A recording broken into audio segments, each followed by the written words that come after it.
to Capcom Cup 11. Oh, we're gonna see a win streak. This is it. The anticipation that we all been waiting for. And there it is. Punk gets his retribution. The perfect KO. And Shuto now books his place to Capcom Cup. The wake up OD. Dragon Punch and Kusanagi. Two both are coming, and there you have into Bison. We cast it. Oh my God! The Fumatex tear down. Yeah, except no dip. That's gonna be it. Dash, that was so brave, and it doesn't matter because he gets clipped low. They try and get something. Here we go. Oh, jump, jump. Oh, he comes off. Punk making quick work with the hometown hero. Listen, he's comfortable. The guy is comfortable. Look, he's in straight socks. Crunch immediately. Crunches that ball again. It's gonna do a ton of damage. Oh my God. Boy, this might be checkmate in a nail-biting set. No, the Prodigy. 2-0. He's got to be making it from the winner's side. Ladies and gentlemen, $1 million is gonna be awarded.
What happened on that talk y'all were talking? What happened? Y'all quiet now.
世界一の賞をかけた戦いもついに最終決戦。激闘を勝ち抜いた16人の中から今年の優勝者が本日決定いたします。というか、両国国技館、調子はいかがでしょうか。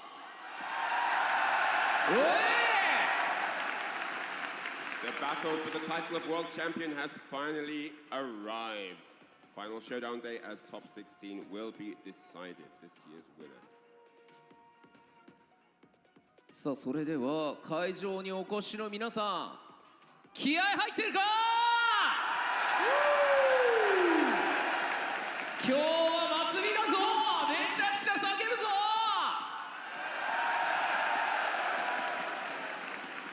本当に有名でしか見れないような光景ですよね、これは。本当にね、今日はほとんどもう超満員ということで、1階から3階までめちゃくちゃお客さん入っていただいております。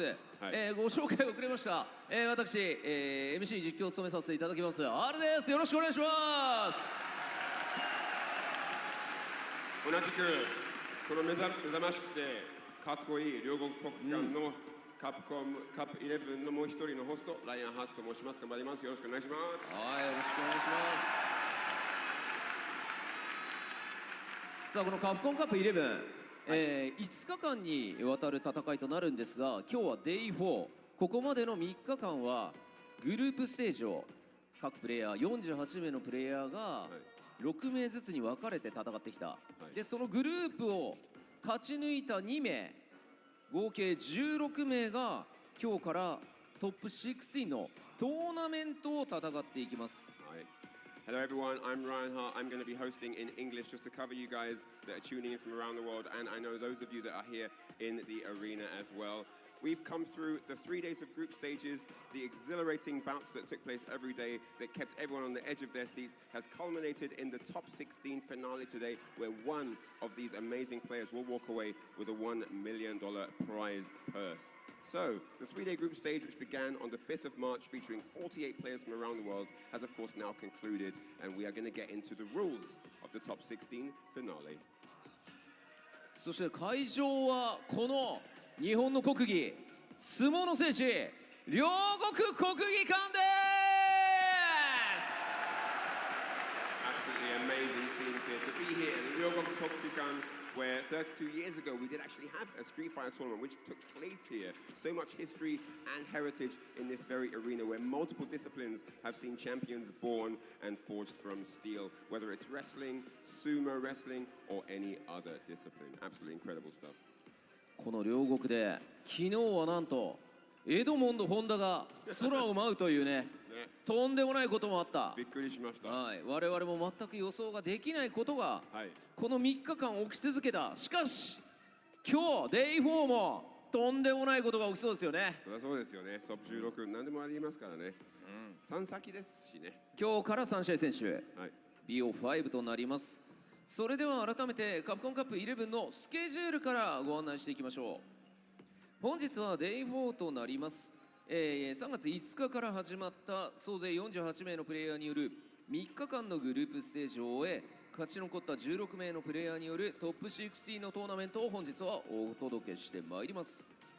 So, as you can see on the screens, day 1 to 3 was the group stage, and then now today, day 4, top 16 finals, and we're going to get into how exactly the groups are broken down, but then of course, tomorrow, we've got the Street Fighter League World Championship, where the 3 teams that qualified from their regions will do battle to decide who is the Street Fighter League World Champion for 2024.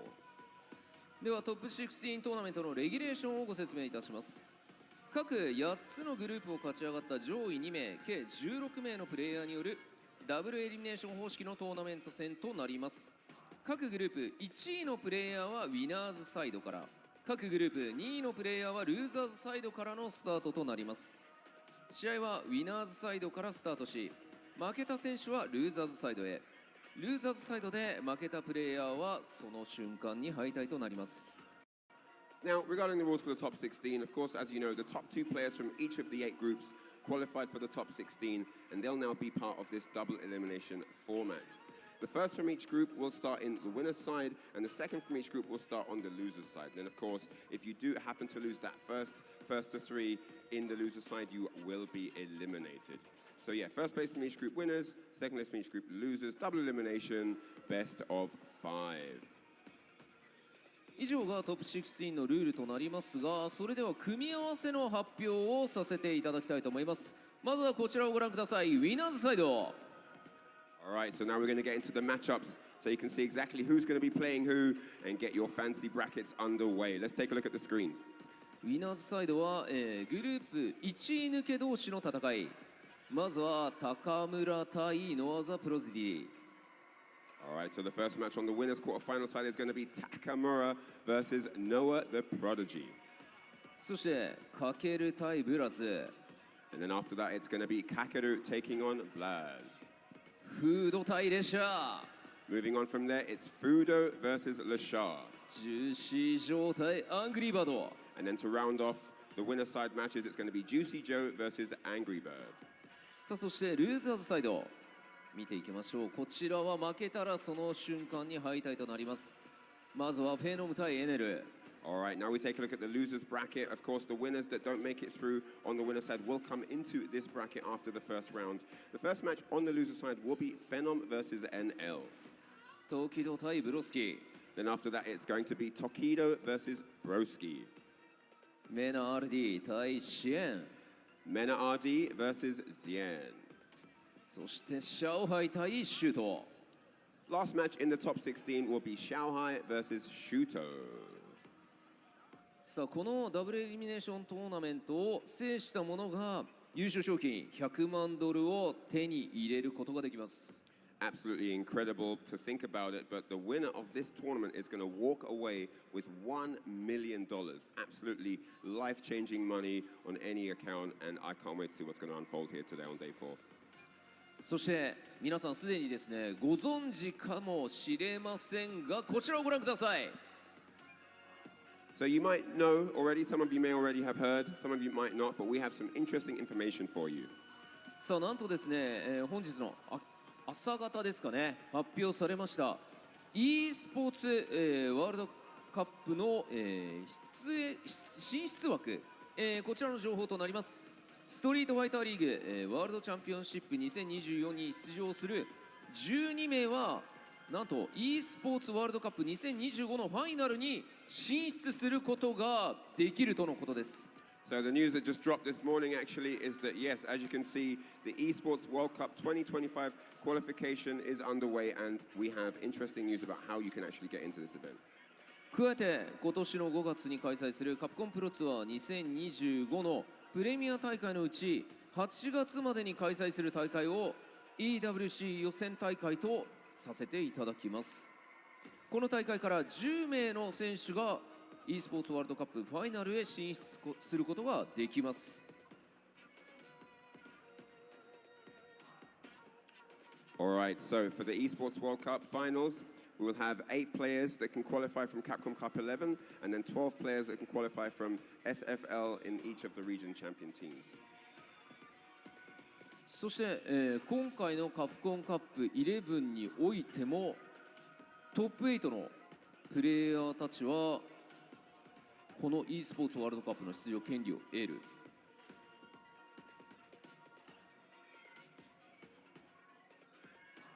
というところですよね。まあ、この辺りはですね、実況解説席の方で、補足の方を随時していきたいと思います。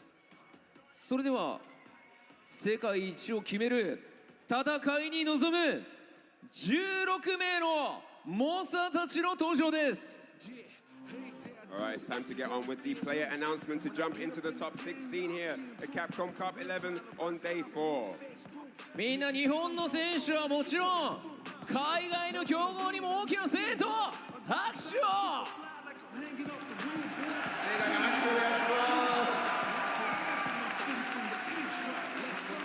それでは参りましょう。まずはグループ A1 位ブリュッセルの静かなる鷹高村。 First up to the stage, he is here all the way from Belgium. It is Takamura!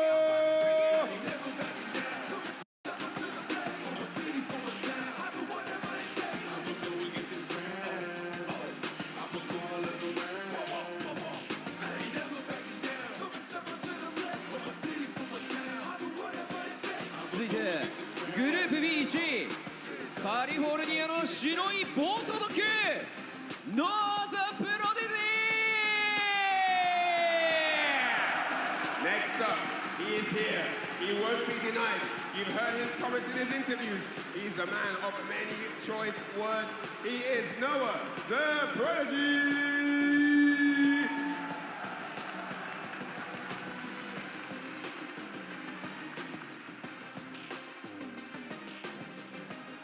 続いてグループ C 石井パーフェクトバディプリンスかける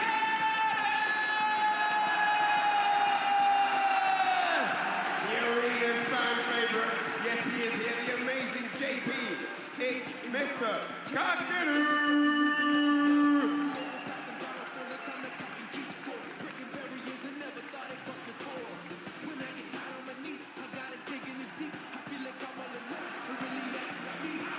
Group D1 位ベストキッフロムチブロNext up, it's the rising star. At only 15 years of age, he hails from Chile. Dominated his group coming through the stages. It is Blood!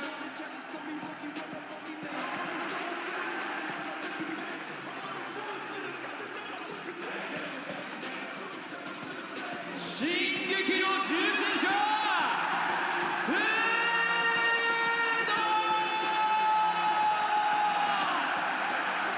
He is the man, the mystery, the game legend. It's attack on every time. Budo!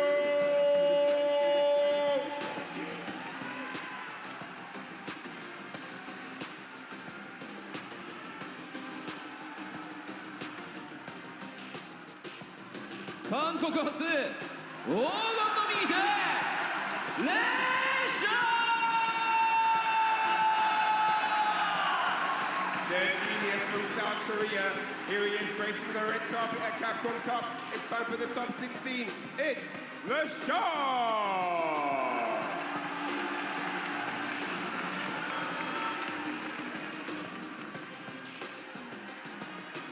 白夜のマジシャンジュンシージョー From Sweden, it's the man himself. It's Juicy Joe!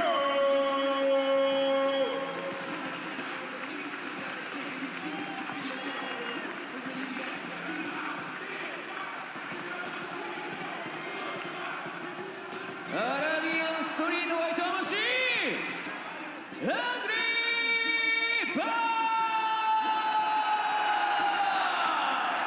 Here he is, the Evo champion, the Street Fighter League champion. It's the robot, Angry Bird!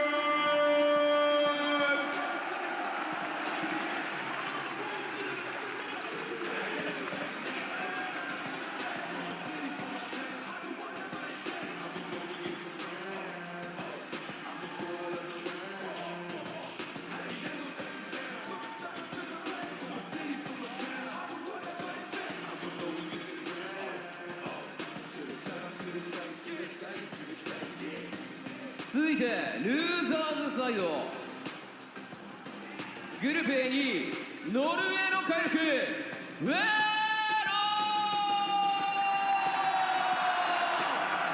And here he is, all the way from Norway. He raises his hands in applause for this amazing crowd. It's Phenom!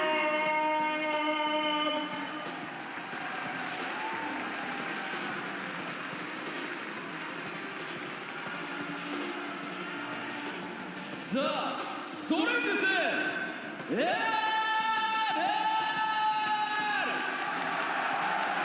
And out from South Korea, it's ML!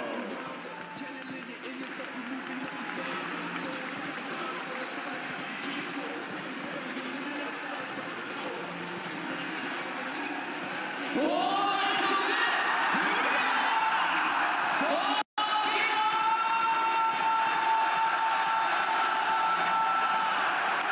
One of the greatest coordinators of all time to ever do it. It's Remix Torpedo!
してこのステージをぐるっと囲むように選手たちは並んでいく。同じでも水足でもレベル違います。みんな強い。3先ですからね。3先です。今日から3先、そしてグループステージもとてつもなく厳しかった、はい、そこを勝ち抜けてきた16名のプレイヤーが今ステージに並びました。全員揃いましたですね。この中から本日優勝者100万ドルを手にする男が決定いたします。それはすごい話ですよね。今日この1人16人の1人が今日寝る前に100万ドルをゲット。そうです。人生変わるかもしれない。家買いますね。それでは会場の皆さん、この16名の選手たちに改めて大きな拍手をお願いします。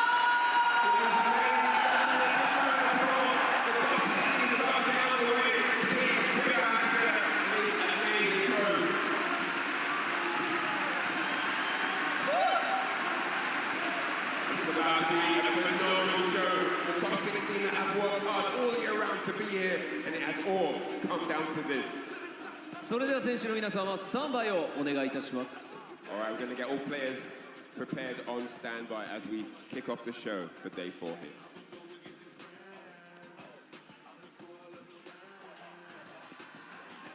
そして今大会のスポンサー様のご紹介をさせていただきます。この配信は鈴木株式会社ほかフモフのお店 NTT 東日本オフィシャル PC パートナーのガレリアオフィシャルモニターパートナーの MSI とご覧の各社のご協賛でお送りしております。 And now let's introduce the tournament sponsors. This broadcast is brought to you with the support of Suzuki Motor Corporation, Fumofu no Mise, NTT East Japan. The official PC partner is Galleria, and the official monitor partner is MSI. Thank you so much for your support. それではここからのトップ16、さらに熱く盛り上げてくれる実況席の方にお渡ししたいと思います。実況席の皆さんお願いします。 Alright, and as the top 16 kicks off, we now cast it over. We throw it back to the caster's desk to call this amazing action. Welcome live from Ryugoku Kokugikon, a venue that has held legendary professional wrestling matches, legendary sumo wrestling matches, and today becomes host of legendary Street Fighter 6, and a new millionaire will be crowned. Ringe, Sherry Jennings on the mic, how you feeling? I am so speechless. It is insane. You have to be here in person. I've been to so many, I haven't missed one Capcom Cup since it started. And the fact that this entire arena is filled, there are so many fans here. And I'm just getting goosebumps with that intro. You're just hearing so many players, 48 players. We're down to the 16. It's 13 regions here.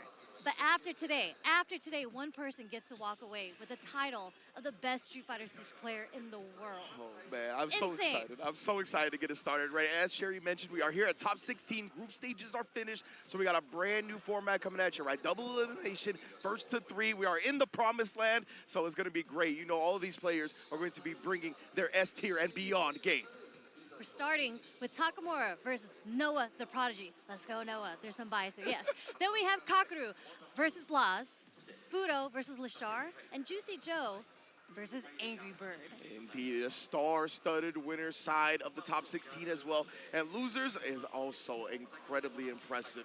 So I can't wait to get into it. But as you mentioned, Takamura and Noah the Prodigy is going to be our next match. The lone U.S. representative, Noah the Prodigy, is going to try to put an entire country on his back and bring it home. It's going to be a tough one because Takamura has looked incredible, right? Making it out of the pool with Punk in winner's side, along with Phenom and other incredible Street Fighter 6 players. He's looked the best I've ever seen him in this game. He is insane. The way the play that he had, the perfect parries, everything. And as I had mentioned when I was commentating his group pools, he has such an unorthodox way of playing, but so does Noah. Oh, yeah. So this has been the match where I'm so like 50-50 because obviously I want Noah to win, again, representing the U.S., the lone representative from the US, but Takamura has been playing so on point. And there's a lot of discourse within the players on how this matchup is going to go, right? There's a lot of people saying you can try to prep for Noah, but you can't really ever really truly prep for his type of playstyle.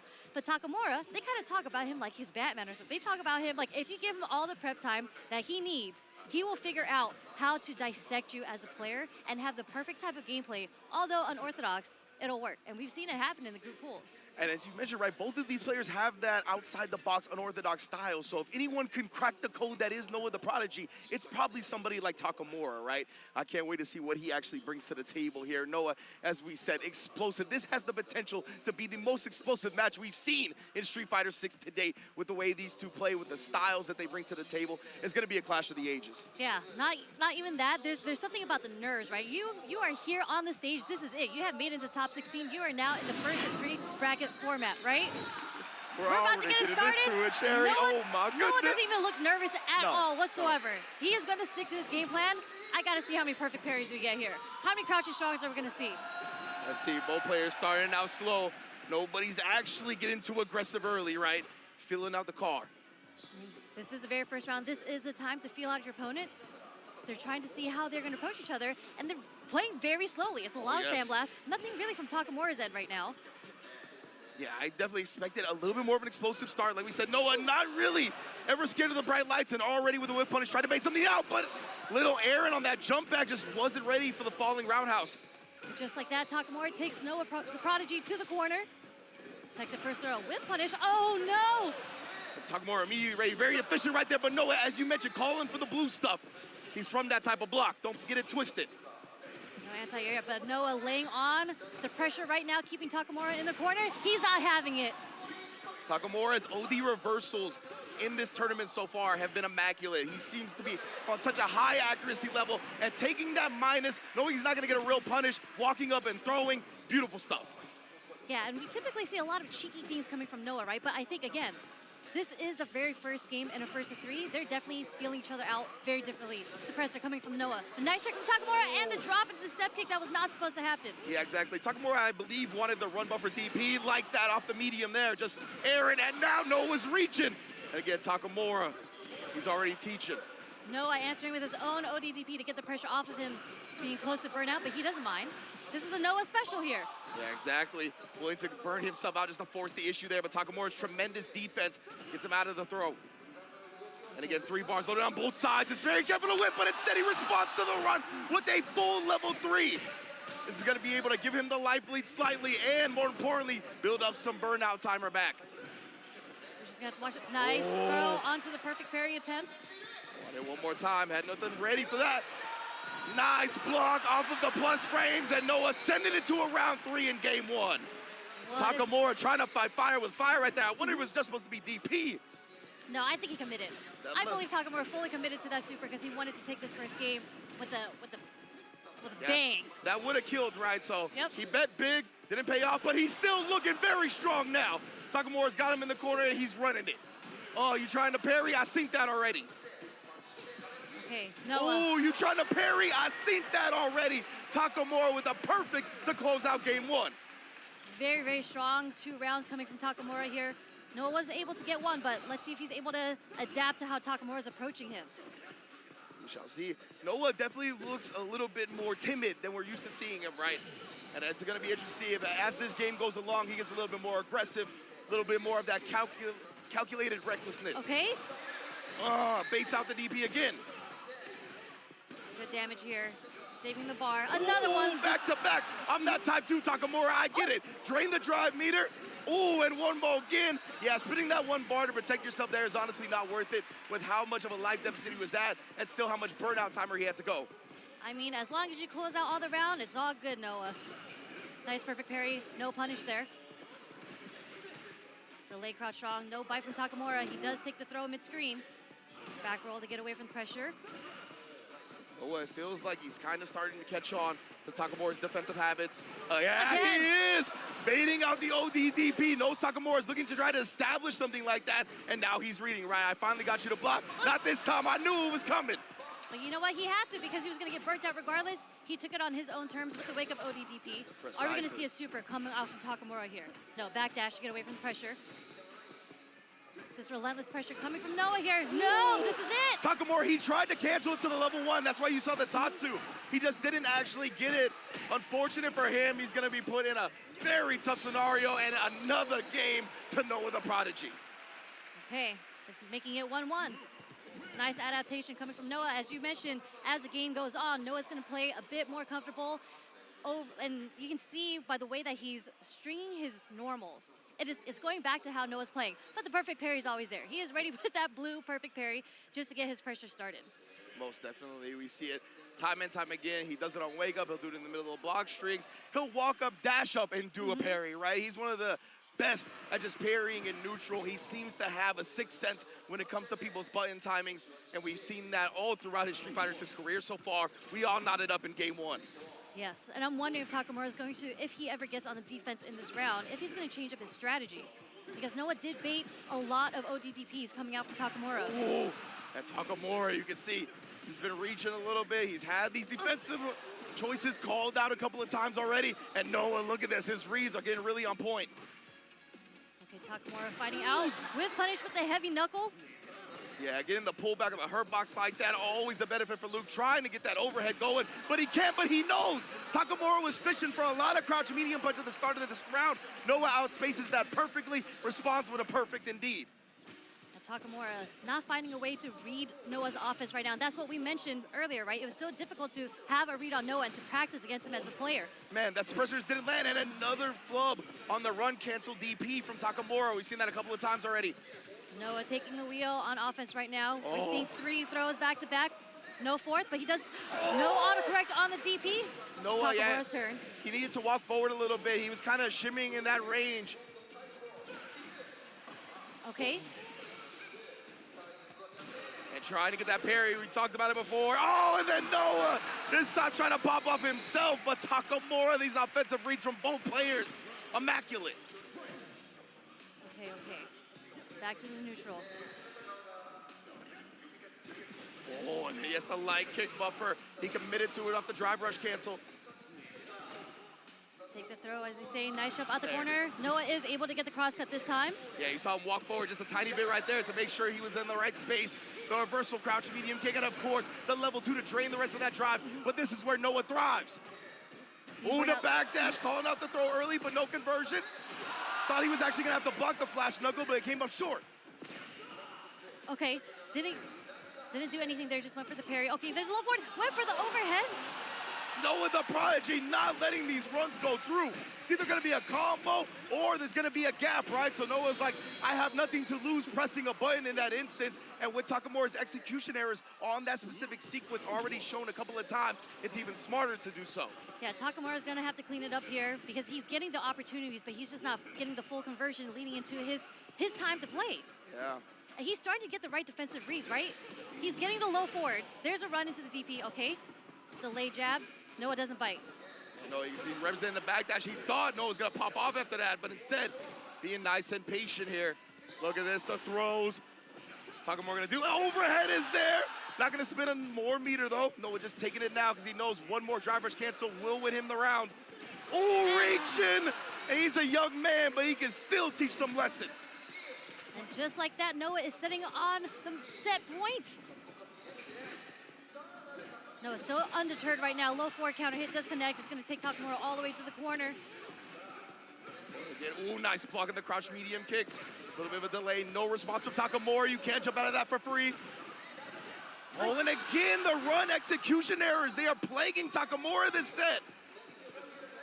Tried to base something out right there. Just in case he tried to go for the drive reversal, I feel. Okay, the lights is going to go into the level 3. Noah the Prodigy, he committed to the drive rush cancel off the last light. Figured Takamura would try one of those reversal buttons. Knew it, stuffed it, took the game into winner semis. Noah the Prodigy. Qualifies you to top 8 winners. Let's go, Noah. As Yipe said on the high video, that's straight socks right there. Man's is comfortable, taking a lap of victory in the process. It definitely is in his socks and chocolates. He came out as comfortable as he could possibly be on this big stage and was able to perform. Yeah, look at how happy he is. And don't forget, this tournament is also an Esports World Cup qualifier. Noah is now locked in for that tournament as well. Incredible, incredible. So unfortunate for Takamura because it was really, really the execution errors that messed up on his end. Even though he had those defensive reads incorrectly in the first 2 games, I think it's fine. It's okay to establish that you're willing to do an ODDP reversal between block strings, on wake up, whatever it may be. But it really is the execution errors. 100%. And unfortunately, he had the draw of somebody like Noah, right? There's some players that will be a little bit more timid when it comes to you doing a combo on them, and they won't be like pressing buttons during that, right? There's some players like that. Noah, he's not like that. He's the opposite, right? He's always going to be churning something. He's always going to be testing the fact that your execution is on point, and it paid off time and time again here in Winner's Quarters. Yep, we saw it with the parry. We saw it with the level 3 interruption when he tried to reset him with the overhead. Noah is so active on defense, and you're trying to read what option he's going to go for. You never know. Is he going to parry? Is he going to press the button? Or is he going to DP? Or is he going to super? You don't know, and that's what makes him such a difficult player to train against. Yeah, oh man, this is such an explosive first match indeed. It was so interesting the way it started, right? Yeah. That very first round, it felt like they didn't even come close to each other for a good 20, 30 seconds. Yeah. And then once the knockdown started happening, we saw ODDPs fly, Takamura looking to get into him early, and Noah, that's one of the things, as you mentioned at the beginning, right? You could try to prep for Noah, but it always feels like it's a moot point at the end of the day. For whatever reason, Noah just has the right reads, the sixth sense. He took that establishment that Takamura had and used it against him at the end. He knew that later on, he wouldn't be popping off with the ODDPs. He would switch it up, and he would throw him, get the throw baits out. It was an incredible performance. Incredible performance. And look how many, even the drive rush overheads that Noah tried to go for. They were blocked every single time until the very last round. Takamura eventually got caught crouching. And you just cannot deter Noah from doing what he wants to do.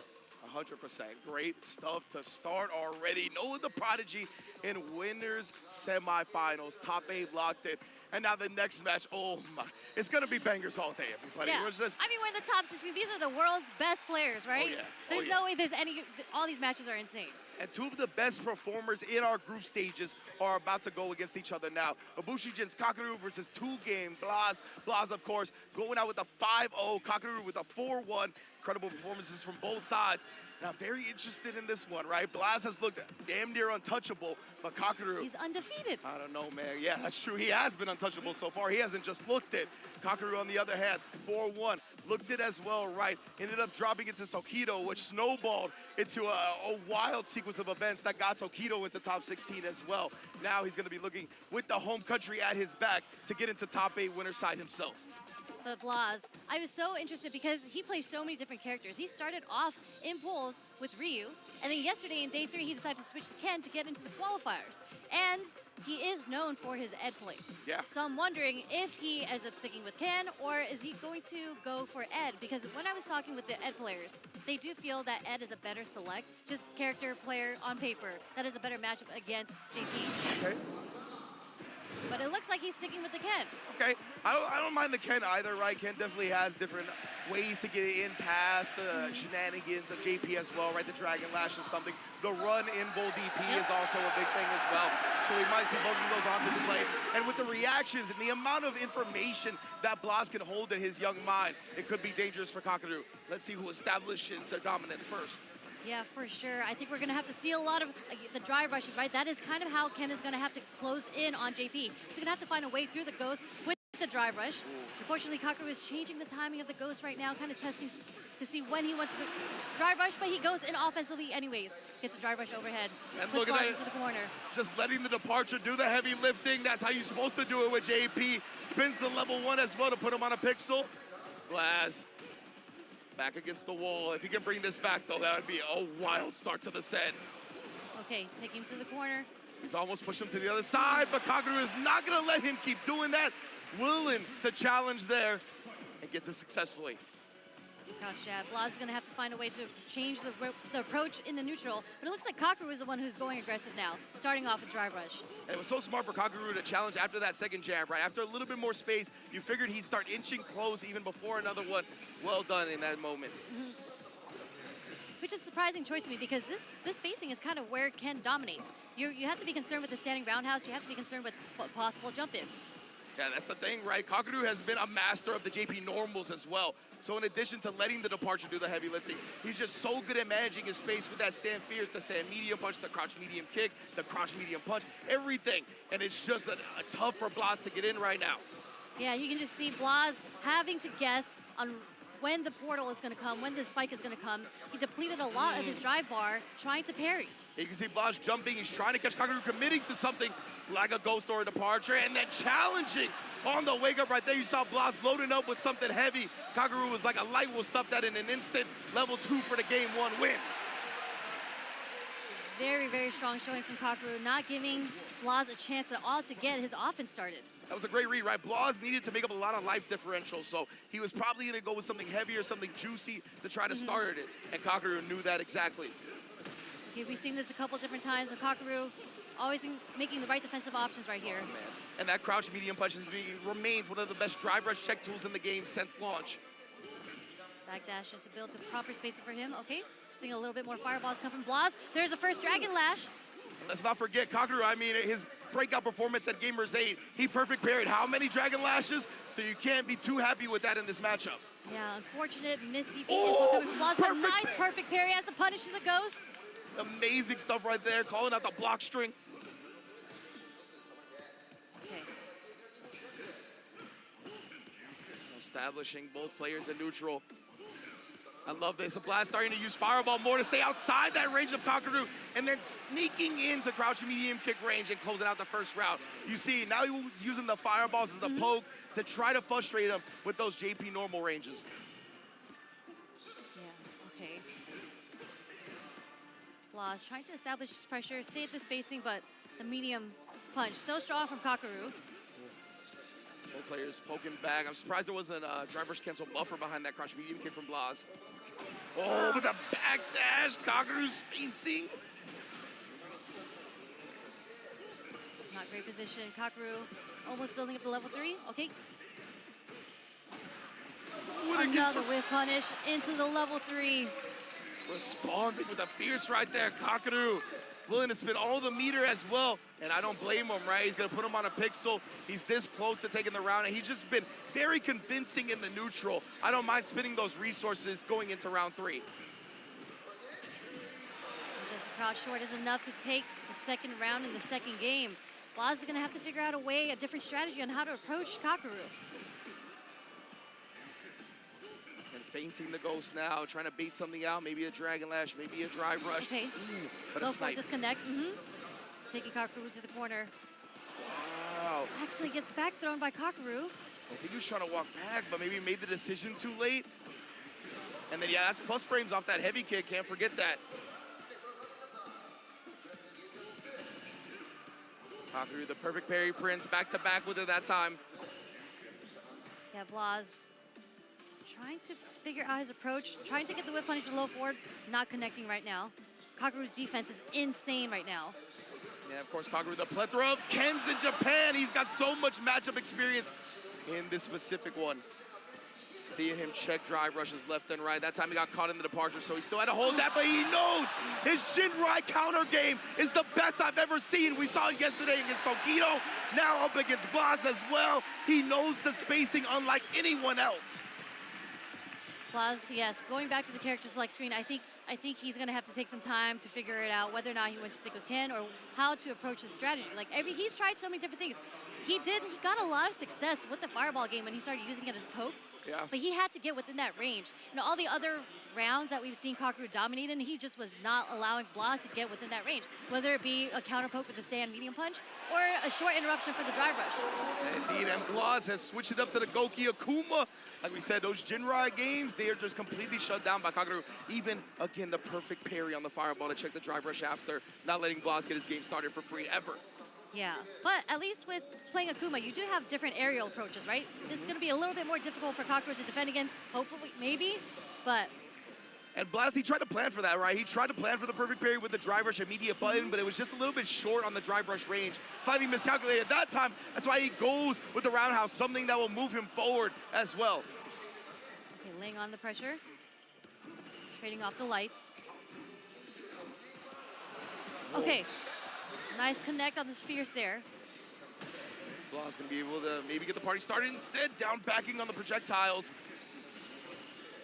Back to the full screen game. Kakaru not caught committing to anything right there. Blas trying to establish. This is a lot of meters spent by him. The OD and then the drive rush leaves him in burnout, and the whiffs are going to take full advantage of by Kakaru. Can't we talk about Kakaru's movement, though? Just the spacing to make that dive kick whiff to get the punish counter. Yeah, it's been immaculate. Just hyper awareness on spacing has been his constant name of the game for him throughout Capcom Cup. No trade combo there. And again, there's plenty of a plethora of Akuma in Japan as well, right? All these matchups, Kakaru's gonna know like the back of his hand. Short. Kakaru just throwing out little pokes here to stop Blas from approaching him. Okay. Ooh, what a juggle right there from Blas. That was extremely what a pickup. sick. Okay. Yeah. No. I was gonna say that's gonna be too slow. I think he wanted the DP, but it happens sometimes. You get the level 1. And because Kakaru was smart about doing an empty jump, he was able to block on landing and take full advantage. A very unfortunate situation for Blas. Not a good situation. You're about to get chipped out unless you're able to super. Level 2, yeah. Level 2 projectile invo right there does get him out of the situation for now. Will he be able to bring it back? Oh, he tried the DI, but he didn't get the whip punish. Kakaru stays crouching and punishes him for it. Oh, some heartbreaking moments for Blas in that one. But Kakaru, much to the delight of Ryu Goku Gikan, will move in the top 8. Beautiful, incredibly clean play from Kakaru. He just did not allow the scramble situation to happen. And even when he was put into the corner, even when Blas was finally able to get the hit and get the conversion, he had maybe like a 9% correct read on the defense. Whether it was OD amnesia, tech throw, backdash, like he was just able to escape the pressure and bring it back to the neutral game where he just dominated. Man, yeah, you can just tell, right? Kakaru is very honed in on where people want to play, where their sweet spots are, where the strengths of their character is. And with JP, he just dances around that range. He tempts you into doing things. And it is just so good at recognizing the exact moment. He can just back up a tad and make it whiff at the perfect space. Like, he's just honestly a genius sometimes. Truly, I mean, Blas was like stopped. It was like a stop sign. Yeah. Every approach he tried to go through with the drive rush, these low fours did connect every now and then, but he just didn't, he couldn't get a lot off of it. No. Maybe he just needed to jump more. I don't know what it is. There was no real aerial approach coming in when Blas was on Ken, but with Akuma, he did try to sneak in a couple dive kicks and whatnot, right? Yeah, yeah. Kakaru was ready. Indeed, yeah, and I think like there was like 1 or 2 jumps with Ken after the fireball situation where I think he wanted to try to bait Kakaru into some projectiles of his own to try to get the jump in there. But Kakaru, he just knew that's when he wasn't trying to throw any projectiles. From that normal range, he's so confident in JP's toolkit that he's like, I can fight it out with normals, and if you jump, the crouch fierce is back, I'm gonna shut you down. Yeah, a couple small crucial mistakes coming from Blas there too. Like that weird double dash into he got back there into the corner. It's just not the position you want to be in when you have the upper hand or when you're on the offense against Kakaru. Yeah, most definitely. So Kakaru and Noah the Prodigy have advanced into the winner's side of top 8. Blas and Takamura are going to be falling to the loser side to await how that bracket plays out. But our next match is going to be Beast Games Fudo versus DRX Lashar. Battle of the legends here. Fudo and Lashar. And you know, they played against each other at the tournament that Lashar qualified in. It was the CPT Japan, right? The offline. And Lashar had the upper hand. I believe that the score was 3-1. Yes, correct. So this is actually one of our more recent like rematches. Like a lot of these are top 16 side of matches, especially in the winner's side, either haven't happened before or haven't happened in a very long time. Yeah. This one is one of our more recent ones, so we'll see if Fudo, I imagine, had to have been in the lab, but it's gonna be an Ed Mirror most likely, right? So that's always another layer of funkiness to a matchup. Yeah, so we're still in the button checks, but have you had a chance to see, like, how do you think this match is gonna go? Oh man, I mean, Lashar, I'm a Lashar fanboy, if you want to talk about that. I think anyone. It's insane to hold the title for the cleanest player in the world. That is Lashar. That is his title. A lot of people consider him a generational talent, right? But Fudo, he's here. My man has some of the most experience out of anybody, whether it be a big stage. Or, 9th Capcom Cup. This is his 9th Capcom Cup. So, I don't know, man. We've already seen some of the newer players up here on the stage show some nerves, show some execution errors, right? We saw Takamura, we saw multiple missed run cancels. We saw Blast with a Yeah. couple of execution errors, who had looked completely clean up Yep. until this point, right? So we know that the top 16 atmosphere is different. It is, I believe, a damn near sold out building here in Ryu Goku Gikon, right? So the electricity is on another level than the group stage. So it could get to somebody. Maybe Lashar will be affected by that. But a benefit that Lashar has is he's been in Japan since SFL, right? And SFL is so gigantic here in Japan. The electricity, the way people show out for it, he might be used to those type of lights and pressure already. I know Fudo is. Yeah, and I do think their play styles are also very different, right? So I'm trying to see which one is going to dominate because Lashar, again, fully known for his incredible clean play with Punish Master. Absolutely. Can't jump on this man unless you're just a kid for some reason. But Fudo, coming from the Armika side, he is a highly aggressive player. He likes sprinkling the neutral. He likes playing it fast. Yeah. Whereas Lashar likes playing it slow. Yeah, So absolutely. I want to see how they approach this matchup. How is Lashar going to stop Fudo from flickering him to death? Yes, indeed. Sprinkling with the fierces and whatnot. And you know, you mentioned how Jack had a lot of success jumping on Lashar. We saw Oil King have some success jumping on Lashar as well, right? But both of those characters do have a way to alter their jump. Yep. Ed does not. So maybe Lashar's anti-airs will be more of what we know and have come to love from him. Well, of course, Fudo, we'll see how he tries, what brand of aggressiveness he brings out. I like him using the EX color as well, showing off the Capcom Cup exclusive. Let's get this match started. Okay. Fudo versus Lashar, game one. Let's get it popping. Both players are already showing the flicker game, right? Lashar willing to spin the drive rush cancel. Leaves him lower on the drive, but man, already striking first blood. Let's pick up. Okay. Trying to bait something out right there with a drive rush into the flicker. Thought Lashar would put something out to check. Nullifying fireballs on both sides as well. Look at how aware these players are of the range that they want to play in. Man, that was a sick attempt from Lashar right there for a drive rush whip punish on a flicker. Something we're going to see multiple times this set, I imagine. And a lot of the fireball game here. Nullifying fireballs with the snatcher. Most definitely. And it's scary, right, to try the drive rush after the flicker because you don't know when the opponent is actually going to let go this time outside the range, even post-flicker, to get another one. Oh, wow. Lashar drive rushing in and burning himself out. Not a great situation to be in yet. It feels like Lashar has been the one that's been a bit more aggressive so far to open up this. Fudo's been picking his spots perfectly. To the OD as well to force the pressure, yep. Into the hold flicker, this is so good sequence. But Lashar is going to build his meter back out of burnout. Made it through. Ooh, caught at the last minute. Lashar got his meter back and immediately put it to use. Both players with 2 bars as well. They're gonna need it unless it's for pressure. Throw will do it for Fudo. Forces the issue, and Lashar's defense not quite there that time. Okay. How many dream combos are we going to see, though? Oh, trying to blow through that, but Fudo was there to meet him on the other side. Okay.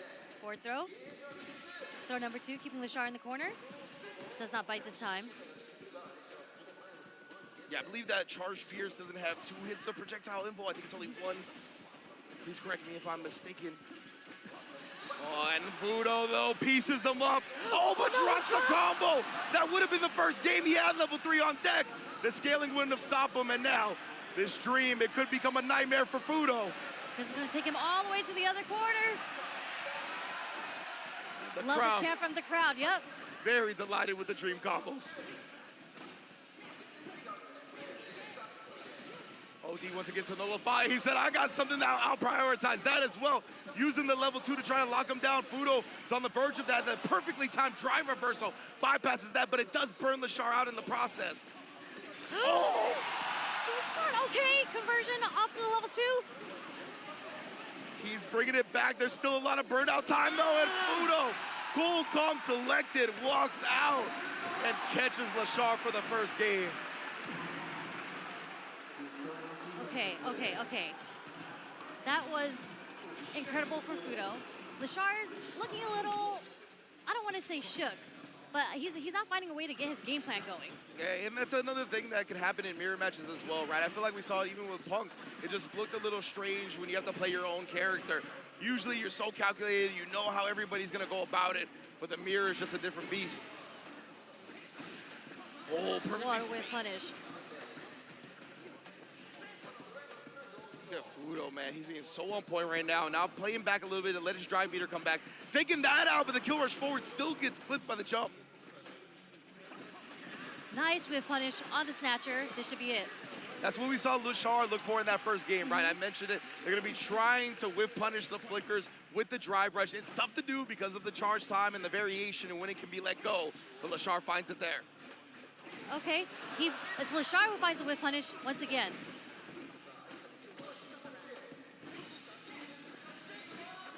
Oh, and again, Lashar's ranges on these drive rushes have just been a bit short. I think he's been trying to go with something quick to catch Fudo's check attempts, but instead they've just been whip punished outright. Nice delayed crouch jab. Anti-air coming from Lashar. Not an actual safe jump, Lashar knew. Again, so hard to predict the time of when he's going to let go of Snatcher and does catch Lashar drive rushing at him. Precisely in the throw right there. And from that distance, right, the jump is a huge threat, so a lot of the time they'll cancel in the kill rush back. I think that's why Lashar risked the drive rush in the first place, thinking that Fudo would think he would jump, and now getting in there and putting a stop to any nonsense.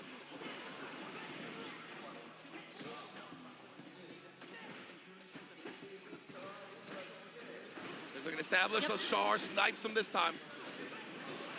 Straight into the level 3. This is going to deplete the drive meter.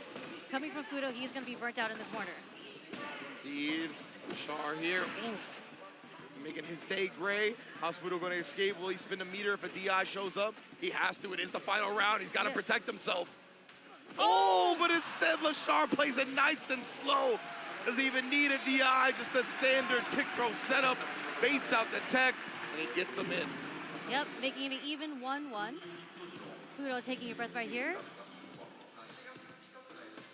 I wonder how he's going to change his approach. I think they've actually both been playing pretty similarly to each other. Yeah, definitely. Both players have been just so on point with the spacing of the flickers, the stand medium kicks. Yeah, they're both trying to find a way on how to whip punish each other and how to get around the snatcher. Yeah, we haven't seen a lot of jumps from either side as well, right? That's definitely something that could be called out with the heavy kick flicker, but I don't think they're going to be thinking about that yet. And yeah, now Fudo's starting to think about the jumps, right? We got to find ways around this flicker, and that's one of the primary ways to get a huge reward if the opponent is sleeping. Right outside the range of the normals. Oh, I love that timing from Lashar right there, nullifying the fireball with the startup of his own and then sending the projectile. The players, oh my goodness, just outside the range of each other. It has such long range on his normals, right? You can see this footsie battle take place at a range that we don't see often. It's a lot of whiffing until one of them finally connects on the recovery frames. Nice kill rush cancel back right there from Lashar. Ooh, that was close to getting whip punish, but they recovered just in time from the light kick. Seeing a whole lot of crouch heavy kicks come out from Lashar as well. It's a big juicy starter, but the punish counter, speaking of the juicy starters. Just one jab too. Okay, and this is gonna be enough if we dump it, yep. Well done for Fudo right there. I like that, covering all his bases. The meaty fireball would shut down a level 1 response as well. There's so much respect for each other and their ability to whiff punish and to anti-air. All these matches are going down to like the last 20 seconds. Yeah, absolutely. Nobody's being too aggressive. Nobody's being reckless. Again, nullifying that fireball and setting his own head. Again, seeing him charge up with the flicker. He's just going to drive rush DP through it. That was a very expensive spend, though. Precisely. Jumps out here, gets to the other side. Good block, but the super sick timing from Lashar right there. Slight little hezzy. Caught Fudo standing up. Into the final round we go. Both sitting on 3 bars.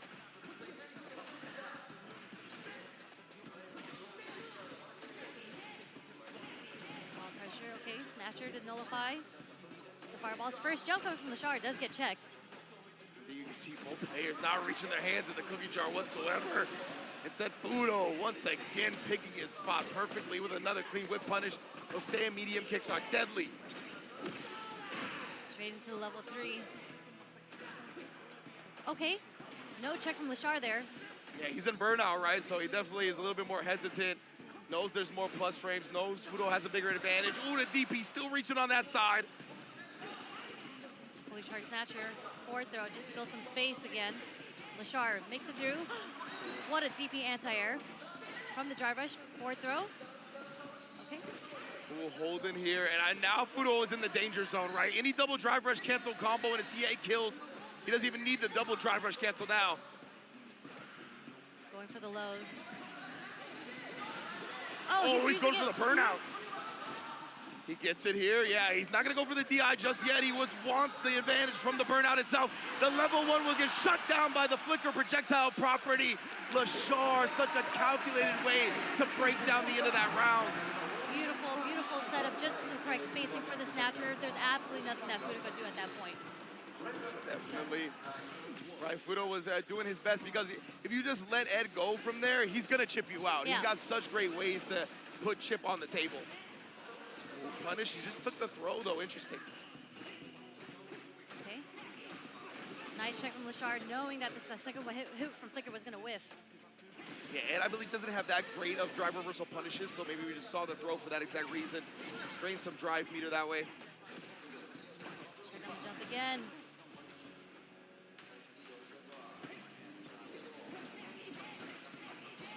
Nullifying. But he's just been choosing to parry a lot of the time. Fudo, oh, the blitz. Not the drop. Unfortunate for Lashar right there. A little error in tow, and Fudo took full advantage of it. But yeah, I haven't seen Fudo try to nullify these fireballs with his own, where it's like the startup nullifies, then you send the projectile out. That's mainly been a Lashar strat. Fudo has been sticking to these whip punishes. Nice pickup from Fudo too on that conversion. Strong, okay.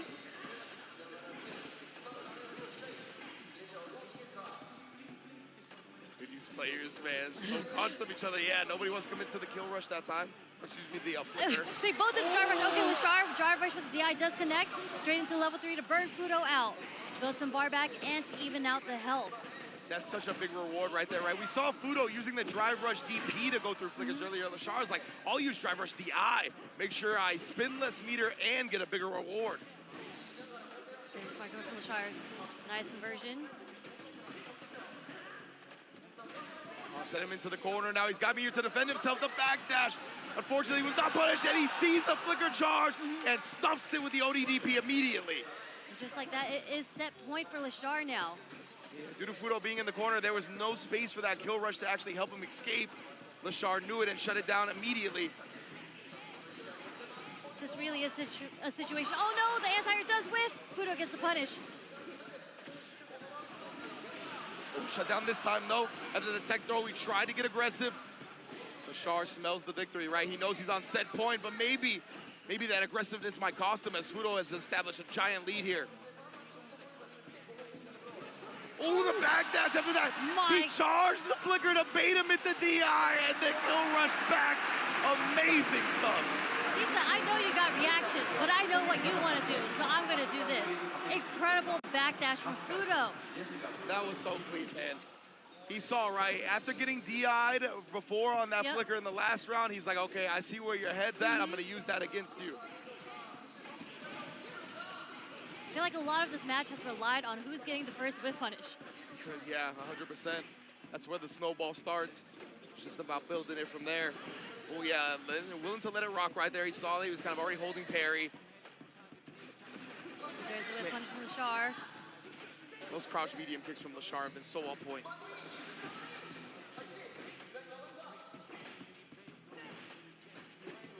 Again, Fudo staying solid. Oh, yeah, you saw that. Started with a flicker. He tried it right after getting hit. Wanted to surprise him, but Lashar has been suffocating and just backs up to the right amount of space to get another whip punish, and we're back on set point. Again, it's a game of who gets the first whip punish, who gets the first snatcher. And again, there's that DI as a punish on the snatcher. Lashar set him up for it now.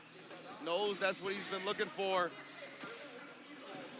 And again, being in the corner like this, you don't have the luxury. That kill rush isn't going to save you a lot of the time, but ooh, strange flicker point blank like that. Just put him with the low. He's going to go into the level 3. No, next hit. He wants it to kill. Ooh, it catches him yet again, Lashar. That's all he needed, those crouch heavy kicks. He had been harassing with them throughout the set right there. It cost him early, right? Those were some of the moves that Fudo whip punished the most, was those crouch heavy kicks. Lashar really cleaned up his spacing by the end of the set. His advance into the winner's top 8. Beautiful. Such a close set, too. it was really a play of the minds, a battle of the minds on snatcher timing, even the roundhouse, even the strong flicker timing. Just Lashar was able to pull it through with those 2 whip punishes in the end. Yeah, absolutely. Great stuff from Lashar, showing out here, and it was an intense match. Yeah, very close, right?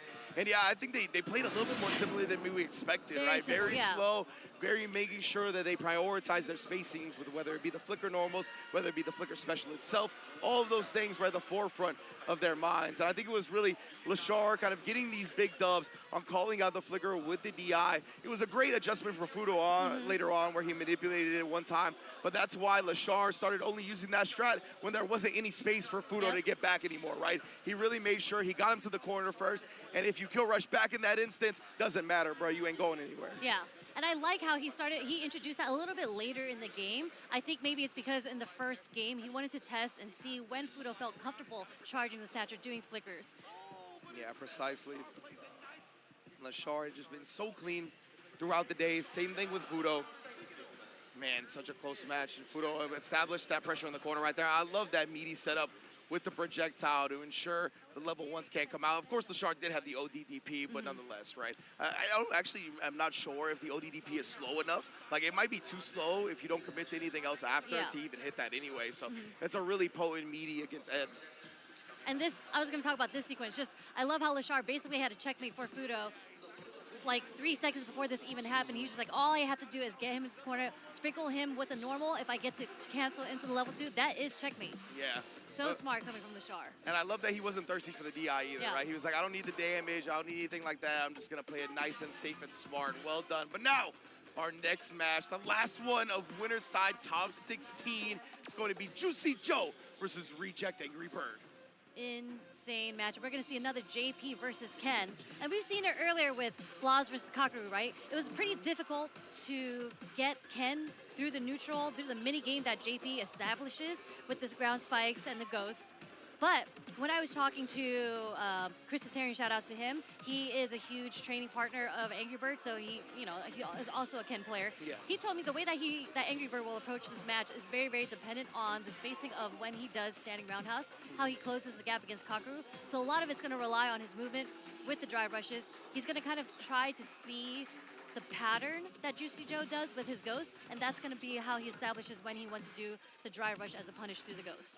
Makes sense, definitely makes sense. And now I just feel a little bit bad for Juicy Joe and Blas because, like, they really had the rough hand. Because, in my opinion, Angry Bird is probably the best Ken in the world against JP, and then Kakeru is probably the best JP in the world against Ken, you know? So, yeah, it was tough for them, and it's going to be tough for Juicy Joe. But, man, this dude, if you were unfamiliar with him before Capcom Cup 11, this man has been putting bodies in bags with JP since the launch of Street Fighter 6. He's one of EU's premier players. He's part of SFL as well. He's been a monster on this character for a long time, and he's got setups upon setups. That's the thing, right, is Angry Bird is going to have to win the neutral.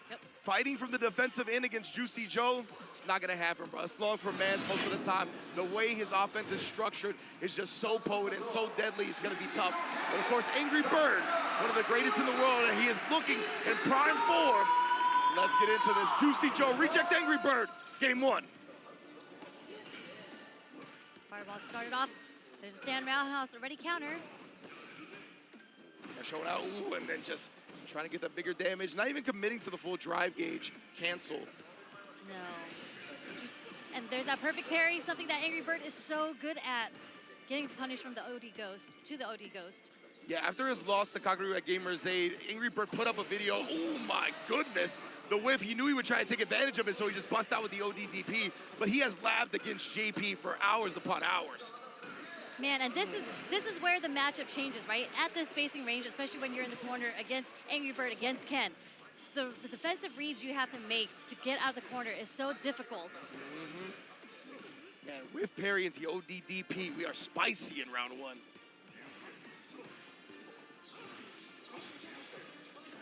Establishing, like you mentioned, that roundhouse range is going to be big for Ken. Yeah, step kick is also an option, right? Yep. He was negative on block, but was caught pressing, got counter hit. And now this is where it's going to be tough for Angry Bird. Already, oh my bad. I'm sorry, I forgot what we were dealing with right here. Yeah, he heard you say that. He's like, watch this real quick. I'm going to do a full screen drive rush, and I love, medium kick. Yeah, I love the stand medium kick too because it gets a little bit of offensive momentum forward. Juicy Joe, very disciplined right there, not teching on that bait attempt. We're not going to go into level 3. Doesn't want to spend the meter yet. We do teleport, and it does connect. Saw the start with a fireball. Angry Bird, I believe, wanted a DP right there, but because the teleport went on the other side, the execution got kind of mixed up. Ended up getting the startup of a fireball, which gets completely stuffed. Yeah, I wonder if he's going to... A lot of players have been doing that neutral jump to counter the teleport through the portal, right? So Yes, that might be an option that Angry Bird decides to implement later on. Run forward stop, interesting.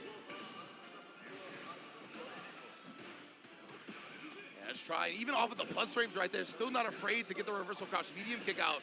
That could have been dangerous for Angry Bird. Oh, Spikes is going to catch the neutral jump, sending him full screen again. The sweep attempt, yeah, I was gonna say, even with the drive rush from that distance, it's still gonna be punishable. And Angry Bird burnt out. Okay, can he block this? Ooh, gets the low after initially blocking that first jump in. Juicy Joe, big reward, and Angry Bird still got a whole lot of burnout to work through. Oh, but he finds the run Dragon Lash. Pick this spot perfectly. You best believe CA's coming out. That's gonna pause Juicy Joe's meter and allow Angry Bird to get that government bell out. Shout out Logan Sama. Uh-oh, this is kind of where Angry Bird's gonna shine, right? He has him in the corner, he has no bar. Ooh-wee, and just like that in a match where it looked like Juicy Joe was gonna be able to take Angry Bird in an instant, steals it right back. The run Dragon Lash is where everything changed. The punish counter into the level 3 that put Juicy Joe in such a bad position because he had no meter. He was gonna get burnt out, he had no super. And now you're in the corner against Angry Bird, who is fully stocked on drive bar. And Angry Bird outspacing that stand medium kick perfectly right there to get the whiff punish. Just knowing the type of tendencies that the JP players have, knowing that the buttons, which buttons are gonna come out in which instances. He's just been studying the tapes for a long time, man. Yeah, man, and it's so cheeky to do a run Dragon Lash because, you know, you see the run coming at you, you want to press a normal to stop it, and then you get clipped by the Dragon Lash. Yeah, that's the thing, right, is that you have to be a little bit careful about what button to press. A lot of the crouching buttons might get low crushed on the way in by the run Dragon Lash, so definitely have to pick something that's a bit more standing with a higher hitbox.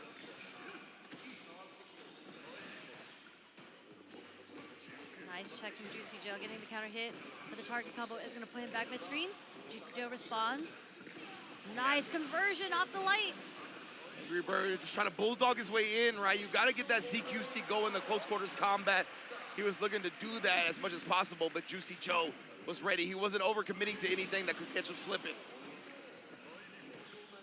Beautiful way to out-prioritize his fireball right there as well, reacting to it with the OD of his own.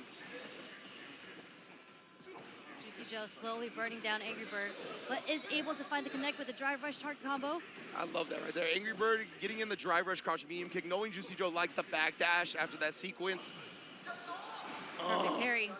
-2 situation, couldn't get the punish, does get perfect parried. Establish here, Juicy Joe. We haven't seen many OD amnesia yet. Just hold it down back. Oh, and Juicy Joe knew. That's exactly what you're gonna do. All right, that's fine with me. Let the spike come out, the overhead to follow. And the thing is, too, Juicy Joe timed that drive rush really well because I think in an instance like that, right, where you're sitting waiting for the spike, you're gonna try to parry the spike.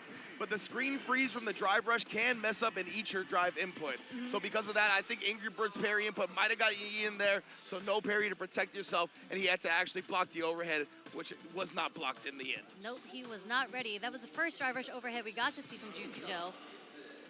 Dumped out all his meter, was able to catch in the second game, making it even 1-1.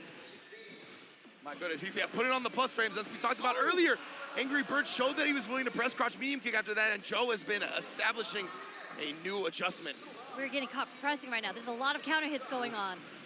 Angry Bird, he's willing to slug it out right there, right? He embraced the scramble and it paid off. Caught him holding up.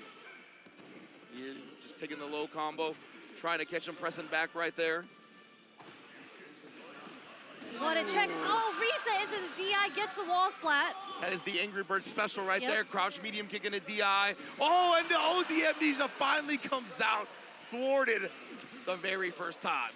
Unfortunately is red though, so Angry Bird with the punish. Well, there we go. Gets it off of that pressure. Now we'll see if he starts upping the frequency. Yeah, nice usage of it just to escape the corner, but what a whiff punish coming from Angry Bird.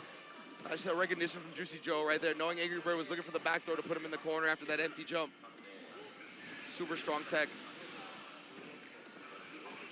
Nice check on the drive rushes. Juicy Joe starting to recognize when Angry Bird wants to come in with the drive rush. Gets jumped in on. Oh my goodness, he can get the kill here if he wants to spin the meter, but he does not. Wants to save the resources for a potential round 3. But you gotta get there first, man. That could cost him. The step kick is too close and punished outright, so Juicy Joe's investment pays off. Taking it to the final round, both sitting on 3 bars. So after that drive rush, he's still not plus. After the drive rush, crouch medium kick. Step kick, roundhouse. Okay, all these heavies are starting to get checked. Again, gets caught by the cross-up jump from the portal. Snapping, and yeah, that drive rush stand medium kick is the quickest way Ken can get across the screen out of a drive rush. Yeah, unfortunately didn't get the conversion though. Juicy Joe's gonna send Angry Bird full screen again. Teleports in, he's going aggressive, activates in level 2. All right, no, after the target coming, just throws him out of the parry attempt, then he gets a full combo off that. Oh, and then dodges the wake-up ODDP. Stylish way to bait it out. What a read on the wake-up ODDP coming from Angry Bird. Juicy Joe looking at match point. My bad, I forgot. The crouch medium kick drive rush is +1 on block, my mistake. Nice punish from the perfect parry into DI, okay? Meaty as hell. No bite from Juicy Joe. Nice and patient.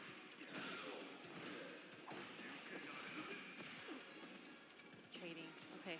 Jump out, doesn't get the anti-air. Yeah, you saw him try to inch forward to get the proper crosscut DP, but it was still at a really tough spot for it to come out. This time it is gonna connect with the ODDP. Drive rush sweep as a counter, okay? Throw takes the game. Takes it around, not the game. Showing some gusto right there with the drive rush. A drive rush sweep. Interesting choice. Yeah, he's really recognized Juicy Joe has prioritized certain ranges. Most likely thought he was gonna try to backdash or at least walk back. A lot of the time when people see drive rushes come out of them, they're just trying to walk out of range to give themselves the most distance possible. That's why they get clipped by lows a lot. There's a perfect parry, nice on the step kick. Filling up the portals. Faking out some ghosts just to see if Angry Bird will perfect parry it into the punish. Established in this corner game, the tap parry, not recognized in time, but Angry Bird looking like a stand fierce merchant right there. Was just staying at that space, looking for Juicy Joe to whiff something, found exactly what he was looking for. It was so active. There was 3 stand fierces in a row, and eventually one of them connected. He was a merchant right there. He said, I'm farming this button. I know as long as it connects, this man is dead. And when you're just seeing the stand fierces whiff in front of your face, you're so tempted to like press a button to stop it, to whiff punish it. And unfortunately, it was so active. The third one was able to get the punish counter. Exactly. And yeah, I mean, Ken could just kind of abuse that range, right? And then you're blocking them, and you see your drive gauge getting chipped down as well, right? They're heavy buttons, so you're just getting shaved down on the drive gauge. Your resources are whittling down, and it's tough. You know that you're going to have to get active, and Angry Bird knows it too. And we're into the last game for both players here to establish who's going to make it into the top 8 winners. I love that. Juicy Joe has been really on point with those plus frames, and then the stand medium kick to catch Angry Bird trying to get the crouch medium kick reversal, but punishing the string outright. Yeah, so consistent on getting the perfect parry on the OD Ghost into the punish. Right, perfect parry again. After the Jin right there, new Juicy would be looking to turn his turn back. What a check from Juicy Joe with the crouch strong there. Yeah, Angry Bird was trying to bait something out. Wow, was that cross-up? I think that was a cross-up spike right there due to the jump timing. Tried the sweep that time. He's going to get a full combo off that because the spike was there. It takes the round. Imagine getting your sweep blocked and losing 20% of your health for that. Yeah, usually you just get knocked down, you know? You don't lose the round outright. There's a drive rush through the Ghost with the stand medium kick. Okay, Angry Bird having Juicy Joe in the corner. OD Amnesia. In the back throw, Juicy Joe. He's got 2 bars as well. Getting plus frames from the portal with the Ghost. Jumps out, but yeah, neutral jump gonna be covered by Angry Bird in an instant. Again, covering himself from the back throw. Juicy Joe has been so smart about that. Wake up ODP, burning himself out against Juicy Joe. Yeah, and being burnt out up against JP is never where you want to be. Oh, and he does open him up on the cross-up jump. Oh, and the overhead reset. Juicy Joe with that will take the game and set over Angry Bird. That reset, he knew he had to go for the reset in order to get the kill for sure. Angry Bird was not mashing the super in that situation. Yeah, 100%. He did have 3 bars to his name. He was locked and loaded. But yeah, I just wasn't thinking that Juicy Joe would risk it all on a reset in that moment. But that's the JP player life right there. Well done from him, especially when he's got a departure out. We talked about it, right? If this dude's on offense, he's got some of the nastiest sequences in the business. Insane conversions from the air portals too. Just he adapted so well to how Angry Bird wanted to get in on him. Again, the neutral drive rushes, and something that we saw Kakeru do earlier, right? Yep. Once the JP players start figuring out when you want to go aggressive on them, they start throwing out the canes. But the thing is, a lot of portals that came from Juicy Joe worked out 100% in his favor. I don't think he actually got anti-aired once. Yeah, that's a good point, right? Yeah, I don't think Angry Bird ever really was able to shut it down. The one time I recall him trying, he got the execution error, and maybe that kind of dissuaded him a little bit. Maybe that was a blow to the morale, and he started questioning how to answer that, if I should answer it. Maybe I should try to get out of the position in the first place and just go back to neutral. But either way, Juicy Joe was able to really run his game a lot of the time. I really love the establishment of the heavy kick plus frames, and then either pressing the stand medium kick or the stand light kick to catch Angry Bird pressing crouch medium kick reversal, right? He shut that down a whole lot in the set. Yeah. Oh man, that a little rough for Angry Bird, but it was a very close match. Yeah, and at the end too, right, we saw a drive rush into the crouch medium punch. I always talk about that being a great drive rush check tool, but it's also one of the best offensive drive rush tools in the game as well. That disjointed hitbox on the JP crouch medium punch. And somebody like Angry Bird, who has incredible reactions, who has really prided himself on shutting down stuff like that, the drive rushes. It's so difficult to do so against that button with JP. But we were mentioning earlier that Angry Bird is one of the best, like this is his matchup. He is one of the best Kens against the JP matchup, and that's just a testament to how incredibly strong Juicy Joe is. And this is his first performance at Capcom Cup. I'm so proud of him. Yeah, 100%. I know EU is losing their minds. Wanted champion, Juicy Joe, Salt Mine League regular. It's just so sick to see Juicy Joe going to be in top 8 winner side as well. Insane lineup. I think they're probably going to show, there it is, the 4 players that made it into top 8 through winners. We have Noah the Prodigy, Kakeru, Lashar, and Juicy Joe. Yes, indeed. So top 8 winner side. And remember, this event is now an esports World Cup qualifier. So those top 8 players that you see, the 4 in the winner's side, they will be going to the esports World Cup as well. That's going to be a great qualification for them on top of everything else. And on top of that, before we go and move on to losers, we're going to give a shout out to the sponsors that were able to bring us here and make all of this happen. Starting off with... I believe it is Hit Your Friends with a Punishing Shoryuken in our Capcom Arcade Classic Collection. So we're going to show you guys on the screen in an instant here. Street Fighter 6 also has a 50% off coupon coming with the Classics and Fighters pack. So best believe that you can beat up your friends digitally, and along with going with the fantastic arcade titles like Mega Man and Final Fight, if you're looking to just have some single-player fun. Get hyped for tournament season, test your skills, and help support the Children's Miracle Network hospitals with your purchase. Beautiful, beautiful. And then next we have the Roto Z. Do you know Roto Z? Roto Z is an eye drop brand in Japan, and cool eye drops for anti-bloodshot and anti-fatigue. Prevent eyes dropping frames and fight sharp with Roto Z. And now, Roto Z is corroborating with Street Fighter 6. Until March 10th, 2025, you can get Roto Z-Man suit costume.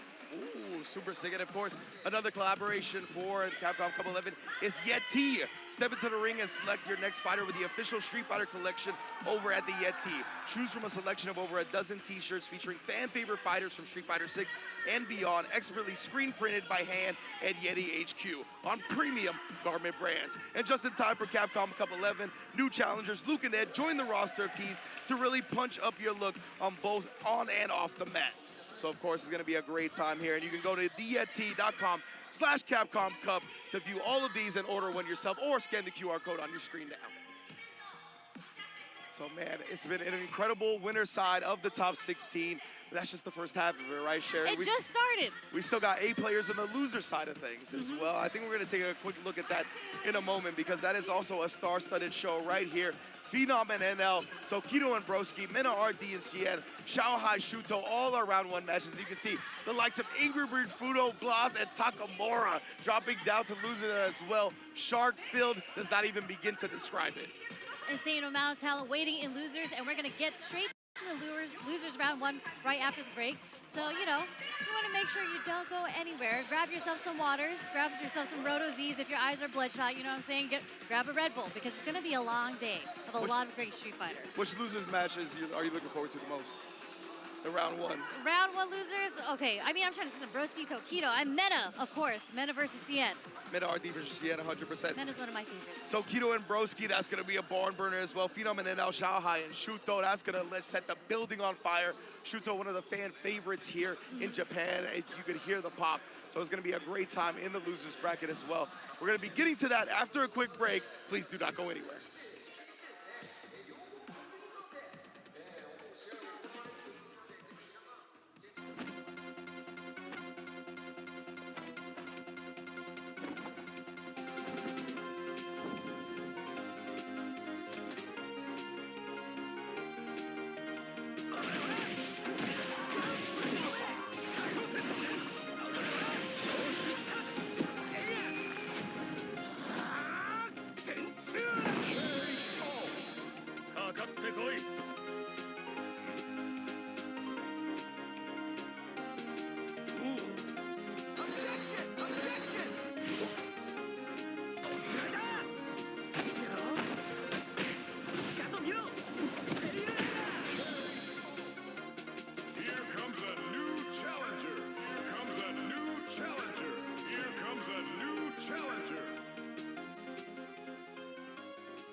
Where dreams become reality.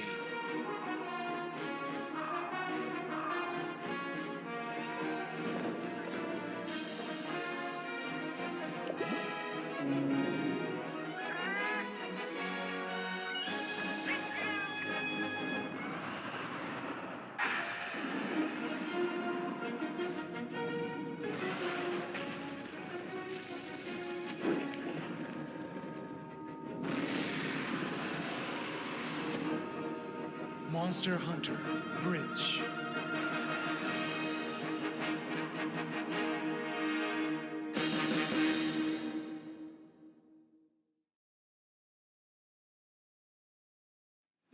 Show me what you have.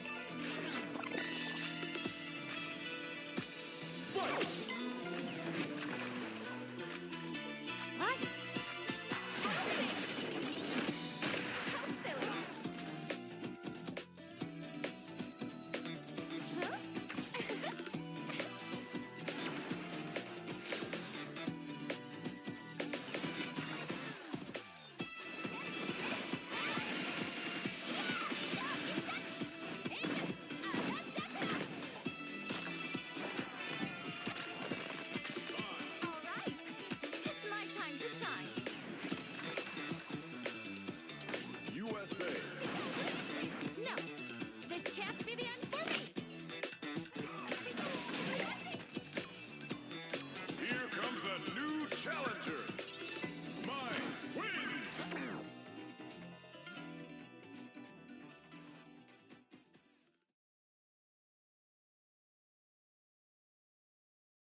Determined 4 names that will be in our top 8, but now we must drop down into the losers side to find out who will join those winners here. Remember, we're going to be crowning a new $1 million champion today, and I cannot wait. Myself, Jammers, on the mic. First time for doing a shift this week with the boy Vicious. Been a little while. You know, I was kind of concerned. I'm like, when are you going to put me up with the brain of it all, right? I've been trying to match my energy with what you've been throwing down all day. It's been eclectic, it's been ecstatic, but most of all, it's been very, very interesting, especially with what developed in the very beginning of our top 16. There were a lot of us, or at least primarily us two, in the green room, kind of just like, how is this happening right now? There have been some really, really unstable matches, I feel like, because there have been reads that have been gone further and beyond than what we were expecting. And in terms of results, I gotta say, it's been a little bit shaky, at least for my fantasy bracket. Taking a look, though, the first round of eliminations coming in. Phenom versus NL coming up first, followed by Tokido, then Broski. Mena RD versus Sien. Ooh, and then Xiaohai versus Shuto. As you can see, the round 2 is already filled in. We saw Angry Bird, Fudo, Blaz, and Takamura take their first L at the very start, but it's going to be a very interesting one to see how it develops. Dude, those were electrifying matches in the top 16 winner side, and I'm pretty sure the top 16 losers is not gonna fail to deliver in that regard. Like we said, we must kick things off here with Phenom going up against Falcons NL. Don't forget, you will be seeing Phenom tomorrow in SFL Championship Sunday. So if he doesn't proceed here into the bracket further, then he still has another chance to go big here. And as you can see it, the Moose representing Norway going up the strength and the pride of Korea. It's been interesting because there has been an array of characters that Phenom has acquired for Capcom Cup, but he's kind of stuck with Cammy, the British espionage, the whole way through, and Falcons NL, he's been sticking with the Goki here. So it's going to be interesting because Phenom, for me, he epitomizes efficiency, fundamentally sound. We go through it. He was able to clutch it out in Group A yesterday after a lot of surprising results that happened, but he was able to do that. And he's pretty much in a very similar position to what he was last year at Capcom Cup X. I feel like there's not a really big contrast when you talk about his opponent as well, right? NL has been calculating his way through his group stage with this Akuma. It was a little bit shaky on day one, I will admit that, but he has been so sharp against all of the other candidates. Now, one of my main storylines that I was thinking about throughout the entirety of their journey from Group in their respective groups from day 1 into day 3, they actually haven't had these specific matchups against each other's characters, right? NL hasn't fought up against any Akumas, or sorry, any Camis. Phenom has not fought up against any Akumas. That is completely correct here as well. And let's not forget, right, these guys have been playing this game week in, week out. They play it religiously. They probably brush their teeth in some Street Fighter before they actually go to bed, but they are prepared for anything and everything. Just to reiterate for you guys as well, myself and Vicious, we were talking about this in the back room. NL came 4th place at Capcom Cup X last year. He's looking to try and top that. He's in a very difficult journey, but there's more than one path up the mountain. Yeah. He can definitely get there, but when it comes to playing the creme de la creme, the highest level, there have been a couple of players that notice there's a sense of desperation in his gameplay, and I think Phenom might be able to draw that desperation out in him. I don't know if that's going to be the case coming into it right now. I mean, NL, I feel like I had the chance to kind of talk to him a little bit one-on-one over the practice room. He's had moments where he felt like those types of desperation worked on those types of players, but he has a different type of mindset going up against someone like Phenom, where he's going to be testing Phenom a little bit more by being a little bit more passive once that knockdown happens, just to see how he would react. So we'll see if that strategy actually comes into play. Well, if they were looking at their footage from the group stages yesterday, respectively, Phenom for NL and vice versa, Phenom did hesitate to ante in a couple of situations, and we know Akuma's aerial threat, the aerial supremacy. It's disgusting. It is there, right? But then maybe you might try and exploit something about Phenom's defensive habits on the ground, because he can check a good drive rush, but Akuma does have drive rush into heavy adamant flame to stop him in his tracks and get maximum damage here. So this is going to be a battle of footsies. I think Phenom's going to try and make NL play within the very rudimentary rules of Street Fighter, but NL, it's up to him to defy the rules and kind of take things in his own way. Into game 1, Phenom versus NL, Cammy versus Akuma. Let's see who's going to break the rules or maybe enforce the law. Let's see. That ground game is going to be something so pivotal, as you had mentioned. The standing light kicks kind of gauge the distance against Phenom.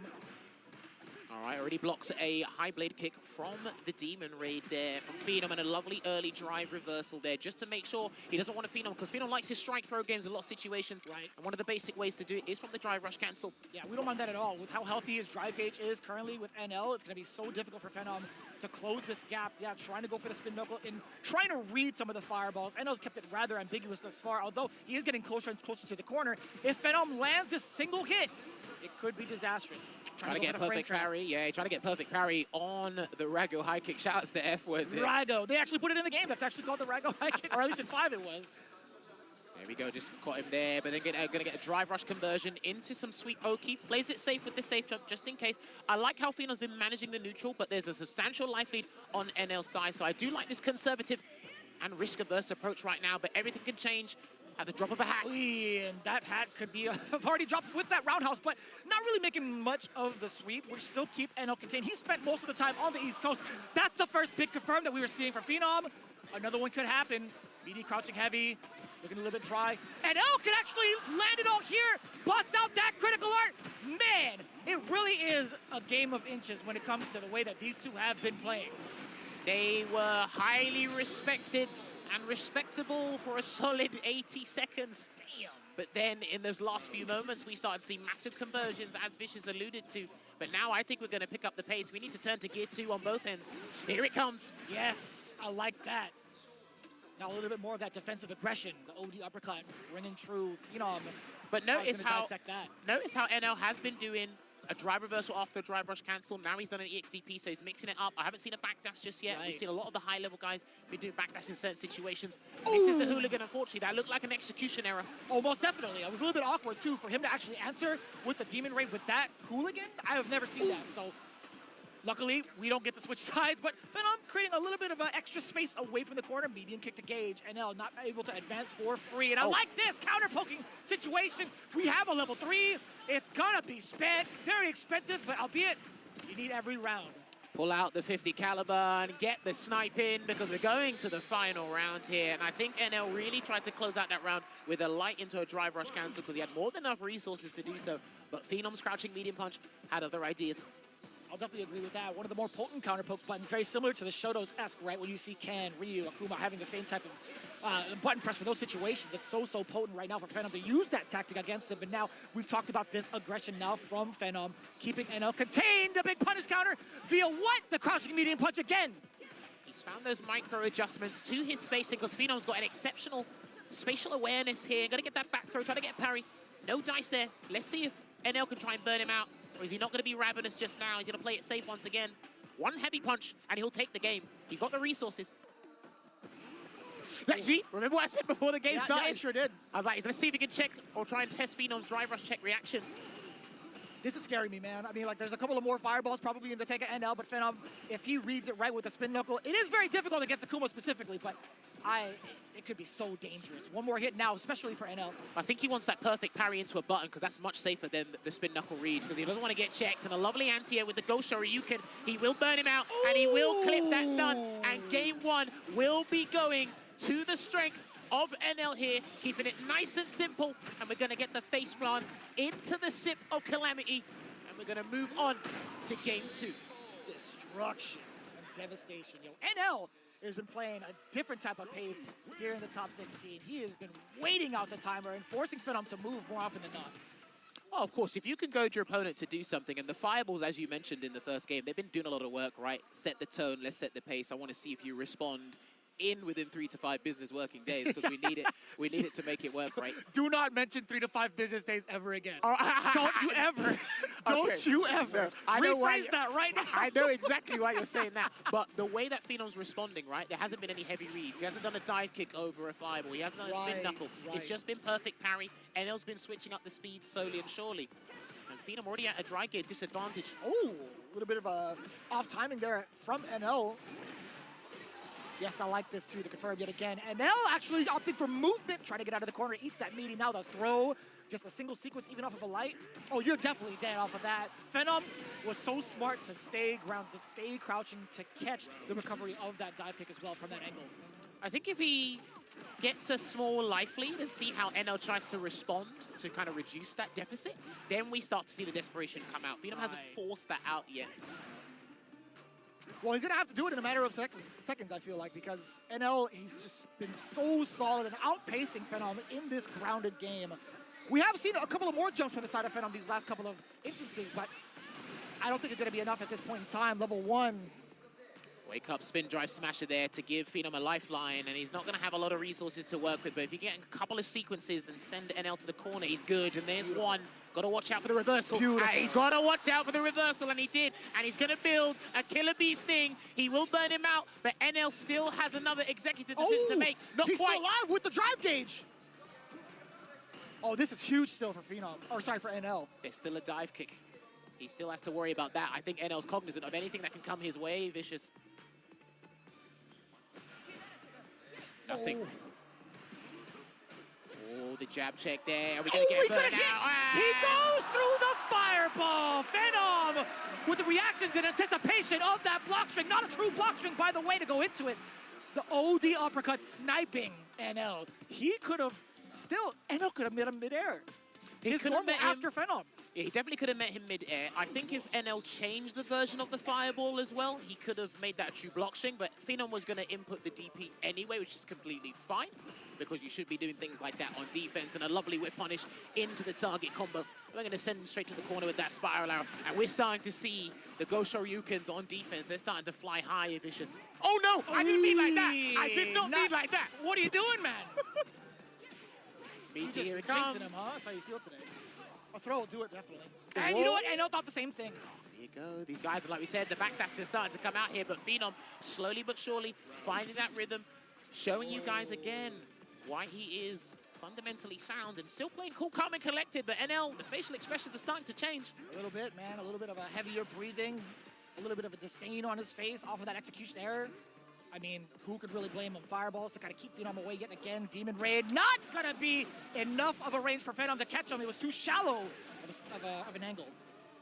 And lovely block. I think he sensed that DP 5 seconds in advance, and that will reward him with the rounds. He's going to have to spurge everything, and I thought he could have ended that combo with the DP, but I guess he played it safe there, NL. Ran out of juggle points, maybe. Oh, no. Oh, dear. On both ends, a couple of very significant errors. At least it's technically one apiece in regards to those errors. It's evened out, as you can see, round for round, game for game. Hold my beer real quick. I'll show you what a mistake looks like. Either way, final round here. Whoever goes 2-1 up is going to be massive for them mentally. Low forward. just at the edge of that low medium. There you go. Phenom's starting to introduce the dive kicks more because he knows NL, the strategy he's got, the grounded strategy he got, is exhibiting it really well here. And these guys are going to start taking to the skies real soon. To be fair, it hasn't really been challenged successfully in regards to like the overall stat usage. So I don't mind that era approach. It is getting a little bit more expensive now. Yeah, he's realized, he's got to switch it up. He's got to force something to happen here, Phenom, and he's starting to realize it. NL, being patient, not going to focus on the anti-air because he's too busy trying to look at what Phenom's going to do on the ground. And it came in from a light, too. Being able to perfect parry, that is very, very difficult, in my opinion. And that's going to be easy peasy. NL with the level 3. Take a sit. Bam. Sit him down. 2 games to 1. And a perfect KO to boot here as well for Falcon's own NL. Now, he's sticking to plan A. If it ain't broke, don't fix it. And we're starting to see the frustration pour out of Phenom in his gameplay here. So he's just going to go back to character select screen. He's not going to change characters, I believe, because he does play Ken. I mean, you know, I was just about to ask for a sidebar. I was going to say, what are the chances, what are the odds of actually switching up to the Shoto? I wouldn't actually even think about trying to do that. I think his Cammy is more than effective to face off against any of the Shotos in comparison to switching off to the Ken. For me, it's similar to like the sunk cost fallacy thing, right? He's put too much work and effort into practicing and prepping Cammy for the group stages, and he's emerged, right? He was talking to me before about he does regret not training the Bison up because he had an epiphany when he came here with the Reject guys to talk about, playing against the Asian region and their Bisons. Bison is still arguably a top 5. Some of them think he's the best in the game. And he does have a formidable Bison, but he just wasn't ready in time for the group stages. So he's going to stick with the tried and true Cammy here. And he's going to have to claw his way back because if he loses this game, he is out of the running. If you had taken a note, though, as to how many jump-ins Phenom had successfully had against NL, and I don't mean like actually hitting NL, at least forcing NL to block, right? He didn't get anti-air outright. I don't mind the strategy of trying to continue onto the air approach, right? I mean, albeit it could be a little bit expensive, and as we can see, Phenom already spending 3 of those bars just to get that cancel to force NL to kind of flinch a little bit. Because of the patience that NL's exuding, it's actually forcing Phenom to kind of play out of his comfort zone. That was so sick! Yo! NL's on smoke today. Good delay tech there, and he's trying to get the burn out. Again, the slight hezzy with the walk-up as well. Not enough damage. Uh-oh. Good awareness there with the throw tech from NL, and he's just going to have to do a jump back jab. Beautiful. I love it when that kind of stuff happens, man. Catching the person on the way down with that light elbow. NL looking at match point with 2 bars to his name as well. Yeah, but it's just how solid he's been in the neutral and patience, and he's not being dissuaded by Phenom's aggression. Yes, he tried to do it. He tried to do it, and Phenom was ready and waiting, so it means he's going to allow a drive rush to come through next time. Not too bad. A little bit of business of NL's own being able to throw out that OD uppercut. He's like, I see you, Phenom. You were ready for my adamant fist? Check out the other one from the ground. Fireballs to check him a little bit more. Perfect parry once again. He's been having a high success rate with those perfect parries, but he needs to get more damage, more opportunities here. But NL is denying him on all fronts. But at what cost? Oh, it caught the backdash. And in return, not quite burnout, but he will. Yes, I like that. Burnout on your own accord. Why not? By his own volition, I want to take this win. I am hungry to proceed further in this bracket. One bind into that level 3 and he's done. Could be via light kick, fist, who knows? Oh, that's so scary to throw out that crouching medium punch. Still has an anti-ed. NL still has an anti-ed. I don't think he'll have a chance for the rest of this round. That's for damn sure. NL with the reluctancy. It's exactly what we had prefaced it with, right? Phenom's identified it, but I don't want him to visit that well too many times because that's going to change or redirect NL's focus, and he still can land an abundance of damage if he does get an air-to-air, Akuma. I say keep going for it. Take that water. Go back to the well, do it as many times as possible until NL has proven he's able to handle it, right? Knowing Phenom as a player, he doesn't want to be as risky as that, not unless the time warrants it, but he's going to take it to the corner again, and we've seen an abundance of wake-up options on defense right now, and he tried to do a dive kick, didn't quite work out there, so lovely anti-air from Phenom, and he's trying to be as aggro as possible right now, Vicious. He's going to have to pump the brakes while he's in the corner. He doesn't want to make any sort of mistakes that'll lead to maybe like a big uppercut into a level 3, etc. Especially with how little drive gauge he has left. Just allowing Phenom to get out of there, replenish some drive gauge for the both of them before they commit to something massive. And he didn't get it. That's unfortunate there for NL. I'm telling you, Jammers, Just keep doing it, man. Low forward or crouching medium kicking, it will close it out for Phenom, and I think he's looking for it as well. Takes a grab, that's completely fine. Yeah, despite the life deficit and 38 seconds left on the clock, NL's not even going to try to inch forward as much. He's going to try that air approach. He already did it with the Demon Raid. Okay! Very, very courageous, too. You talked about that single hit that could get him into that L. He can't get hit now. He cannot get hit now, Phenom. It cannot be by a heavy. Ooh, it cannot be by a heavy. He's going to cash out. He's going to cash out. We're going to find out what's going to happen. He is going to go into the Delta Red Assault here. I don't know about this one, Jammers. It's a 10% that last hit, so it should take him out. Okay. Good call. Good call. You pulled up the calculator for that one. I saw you. Excellent work. I was a little bit concerned just because of the lights. The amount of lights and cancels into it. Well, since there's a lot of heavy scaling on the light conversion, remember, as soon as you're in the yellow, you're good, but it is Akuma, so there's another caveat there as well that will help out. But I think even Phenom's heart stopped beating just for a second there, just in case, because dropping all your life savings on that and not getting what you want. Oh. Plus, you're in burnout with 0 bars, and as soon as he gets a string, yeah, no doubt, he would have lost that. But repay me in interest, boy. Yeah. Dive kick. Now you got me thinking about my student loans, brother. You got the aggression coming in now. Again, that dive kick has been paying off dividends. Thus far, any air approach from Phenom has not been challenged. Majority of them, I should say. I like that back heavy kick after the stand medium punch, just in case Phenom tried to backdash to avoid a throw, because there was significant frame advantage there. But Phenom, being resilient, low on drive gauge, but let's see if his drive gauge will become inactive. No cross cut. Hounding him down, forces the burnout. Phenom tried to bank it on a perfect parry. This is kind of tough too. NL trying to chuck some of the fireballs, just about dead even in life. Almost a fully healthy, greened up NL. Important, very delayed tech. Here's the punish counter. Here it comes. Big damage coming through here for NL, and the gauge is not going to come back in time, so he's just going to block it out. There it is. Dive kick. Well played there from Phenom with that defensive choice, but NL not being deterred, needs one sort of conversion, anything small.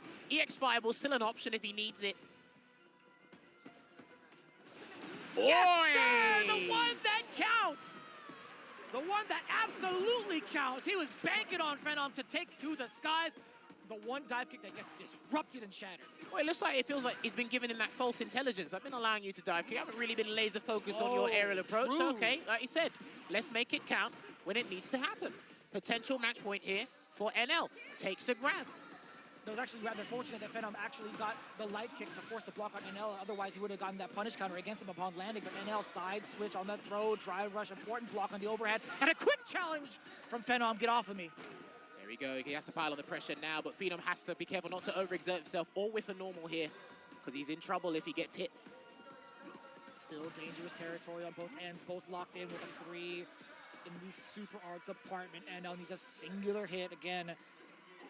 I love this patience, I love this respect. There's the anti-air, and that's gonna clip because that turns into a 2-frame SA3, and that is gonna knock Phenom out of the tournament here.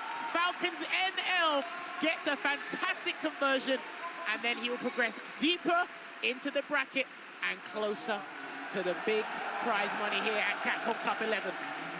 He was a double agent. He was given false information for his own government. That was actually kind of crazy.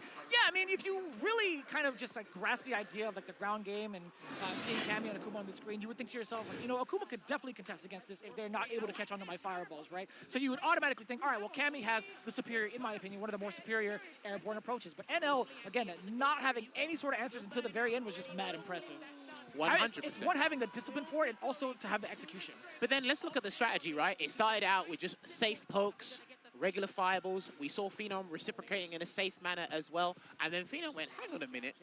You haven't anti-aired yet. You're too busy focused on the ground. You're too busy being cognizant of the ground. Let me try and exploit a weakness. He did go to the aerial approach, and he did get away with a couple of dive kicks, but for the most part, they were blocked. Regular jump hits, they were pretty much blocked. But then NL goes, I'm gonna keep letting you do that, and I'm gonna note that for later in the set for when it actually matters. And like you said, we started to see EXDPs come out, we started to see a regular reverse come out, and then just to close it out, the cherry on top of the cake, we did see that DP into level 3 there. So honestly, this was a fantastic set to kick things off in this top 16 losers side. Beautifully well played from NL, surviving another round of the onslaught here that is Capcom Cup. These guys, again, so bloodthirsty. But Phenom had some really brilliant choices as well, knowing when NL would try to advance forward and try to get those sneaky frame traps by those little micro steps, and it happens a lot, right? You see the character kind of move forward, you're so tempted to press a button. I think Phenom in general had a pretty decent time trying to stop NL, but to the point where you get locked down for so long, it's like, all right, I have to try to take to this guy's yet again. But NL having the proper answer for him, and he was just as deadly. You see that level 3 locked in, it's like, man, should I even try to jump here? Either way, who could really tell?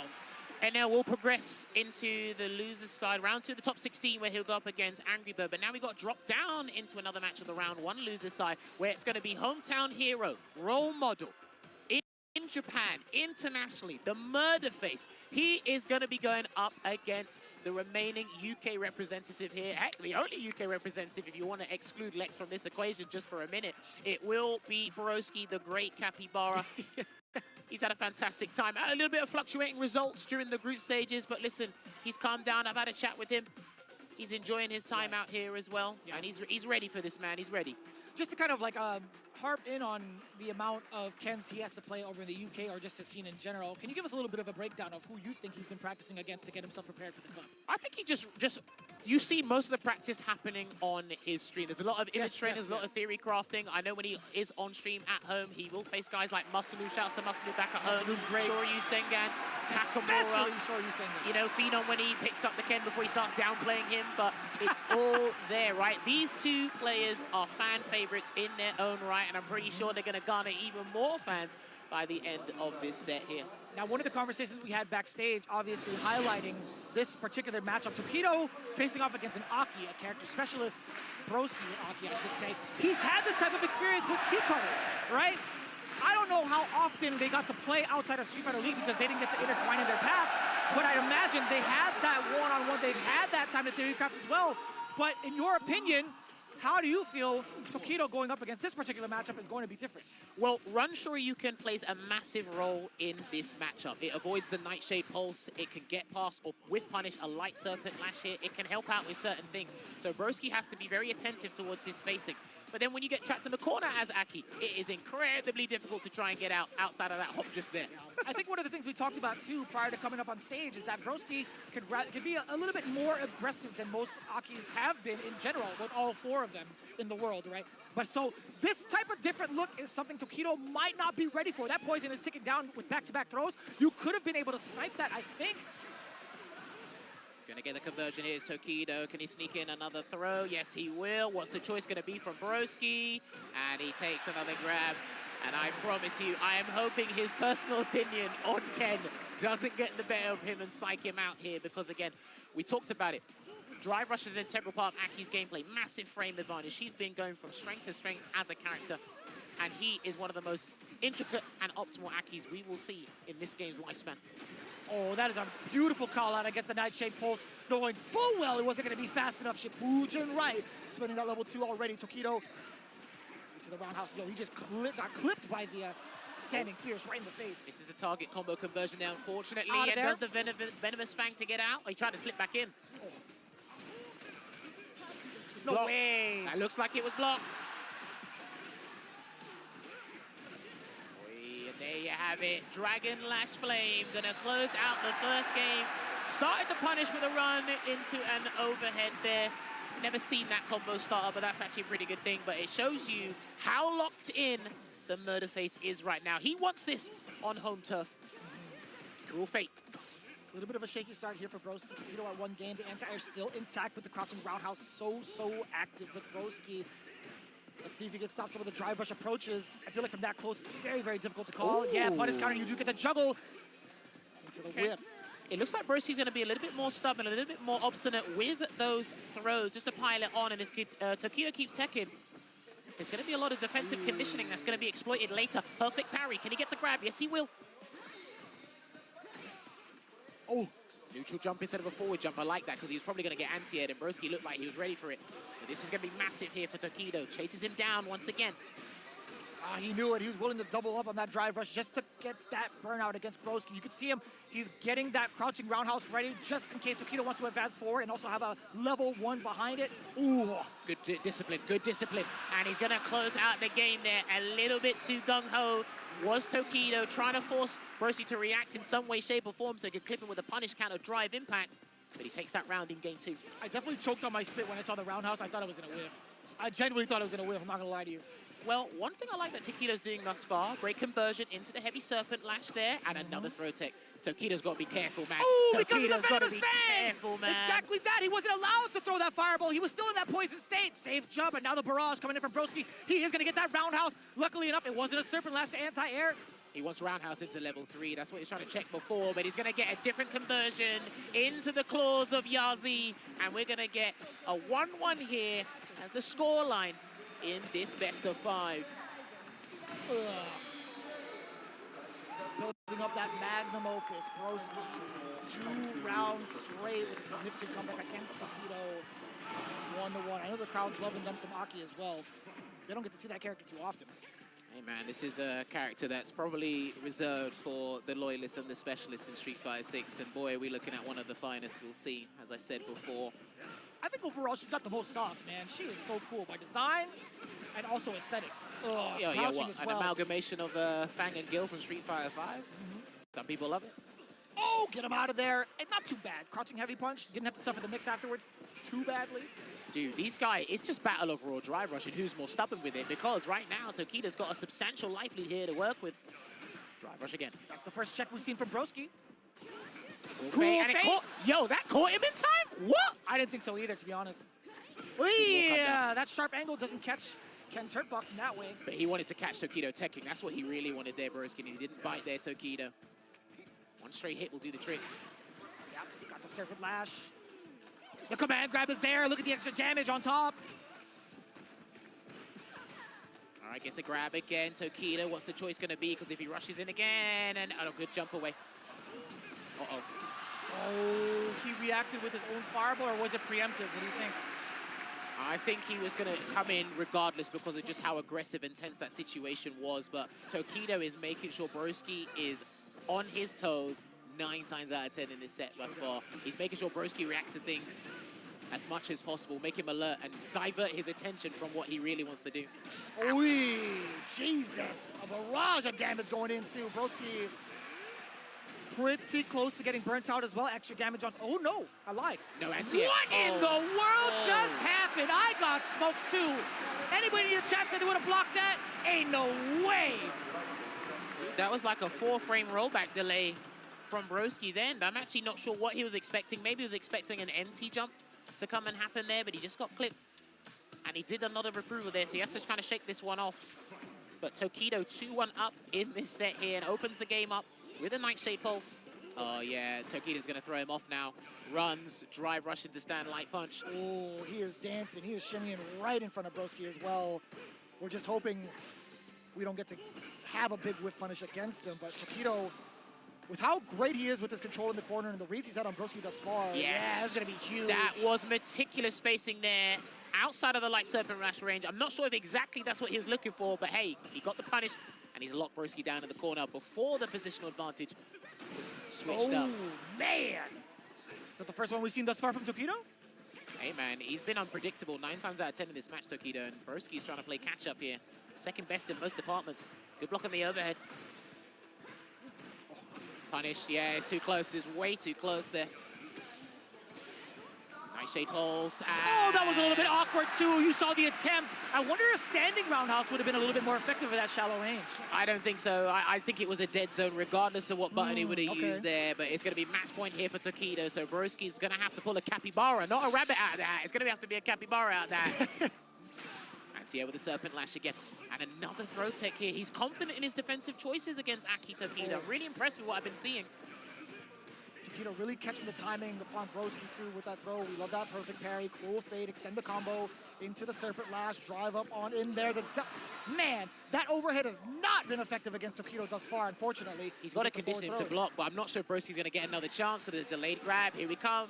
Here he comes. He can't tech. Broski has to be careful. Oh, no! And that's going to be it, ladies and gentlemen. Broski will be knocked out of the tournament, and rejects on Tokido will advance deeper into the bracket. Another Japanese player stays alive in this tournament, and you can hear the roar in this stadium right now. Absolutely phenomenal stuff. He came with a plan, he executed it, and he's letting you know by having that murder face look dead into your eyes in the camera. I gotta say, man, Broski has been mad inspirational throughout his journey into the Cup. I'll tell you what, he's had me playing Aki, he's had a handful of my friends playing Aki. He just makes the character look so cool, and he's such a brilliant mind in regards to breaking down everything he does. And even the giant document that he had put out on how to play Aki is, I feel like, something that should be awarded an Emmy at this point. But Tokido versus Broski, there was just so much dominance, to be quite honest, from the side of Tokido. Well, there was just so much bloodlust and determination in Tokido's gameplay. It's almost as if he's like, you are not taking this opportunity away from me. I want to proceed further into the bracket, but you are not taking this away from me. And again, he must have been strategizing, discussing. Heck, he might have played Hikaru last night. Who knows? Shouts to Hikaru, fantastic Aki player there as well. But you could tell, right? He came with that game plan, and he didn't stray from it. Similar to what NL did going up against Phenom earlier. And Broski, I feel he had a strategy, but how stubborn Tokido was with the throw techs. When he tried to switch it up and get the overhead, Tokido didn't really get hit by an overhead. I don't think I saw enough drive rush into delayed crouching meeting kicks from Broski. Maybe I was just thinking that. Maybe that would have tried to open him up, but again, I think Tokido handled the neutral extremely well. You're looking at the amount of drive rushes from both ends. I feel like if you talk, or if you really think about how many times Broski had tried to do that and implement his offense, I don't know how successful he had been against Tokido. And even so, if he did land those hits, it weren't, you know, it didn't lead to as much damage or as much control that he would like to. But Tokido moving on, he has to fight against Fudo. Oh, that's going to be an all-Japanese affair, yeah. That's right, but now, Mena RD versus Cien. Yo, I saw Cien prepping in the corner of the practice room, and I had to ask him, with how many characters that Mena RD has under his belt and his newfound Bison, it was a very silly question on my end. I'm like, are there any characters that you feel like you wouldn't want to play against? He said, he looked at me, he smiled genuinely, and he said, I'm ready for it all. I swear to you, verbatim, he smiled at me, he said, I am ready for it all. He was one of my sleeper picks to go really far in the Cup. I think this was a position, or maybe it might have been the next round. I don't think Cien made top 8 last year. I think he just got 9th or 13th, so he did pretty well. Now, he dominated his group throughout the group stages here at Capcom Cup 11. And I was thinking about this as well. I was proper ruminating on it last night. I'm thinking, with all the characters and the discipline that Mena has, which one is Jan most likely to prepare for? Because you can prepare for one or two, but you can consciously think about the others. Yeah. But if he's ready for all of them, and he knows DJ is a dent or a thorn in Mena RD's side, yes, you can run with that psychological warfare. Yeah. Between myself and Jammers, we had talked about it. The two candidates that we felt like Mena was going to pick was either Bison or Blanca, but we both feel like the Blanca would have been much more comfortable. But the actual reveal of it all has led us to a different path, and you'll see in just a bit. Mena RD, I think he's finalized his character for the specific matchup. He probably knew this from the moment he knew he was going to fight Cien in the groups, to be fair. He probably knew what he was going to do. Had a little bit of a shaky start with the group stages, but hey, this is a double elimination. He's very good in this territory. He's a two-time Capcom Cup champion, ambassador, and he's got massive fans here. You can hear them roaring in the background. It will be Luke going up against DJ here. Damn, that was fast. No context dash early there from Cien, just to set the pace. See how Mena tries to weather the storm here. Maybe delayed crouching medium punches. Gonna get a clean jump in there and flash knuckle his way across the screen, Vicious. Out of there as well. At least clearing himself away from the corner is pretty important. The delayed tech now from Cien, opting to go for the feints this time. Mena actually did bite from further on with that jump. Didn't really lead to much though. Sobot, counter hit now from Mena RD, flexing that medium. I mean, Cien's mastery of air slasher just in general, the feint, the heavy version, the EX version, you name it, just how he utilized it and watch how his opponents react, whether it be at any sort of level here, is absolute mastery. When you're in burnout, good luck. My commiserations, honestly. Drive rush is in. Oh, look at that, I like it. Just trying to avoid the danger, right, of that drive rush, or at least give yourself a little bit more leeway to react to it, potentially. Well, look, he's got a considerable life lead. Why do you need to go forward? Not yet, anyway. Absolutely. It covers a lot of the options, right? You're able to react to the fireball. You're able to react if DJ goes green. I'm liking this pace that Mena RD setting. Yeah, even when it's not his turn, he backs away with an immediate backdash, hugging the corner a little bit. Oh, he tried to do a delayed parry there, and any hit will do it. Stand medium kick, stand light kick, you name it. Let's get the poke. DI! Beautifully done! That's the thing. Cien needed anything to kind of happen there. And Mena RD knew you weren't going to react accordingly, but he's going to get a back throw there, back to the neutral. And what a check with that crouching medium punch. A weaker combo since the early days of Season 2, because it did get hit with a damage scaling penalty. Anticipating that neutral jump was specifically for the Sobot, right? I believe so. Jump fierce. Good block. I can hear Cabba in the background shouting. That's true. I can literally hear Cabba in the Hey, background. how long has it been since you heard that, right? It's been too long. He's been nerfed season after season. There it is. I love it. All right, so again, this is the type of pacing that we're going to expect from NRD. He's going to hug this life lead for so long, and that's totally fine with him. A couple of fireballs from this distance. He doesn't mind it. The perfect parry, too, can kind of keep Sien in check. If he perfect parries, maybe drive rushes forward, but that's only if he really needs to. I think that's going to be saved for the very last of the rounds. Well, he's playing at the air slasher range, so nothing else from here outside of a no-context drive rush will help him, but Sandblaster is more than capable of handling this situation right 100%. now. But they're up close. And Mena RD is going to force an action here, and if he gets the next hit, he should be able to close out this game 1. Oh, Sien's taking a little bit more liberties with steps. Within crouch medium range, possibly. There it is. Okay. He's alive. Burn him out. He's got to burn him out here, and he's going to cancel into the weekend festival. Now, that actually, I'm not sure if that's going to burn him out, because sometimes checking it out. Let's find out. He's got a pixel. There's the pixel right there. Good call there from Vicious, but the air slasher did the trick anyway. Man, he brought the Filipino out of me. I flinched so hard. If MedRD lands some of these big significant hits, Sien would be out of there. But to the corner. I like this burnout sequence too. This is what I was talking about with his pressure. Oh, hang on a minute. He's going to get his gauge back, fully recovered and open for business. Oh, no, he's in burnout, but he can hug the corner. Or so we thought. MedRD letting the guns fly. Oh, the Sandblaster on the follow-up through. Now, that was very tense because more times than not, we were having a face-off, an absolute stare-down in the neutral before we had to actually drop the hat and speed things up here. And yeah, Sien not technically beating himself up by the way he's looking at it. Just a deep breath. I think he was just a little bit overexertion, but again, when he wanted to try and force something to happen, the life lead was already massively in Mena RD's favor. Yep. And when these guys smell that bloodlust or that impatience for you to try and pick up the pace, it makes it all the more easier to snuff out specific options, which we did see Mena RD do before. Does Mena RD stick to that exact game plan if he manages to keep that life lead? We're going to find out. Sien, however, I want to see if he's going to be willing to play that aggressive game to force the issue against Mena RD and establish a life lead of his own for the very first time in the set. It is only game 2 after all. Let's see what the adaptations are. Nice standing median kick there. That's a button you seldom see with DJ, and it's going to get a knee hop. Now we see the aggression with a slight deficit from NRD. Fighting within the medium range, exactly where Sien wants you to be. That roundhouse being able to clip the normal from NRD. And he tried to run away, but the meaty roundhouse got him, but he couldn't get the charge flash knuckle in time. Great defense here, not flinching with the throw tech is Sien, but one drive rush cancel from either of these guys should close out the rounds, and they were looking for it, and Mena moves out of the way, gets that whiff punish, and will close out that round with the rising uppercut. And it was looking so well for Sien right out the gate. The aggression coming in with the drive rush from NRD and the throw, a big punish counter. I think there's a range Mena's found where if Sien goes to the crouching medium punch, because it doesn't really move DJ forward, he can get a free whiff punish there into a full conversion.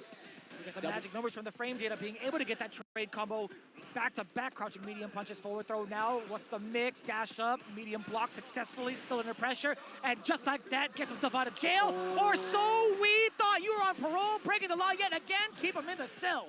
And he's going to go for the greatest Sobat here, and it's not going to get the round, but he can still chip him out with the medium Sobat there. I love that sequence from Sien, really trying to keep himself in this fight here and make it as close as possible. Make your opponent work for these wins, man.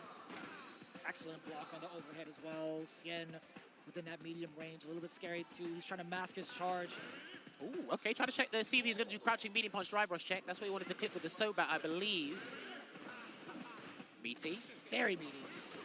Again, back-to-back drive rushes, and MenRD has not been able to check any of them successfully, at least within this round. He tried to jump out. Wait a minute. He's got him. He's taking the turns. No, it was stand jab. Recovers just in time away from the level 3. Sien is going to be able to take it all the way through. Bang! Level 3, Sien on the board. All right, looking good here for Sien, equalizing it and making sure that it becomes 1-1. as the scores on the doors show. Now, I actually wasn't sure. I thought that was actually a standing medium punch he threw out there, Sian, but it did look like a stand light punch, as he said. And Pale Rider does have, I think it's like 10 or 11 frame startup, so you should be able to recover in time, especially if you've got a slight bit of frame advantage as well. Oh, yeah, especially after OD Slasher, for damn sure. Oh, no. Uh-oh. Damn, look at the damage already from that Crouching Fierce. And the corner carry out of control. To the safe jump as well, and another delayed grab. And then another one here from Xian, and he blocks the rising uppercut again, and a perfect on the board. Again, a lot of these guys have had to take throws and make that executive decision. Do I wake up, or do I take that fourth throw? Yep. That was Xian definitely pressing the issue, making the right calculated maneuvers, blocking correctly against the OD uppercuts. Good defense, yes, and I like that. There's an angle where if he does the jackknife maximum, it's going to go the wrong way, and then Meta can chase him down. I've seen a couple of players try to exploit that about Xian, but he's just blocking and taking the sequence. Yep. Second time we've seen that happen, but now RD could spend the bar to dish out the rest of the damage. Level 2. All right, it's going to be a Razor that should close this one out here for Mena. Bam! Very expensive, albeit, but Xian having fully stocked SA is going to be a little bit problematic, wouldn't you think? I mean, he could go for an early life lead if he wants to, but the way he's been navigating neutral, it hasn't needed to be warranted there. And again, being a little bit stubborn with those jumps there. Drive rush in, nice clip with the back heavy kick. Just within range, too. Yeah, see? He's just not charging. Yeah. Or he's not releasing the jackknife maximum. He's going to get a punish there. That was a tenuous punish, but he's going to make up for it with a conversion into the weekend festival. And he's going to try and recuperate as much drive gauge as possible here because he is in burnout, but Mena is close to being burnt out here. These guys are going to fight tooth and nail. Oh, no! Still pretty huge. Xian also, while on offense, he's a life lead. He's going to get his drive gauge back. RD looking rather dry. Yellow all across the board. He's hugging the corners. He's out again. He hasn't tried to do anything, and the Vulcan Blast will keep Xian boxed in that corner. And good jump. Oh no! He grabbed hot air. That's not looking too good, and he didn't get the conversion. Oh no, this is looking a bit scrambly, but Xian takes it there. That was a couple of seconds of spaghetti gameplay, but that does happen, especially in an environment like this, because again, whoever loses this is going home. So you're gonna feel those tense vibes. I was way too close for comfort. Xian whiffing the grab, and RD getting that sequence, and then dropping the knuckle, the flash knuckle at that, excuse me. Man, oh, man. Dude, I've been saying this from Street Fighter 5, right? In these high-octane environments, when you have to play Luke and get a perfect flash knuckle to get, like, the wall bounces and stuff, that can throw you off a little bit. I know these guys are the creme de la creme, but sometimes that can just throw a guy off. To the best, without a doubt, yeah. It happens to the best of us, that is for sure. And RD sticking to his guns. It's going to be Luke. He believes in this strategy, man, and I think this is probably the best pick he has out of all the characters he has in the roster, right? Oh, the overhead does find success. That's the first time we've seen the walk back check with the sweep. Yeah, and he's not even trying to mask his charge as much, right? You can still see him pivoting forward a little bit from Xian. Could have picked up a juggle there from that drive rush jab against a flowing opponent, but I don't think he was quite ready for it. I like that angle too, when you see the shallow jump, just using Fierce to kind of get yourself out of the way and clear up the space. There we go, forward throw again. A little emphasis on the throw, huh? Oh, he tried. That was mad unfortunate. The angle just was not right enough for the sweep pickup from the side of Xian. He had the right idea there, but very fortuitous from Mena, and he waited for any sort of option. A backdash came, and a delayed crouching medium punch punishes there. So he's looking to try and equalize it in this losers round 1 in the top 16. Yeah, slashes in.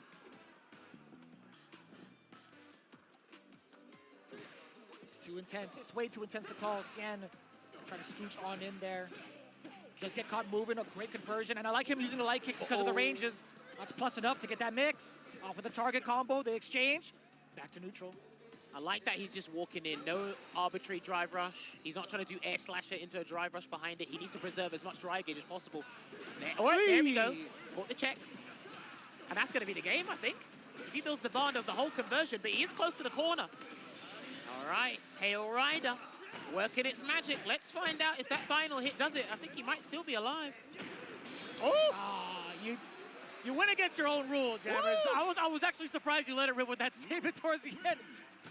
Well, he started it with crouch medium kick, right? Yeah, he did. Actually, Was it crouch medium kick? I think it was. perhaps. Hey, it's 2 apiece regardless. Mena's the one who needs the result with the backup dancers. Trying to close out space. Oh, that wait, was a little whoa. bit awkward. Whoa. Wait, where did he go?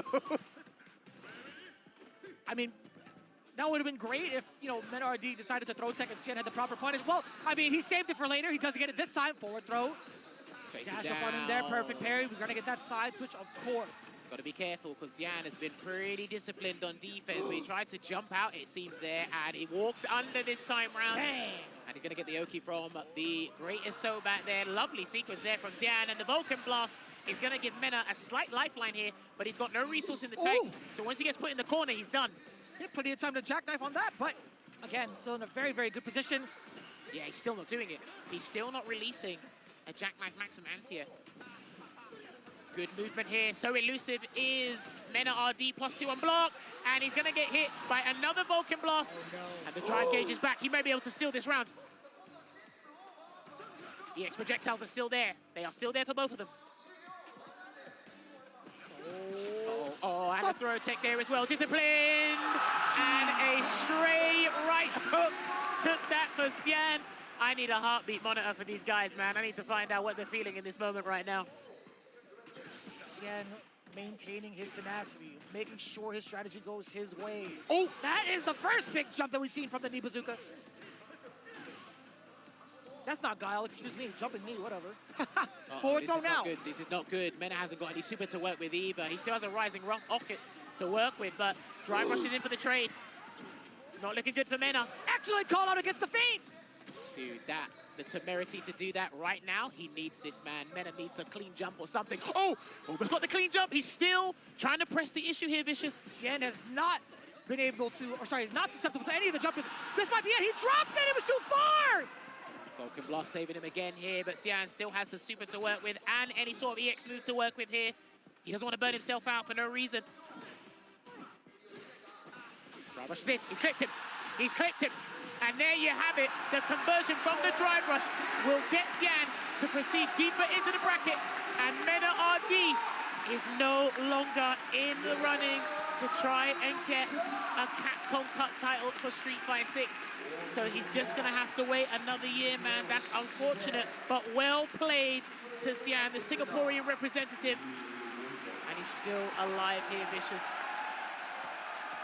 I am a little bit speechless. You see the emotions on the screen, too.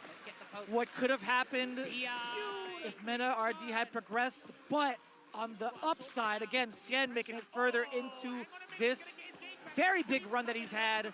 Amazing performances throughout his group stages, and now taking down one of the most intimidating opponents that he could ever face. Hey man, intimidating is the correct word for the strongest ball, and you know what? I love the way Mena was able to handle burnout and somehow find a way to get out of a perilous situation, whether it be via Super Art 1 or some other way, get the dry gauge back, and then EX Sandblaster or some other move is saving him from trouble. Because again, these have been nail-biting sets we've seen thus far, but then it's just that one straight hit. It's when you're like, I'm not in panic mode, but I need a little bit more space to work with and reassess the neutral. That is when the opponent is taking advantage of that and getting a full conversion. And that's happened, I think, at least 1 or 2 times per game, right? Just taking a look at that. But there were a few moments where I feel like Xian had the right choices on offense to kind of kick back just a little bit and force the big errors against MenRD. But what I'm most impressed by is him not kind of like faltering anytime MenRD did get a big jump in on him, right? Making sure that he clears the space rather than trying to prioritize the anti-air and reset that situation. See, and because it went down to 3-2, that last game could have been anyone's game, dude. And that straight stand medium punch they're working out. One thing I like that Mena tried to exploit was Xian didn't really tech on defense, but also, like I said, and I repeated it numerous times, when you jump at a certain angle, he is not trying to do jackknife max man. Not here. at all. He's just going to block, or he's going to try and walk under, which he got a couple of walk under punish counters. He actually got like a fierce and then backdash, or actually no, he did like a sway heavy to like a kick, I backdash think. or whatever it was, and it was weird. It was very awkward, but I mean, like that was like a single instance. But no, I agree with you, right? He's had the right ideas of what to do when a jump-in does happen because he's been mad susceptible throughout the entirety of his matches. If you had seen and followed his progress in the Capcom Pro Tour, that's one of the banes of his existence if you catch those sharp angles. And I feel like, to be fair, it happens to a lot of the DJ players, and they haven't had that kind of answer. Cien, though, being the mad scientist that he is, he's found a way to get around that. Well, speaking of, you're going to see the last match of top 16 at round 1 here with the King of China in Zhao Hai going up against the Asura. One of the better top 16 intros we saw earlier in the show with Shuto. And he did qualify via CPT Singapore, right? And just to let you know, we do see a Bison on screen, so it looks like that's what Zhao Hai might lock in at the start of this first of 3. But Shuto, to get to that winner's final, he had to fight like 3 or 4 Bisons on the way there, so he's well versed in this matchup, I gotta say. I mean, if there's anything that we've seen from day 1, 2, and 3, Zhao Hai has 3 other characters to exercise if he needs to, right? The Bison could be one of them, Cammy as well. He's shown off the Mai, and he could do the Akuma mirror match if he's feeling confident enough, or he has a solid read against Shuto. But Shuto, if you're looking at it, he has 3 of those 4 under wraps, right? He's had so many different training partners. He's also in a generation of very high-leveled character specialists with that in mind. But Mai just might be the outlier if need be, and I'm very, very interested to see if that comes out. Well, Zhao Hai, I think he said earlier in the week that he actually praises the character pretty highly. Thinking that a top 5, maybe a top 3. Like, yeah. I don't particularly think, personal experience, I don't think Akuma's a good matchup for mine. I think it's a little bit annoying, but obviously the character's just come out. We need a little bit more time for the character to marinate and flesh things out. But hey, listen, Zhao Hai is your EWC champion. He, I wouldn't say put it on the map, but I think he made people reconsider certain character combinations. We saw it in Season 1 with Mena RD, with the Luke and the Blanca. Yeah. In Season 2, probably the most prominent pairing was Bison and Ken, because when you saw him do it, you're like, hang on, he might be onto something here. That's right, and he's been a veteran of a multitude of different games where you have to balance multiple characters in a moment's notice, right? Being able to manage 3 at a time is what he's been doing since he was a kid, quite literally, right? So I think he'll be just fine being able to exercise all of these options if need be. It's really up to Shuto to manage them all, and it's so wild, too. Technically, he has another character under his belt, which is Marisa. Hasn't really had that type of limelight throughout this entirety of this season in particular, but mind you, he did start off with modern Marisa, if you guys remember that. But for me, it's the character journey from the start of Season 2 till now, investing, really sinking in that time and, you know, meshing with Akuma's toolset, trying to utilize everything that was there. Look, we all got hoodwinked by Tokido and thought he was going to pick Akuma for a little bit, but he stuck with the Ken. But that allows new rising stars to come through, and I have been thoroughly impressed by what this man Shuto has been doing throughout the past couple months with the Akuma. Obviously, as before, we've spoken about this time and time again. Logan highlights the stand light kick and the stand light punch usage. I like his aerial approach. I like how he uses Demon Fit after certain fireball situations. Yeah, it's all there, man. He knows how to utilize the Swiss Army knife, as people like to call it. I'm still stuck on Shuto's like beginning journey with SFL, with Goki, or Akuma, excuse me, him trying to take advantage of the Demon Raid all the time. He was so obsessed with that move, it looked like. But here we go, Zhao Hai versus Shuto. Game 1, Bison is the choice for Zhao Hai. Shuto trying to manage it with the Akuma pick. Oh, that's a punish right off rip there. That was a poorly spaced light knee press there. And here it is, the momentum's coming in. Unfortunately, he didn't get, I'm not sure what that was. I said light kick, but I'm not sure he wanted a tutsu or something there. Not sure that would have worked, but with punish. Beautiful. Nice buffer, actually. Like how often, I mean, buffer or not, it still happened to catch Bison's medium kick, which is kind of like crazy to think about. It's such a great tool to kind of space out the opponent. It's also a great tool in the footsie department. Ooh, okay. That was interesting. I like that. He was cognizant, had that situational awareness that the stand like it will whiff, and maybe Zhao Hai try and clip that. So instead, let me throw a bigger button, and you won't expect this one. A lot of start-up on that forward fierce. Try to catch him second. No dice there, but he's going to put him in the corner anyway. And he's going to go for the Tatsu ender here, Vicious. Yes, sir. Punishing the parry. Dash up on in there. Back-to-back throws. Another one will be... Ooh. Would have been enough. Zhao Hai knew it. Catches it low this time. Shuto has the bomb on him. An important tech at that. He gets the chill back. Overhead does get blocked. You saw the perfect parry yet again. Not too bad. It could have been far worse if it was a rocket, but he's getting thrown up. he might be able to pilfer this round, and he's going to get another grab. Shuto still has a choice to make, and he made the correct choice. The pop-off immediately afterwards. You know what I've noticed, especially with the Japanese Akumas when they go up against Bison, is when you drop that Psycho Mine on them, they are not afraid to DP and let you know what's up. They'll let you know what the 4-1-1 is on defense. Now, While he had it the first time, he was big chilling, right? He was like, you know what, I'd much rather try to go for the parry, and if I get thrown, so be it, right? I think the risk-reward behind either would have been so much better for Shuto, but yeah, I think it was he's played it excellently with the bomb on him. all I'm saying is when I do the back fist combo, I'm negotiating 60%. If you want to shake my hand for 60%, let's do it. Well, That's exactly why he's holding parry, right? That's exactly why. You compare that to the throw, it's like, all right, you know what, might as well. yeah, I think for Zhao Hai, it was just a poor start. I don't want to be over-aggressive as a player here, but I think he just needs to switch things up just a little bit. He seems like he's very hell-bent on trying to get knee press to connect in the neutral. That's what he feels comfortable with right now. No, It was a force down. It was a force down for the side of Shuto. He caught him mid-air, so I don't blame him. He missed it just ever so Yeah, slightly. here we go. Oh, All right, we that's talked about that exact situation. It's time to make a deal right now. He's not done, but the back fist combo will come on. Actually, I tell you a lie. Woo! Press Nightmare, not quite dead. Lot of space to get that medium kick to react to anything Shuto tries to do. I noticed how Shooter didn't pop off when the DP didn't work. I mean, Strange, isn't it? it didn't kill, so I mean, like, why would he, right? The game's still on. Oh, boy. He's boy. just getting hit by anything and everything, and your reward is the Psycho Mine, and this guy is so stubborn. I love it. You did it again. You called that exact tactic. While the mod was on him, he's like, you know what? I am going to go for the OD uppercut. You guys this are time. playing a game of chicken with the bomb. You guys are hilarious. Jumps away. Nice. Was He's ready blocked, for this he's time. blocked. Surely, Double two. yeah. Shuto feeling the pressure. Zhao Hai with the adaptations and also getting some of these big calls against the OD uppercut. Very well done on defense, excuse me. Now, I don't know if that was an intimidation tactic. You're trying to bemuse Zhao Hai here, and it's like, listen, when you put the bomb on, I'm going to do anything and make you do the mental gymnastics as to what I'll do next to allow me to safely backdash or do something else on defense here, but he's not. He doesn't seem dissuaded. Forward throw. Oh, I saw Zhao Hai kick back in his seat when he took that throw. Beautiful. He felt that one. Full body reactions, OG status. Oh! Good call Okay. from Shuto, let the knees drop. Yes, sir. Okay, I For the like that roundhouse double dash Tatsu there. towards the end. Yeah, it makes a lot of sense. For the extra screen carry. You don't build that much dry gauge from it, but you do get the screen carry. That's what he wants. But there's the bomb. He's done it again. He don't care. Nah, he's just letting him know I'm going to do something every time the bomb's on. I mean, with the amount of damage he has, and he has enough life lead to gamble with it, it's totally solicited. Oh, you talked about that standing light kick. A couple of them coming out. The trade combo does not benefit, does not even come out, excuse me. No trade combos here. Shuto is trying to keep it a one-way street. Now, the thing is, we've spoken about this before. Nice crouching heavy punch there, and he's going to get a lovely conversion and put on the heavy back fist combo again. Shuto, what's the question mark? He's going to take a grab this time and mix it up. Oh, no okay, way. Okay.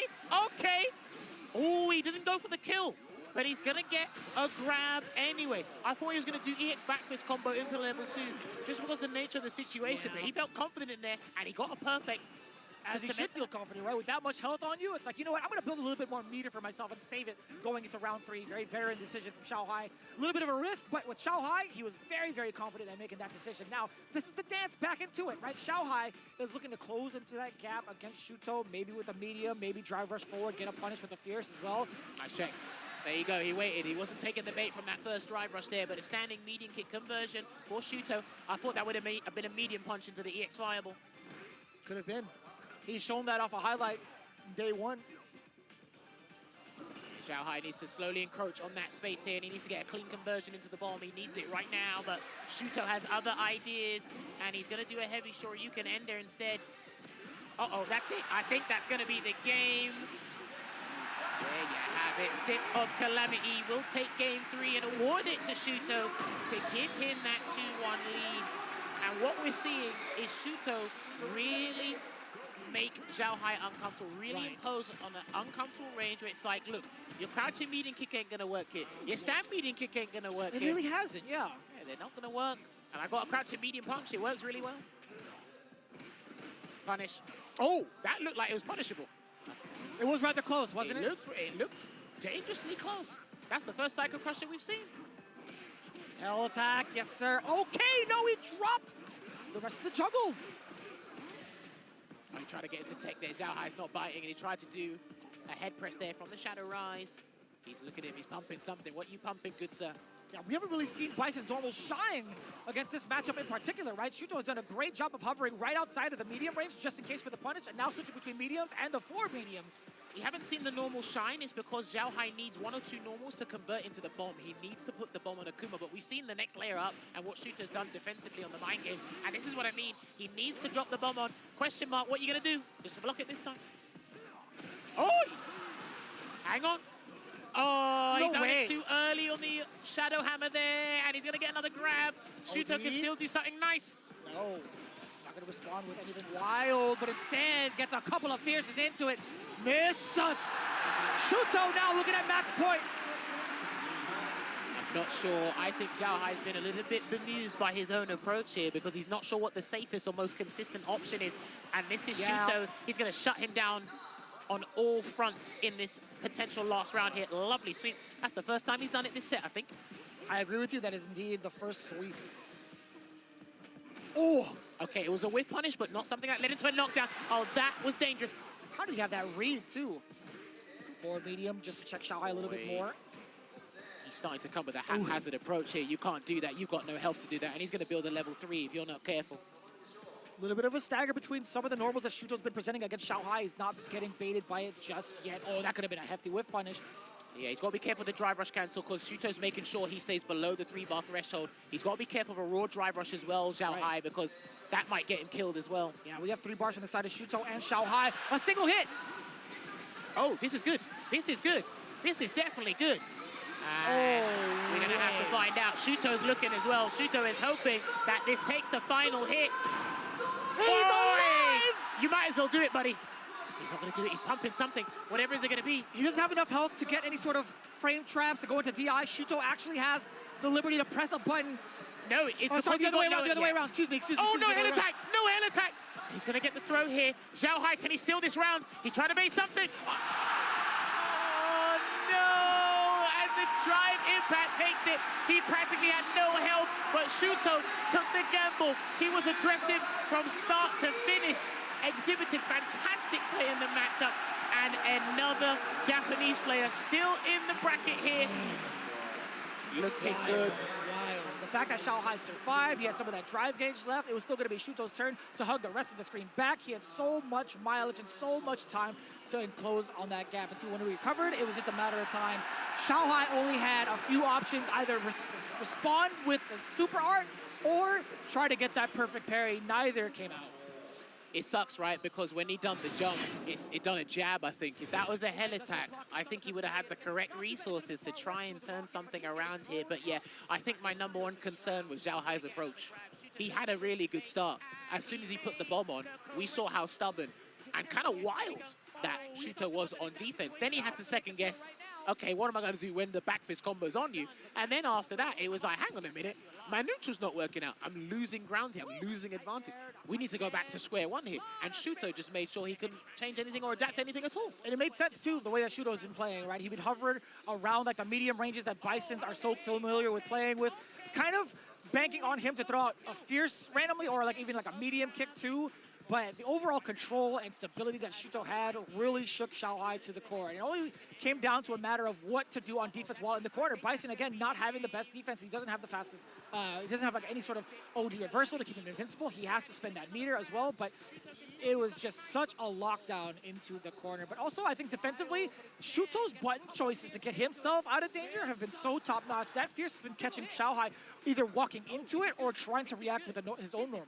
I think one of the staple things about this matchup we always talk about when going up against Bison is how do you deal with light knee press, and I think Shuto was exquisite with that.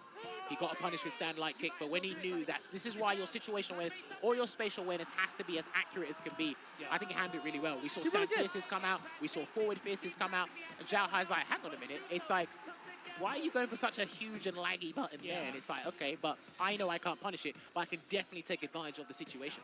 And it was all off of that first interaction, I think, in like game one, where he had walked into the spacing and you saw the scissor kick get punished with the light kick.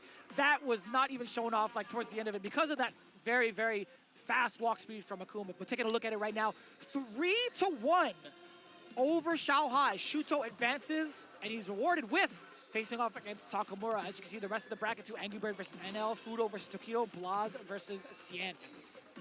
Commiserations to Phenom, Broski, Mena RD, and Xiaohai. Unfortunately, they fall by the wayside, so their journey at Capcom Cup 11 has concluded. But the show must go on because we need to crown our $1 million champion. And before we do that, we always got to give thanks to our sponsors that make sure that we have such a prestigious and a fun event like Capcom Cup here. First, I want to give a shout out to Suzuki. We've actually seen them out and about here, and we actually seen one of the higher ups there. He's a really cool guy, love him. Suzuki is standing behind the people who love and endeavor a challenge. And been pleased to collaborate with Street Fighter to deliver the joy of the game to as many people as we can. This time, we'll be putting our booth in place on the second floor of the Ryugoku Kokukikan, the venue of Capcom Cup 11, to showcase a special edition bike, GSX AR, tuned by Juri, themed by her character. And you can check this out at the Suzuki official SNS. Myself and Vicious have actually taken pictures of it. We actually saw Ryan Hart take a picture of it as well. So check it out if you do get time, if you're actually at the venue here live.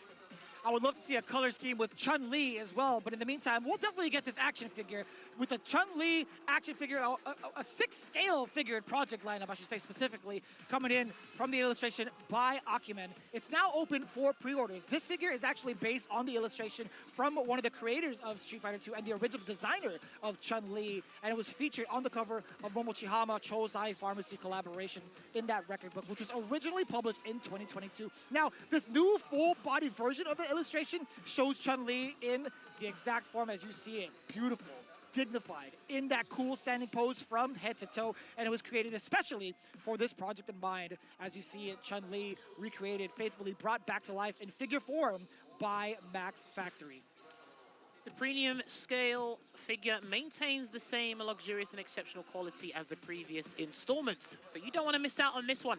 Pre-orders are open until the 12th of March, with the figure scheduled to be released in October the same year. Pre-order soon on the Good Smile Company online store or authorized Max Factory retailers. Once again, thank you very much for showcasing this 6-scale figure here.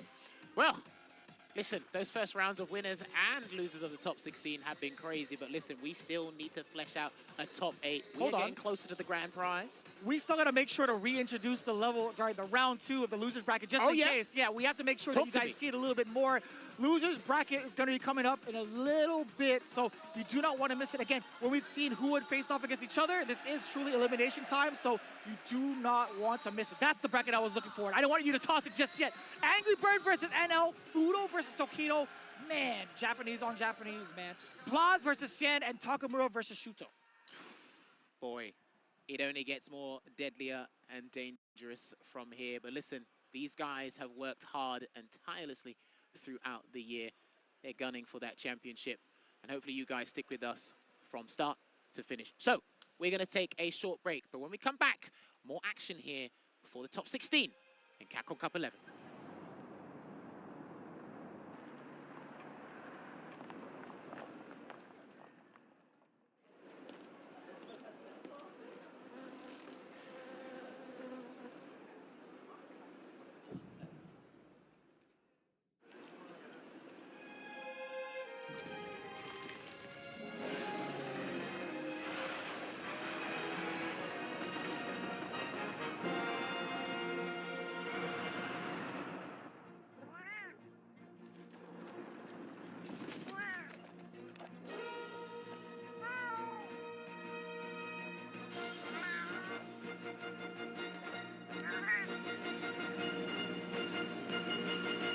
Where dreams become reality.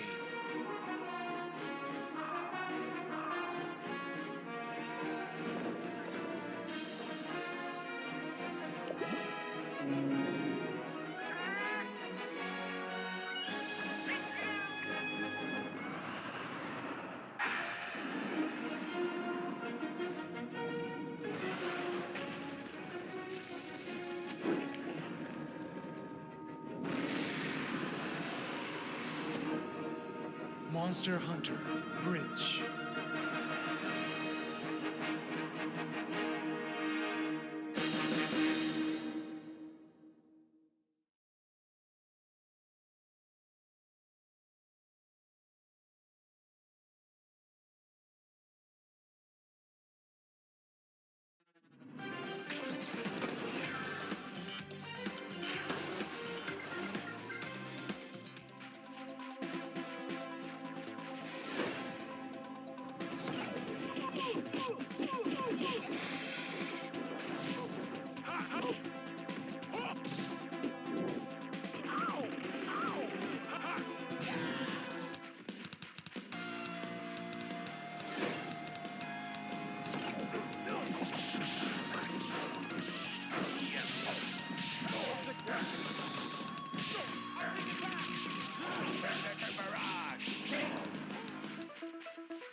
destination is Osaka.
We're back with more Capcom Cup action here in the Ryukoku Stadium. It's been fantastic. We've sent some people home. We're going to keep doing that right now. It's time to toe tag them and bag them and get more people on out of here. My name is St. Cola. I'm joined with Sherry. How you doing? I'm good. How are you? How are you? Oh, I'm fantastic. Fantastic. This is your first time commentating today, right? Actually, yes, it is. Yeah, I've been here for a while, I apparently. had the privilege of opening up today. This is the finals day, top 16, making our way through top 8. We have 4 already established in winners in top 8. We're trying to make our way through losers now, and we just watched the first round of losers, and we're moving on into the second round of losers to figure out who is going to make it into the top 8. Oh my God, $1 million sits at the very end of today. You see some incredible play, some unfortunate things happening, some nerves, of course, but that's to be expected considering the stage that we have set right here, and not just the history, it's what we see on the screen and the players, the pedigree. Angry Bird versus Eno is up next. After that, Fudo versus Tokido, Blas versus Shien, and Takamura versus Shuto. Can you imagine that this is losers? This isn't even winners. You're telling me Fudo and Tokido, Shuto, Angry Bird, Cien, they're all the losers? And Blas, I mean, he had a perfect record He going had a into perfect this. record, yep. And then unfortunately in winners, he did drop into the losers round. But again, this is double elimination. We are doing first to threes. This is what all players wanted. And there's always a chance to make it as long as you're still in. That's true, that's true. I mean, this is the coveted land of first to three, more time to shine and grind out things, but that also goes for the competitors as well. But Angry Bird for himself, as long as I've known him since 2018 Combo Breaker, he has never liked the first to two. He hates the pool play. He just doesn't like that. He likes swimming in the deep end in the dangerous sharks. That's where he likes to be at, where he has more time to be able to figure out what's going on.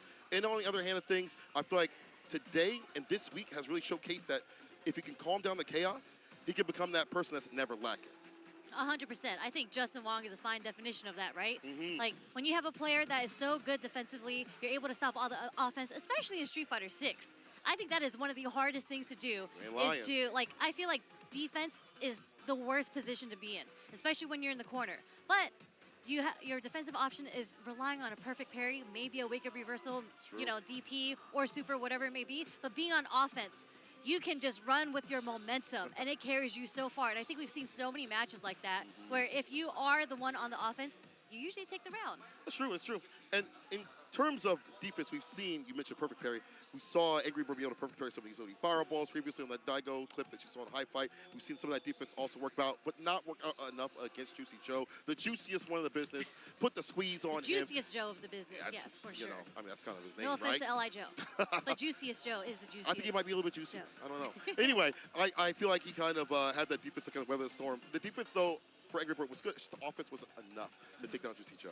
And so I want to see that sort of offense, the patent offense that we expect from Angry Bird, come through. The other hand of things, NL, as we mentioned, has been a lot more hot than cold.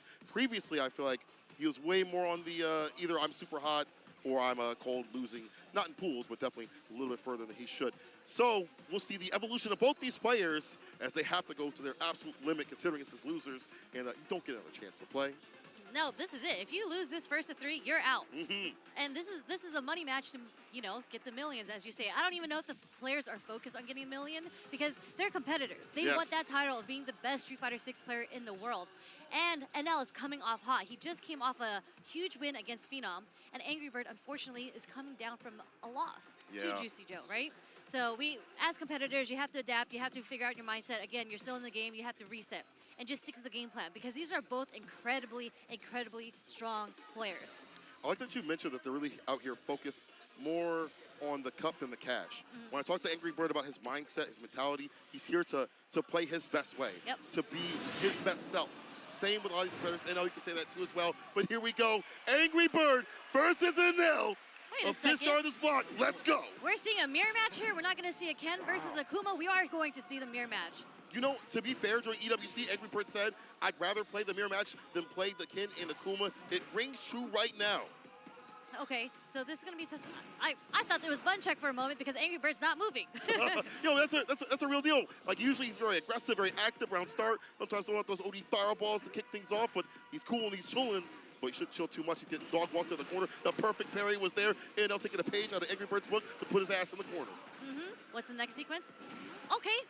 Nice light DP actually counters against the Demon Flip dive kick, and it is now NL who is in the corner with Angry Bird on the offense. First throw. Are we going to see a throw loop? Nope. Same thing. They both jumped out of the corner after the second. Bison trying to take the guess of the throw in the corner. Adam and fist. Get the heavy kick Tatsu right there. That's why the corner's so deadly. Extended combos from Akuma. Another toss. No, he goes for the OD fireball for the plus frames. Strolls on in for another grip. One more hit will be it. It's another grab. Where my hugs at? The meatiest of grabs. That was a nice counter hit coming from NL. Perfect stuff right there. NL. First round to him. This time, let's go for the throw. He goes for the sand medium. Drive rush right back in, gets a grip. A lot of throws that's going to be conditioned for later on. We go for these medium punch buttons and things like that. Give with the opening, heavy kick Tatsu. That's literally the same starter on how NL got Angry Bird into the corner last round, right? The perfect parry on the fireball, into the punish, into the corner carry. Wake up DP. Okay. What a throw onto Angry Bird's drive rush. Perfect parry. NL being standing at the perfect range where they're both pressing their heavies right now. Angry Bird, drive rush, Ash, wow! What an interaction. My man is DPing his demons. There's nobody there. Interrupts the drive rush. That's Oki. What does he go for? Back rise. Angry Bird backs off. I do like that. Not a lot of health or life to give right here for Eno. He does have bar. Maybe in periods in, or just the jabs to stop the oppression in the approach. Round to round, pound to pound. There's 3 bars at the bottom. Yep, nice chain of lights coming from Angry Bird here. NL starting it off with the low forward drive rush. Back throw, putting NL into the corner. Forward heavy punch is able to hit. Not a counter it though. Now a punish counter. Something bigger on the way. Tatsu, DP, level 3. So he doesn't go for the safe jump setup. He splits the damage. Lead in the bar as well. Angry Bird in the green. NL not looking so healthy. You have the huge life leader. I would just back off for a little bit. Do something super safe. Don't want to get perfect parry thrown into the corner. Like that OD fireball, as you mentioned. Do something safe, something plus that OD fireball. Very able to trap him up in the corner. Put the buttons along that. That's why, again, Akuma is so good in the corner. As long as we have resources. People without resources, it's nasty. Yeah, and with this being a first of 3, Angry Bird having the first game, I think we might see a little bit more defensive options here, maybe reversals and whatnot, or just maybe a bit more aggression, the typical Angry Bird we see, right? Yeah, more activity. Good working out. We saw the suppressor try to ring out, didn't work out. DP does that against a dive kick, does get the anti-air. Whip punish, such a good establishment tool to lead them outside the corner of that sand pierce, so NL, he knows. He's like, I play this character too. Perfect parry, over the ground, he tried to press a button, OD DP. OD right after, a little bit too aggressive, a little too active.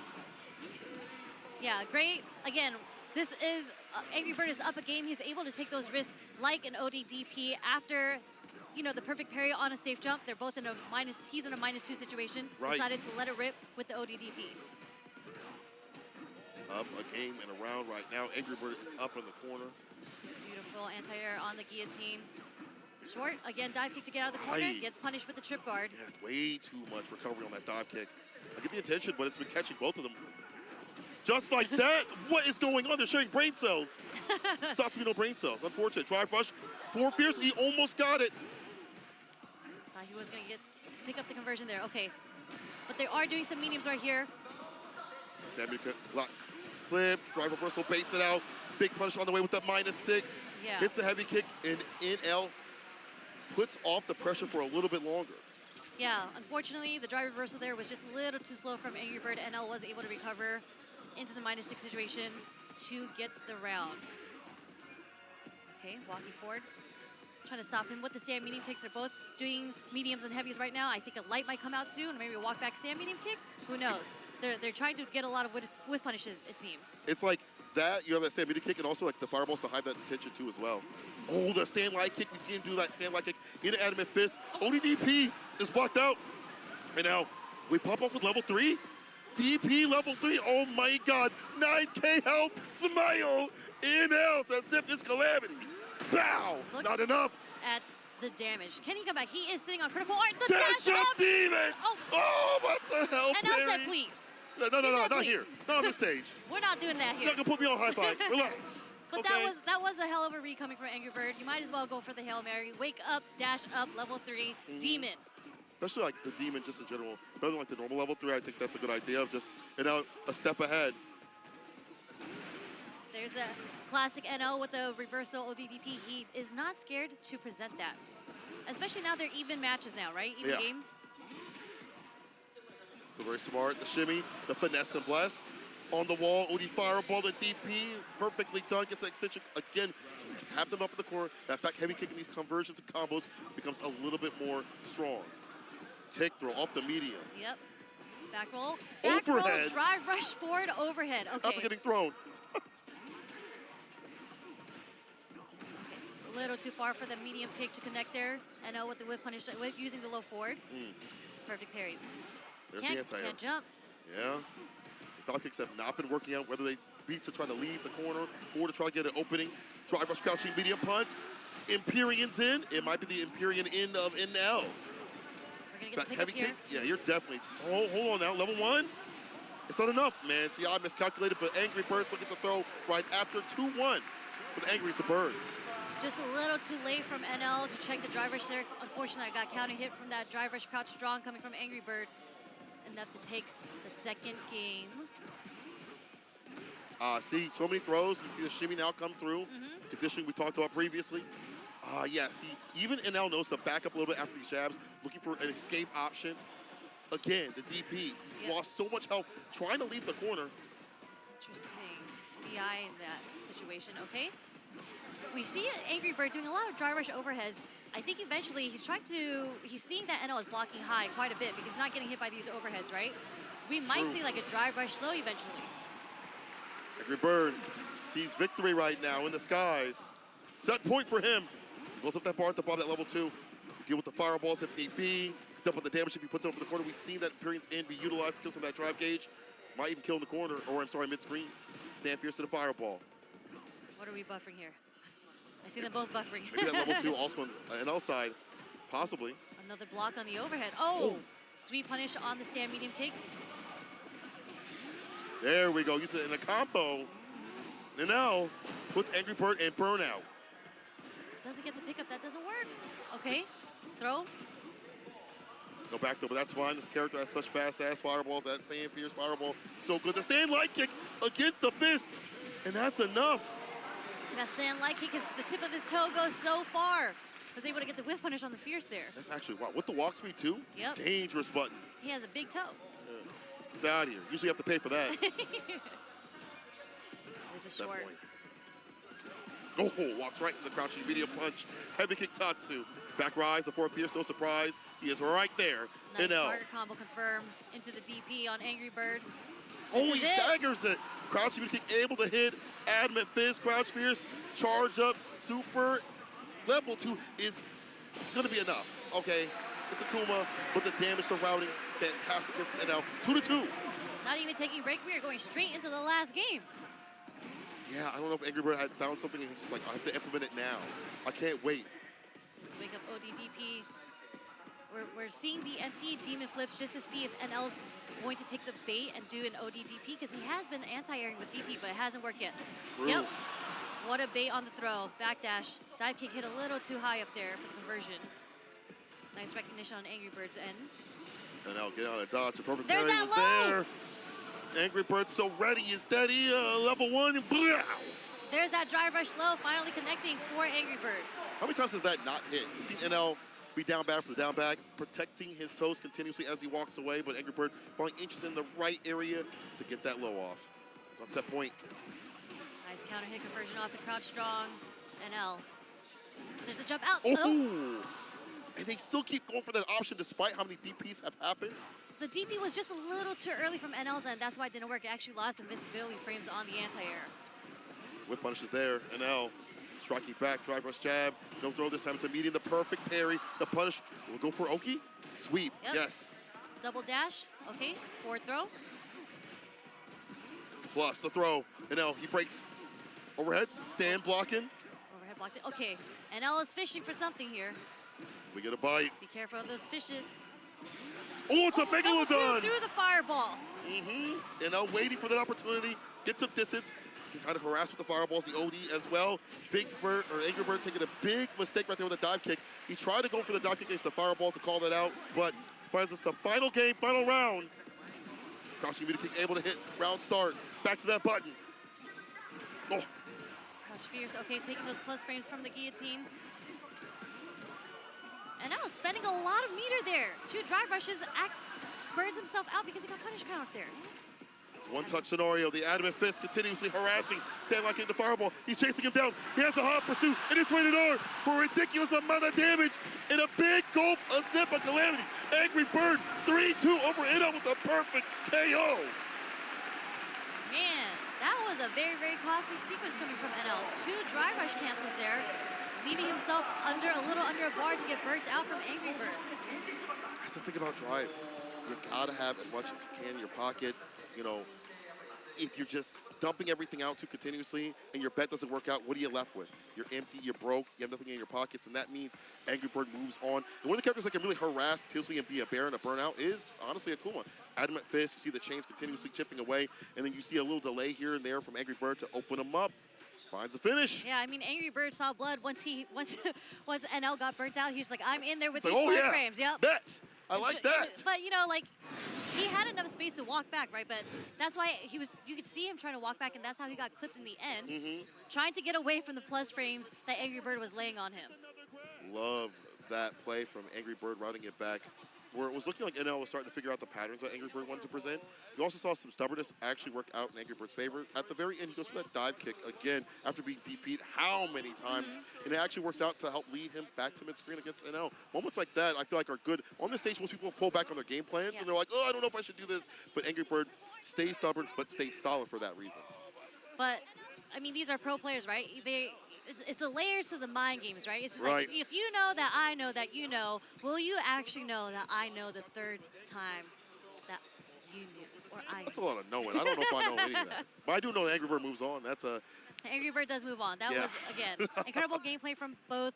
Unfortunately, it was Angry Bird who seemed to get the upper hand, especially being, again, when you're on the offense in this game, it's so hard to defend against what is coming at you. Right.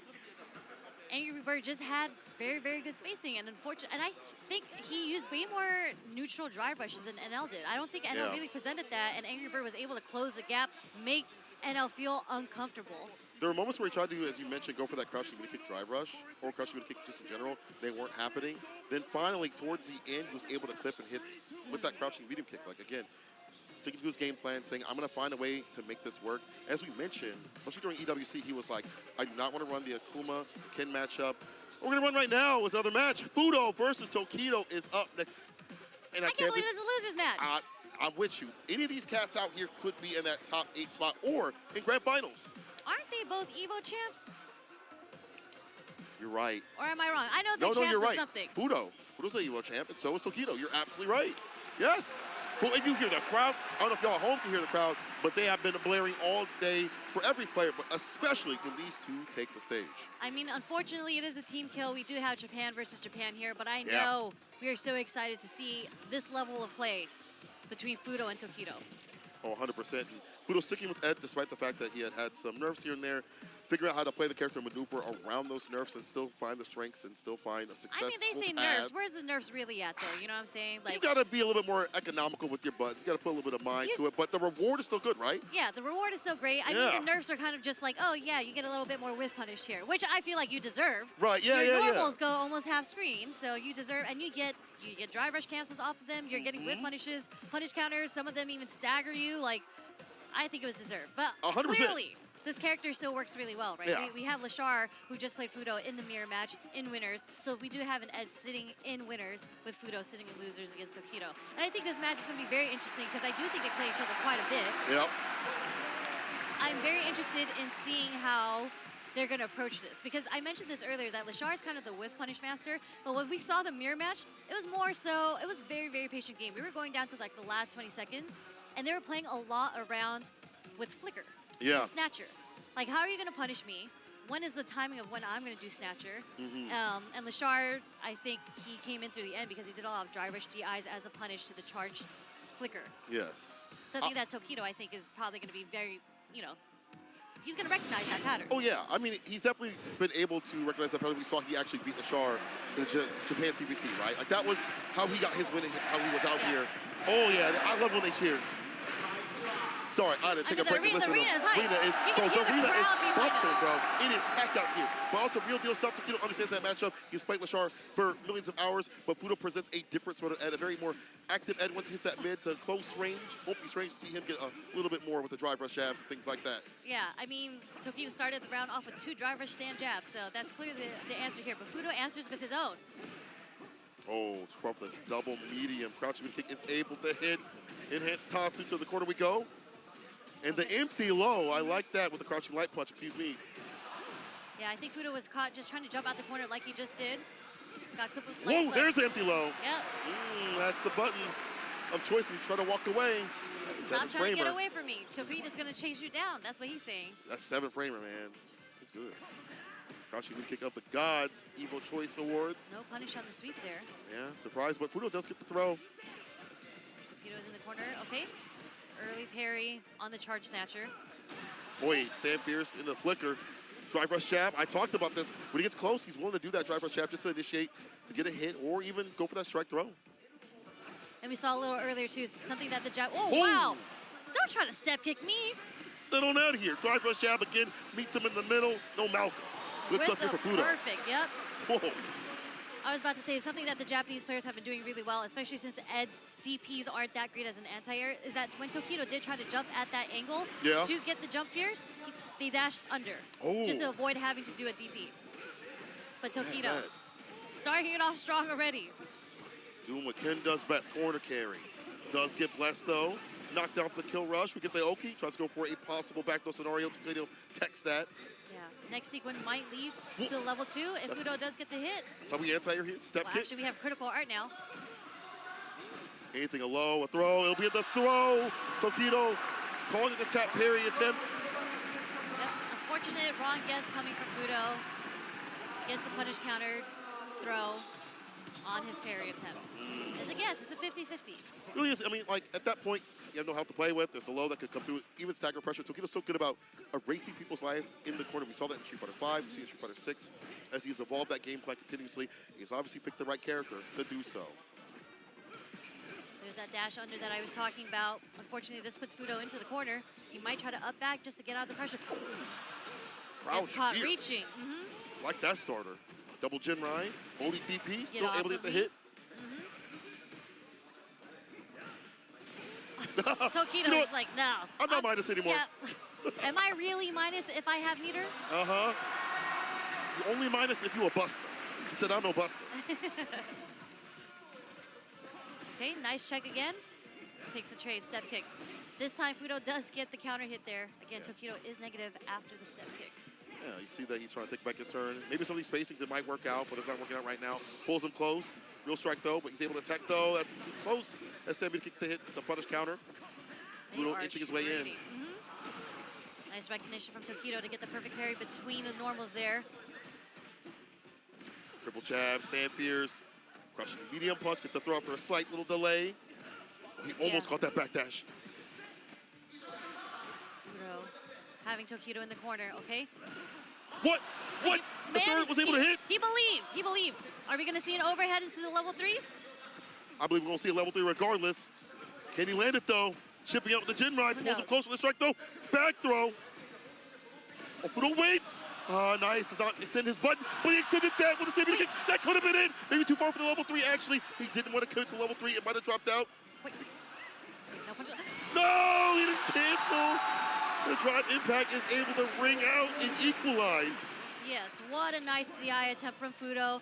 Tokido, that was such a high mental stack, and he was so close to the corner, so there were so many options that DI covered, unless Tokido was ready to cancel into super. And there's a DI reaction coming from Fudo. Beautiful stuff that knocked out the kill rush. Again, jump fierce, the throw. For the medium on the way down, that's an easy punish, but it could have been more. Tokido could have got at least like a Tatsu right after. It's unfortunate. The level 3, huge lead here for Fudo. Build up that bar in the green, keep Tokido in the orange. It's not your color. What's the next sequence? Are we going to try to do a sequence to burn him out, or are we going to play a little safe here? We're going to play a little safe here. Yeah, flicker, nice and easy. Throwing on over to the corner, dog walking, Tokido. Let's go outside. Oh, the back dash crouch slide kick. Gets the punish counter, and that's it. What a read, and what a follow-up. Making it Fudo, tying it up 1-1 against Tokido. He's eating right now. Oh. It's okay. Tokido got a little frisky with those step kicks, you know? Yeah. See if he's going to dial it back a little bit. Nice check coming from Fudo on Tokido's drive rush. Yep. Like these close range fireballs to intercept. It connects with the drive rush, stand fierce. The knocked off the kill rush. Now he goes for another neutral jump, but Tokido meets him up in the skies. Baits out the ODDP, drive impact, side switch incoming. Yes, sir. DP doesn't expend any bar, wants to hold it for the drive rush, like that. We're going to try to sprinkle in some damage first. Nice check with the delayed jab coming from Fudo. Delayed crouch short, actually. It's good against that go right kick. So the legs up. Pass up for him. No! Too obvious for the drive impact. Surprise, Tokido usually waits for a little bit. Fudo takes advantage. He just missed the meaty timing, actually, on that. Okay. Taking the train. Fudo with more life takes the round. Look at how active Fudo is. Willing to scramble, not something you typically see from Ed players. Putting Tokido off his game, right? Well, Tokido's trying to see what Fudo's trying to do on the defense, but Fudo just waited there. Oh, the neutral jump is going to work as a shimmy as Tokido wakes up throw. Drive impact, not like that. Tokido does burn himself out. We go for level 3 here. No, I think he holds on to it for maybe one more interaction. Nice meaty jab. Not Keeping just yet. Fudo ready with the reversal timing on the medium. Wake up super! It's not gonna work. It's so unfortunate. It's like, when do I use that level 3? Do I use it now? Am I getting my bar back in time? The second interaction is so scaled, there's not a lot of damage behind it. But it just was too late right there as a reversal. Fudo waiting and baiting. He is up 2 games on Tokido. Yeah. I mean, now we're down to the last game. I think Tokido might have felt a little bit more comfortable doing a wake up super there because, you know, you have another game that you can come back from. It's true. More time to grind. Almost got the whip punish. There, yeah. Fudo did try to press the button there, got counter hit. Nice light chain. Catches Fudo. Like that back step. Fudo loves his flickers. Oh. Boy. First reversal doesn't work on Fudo. Was able to get the side switch too. A drive gauge to give here for Tokido. He's trying to strike back to stop that from happening.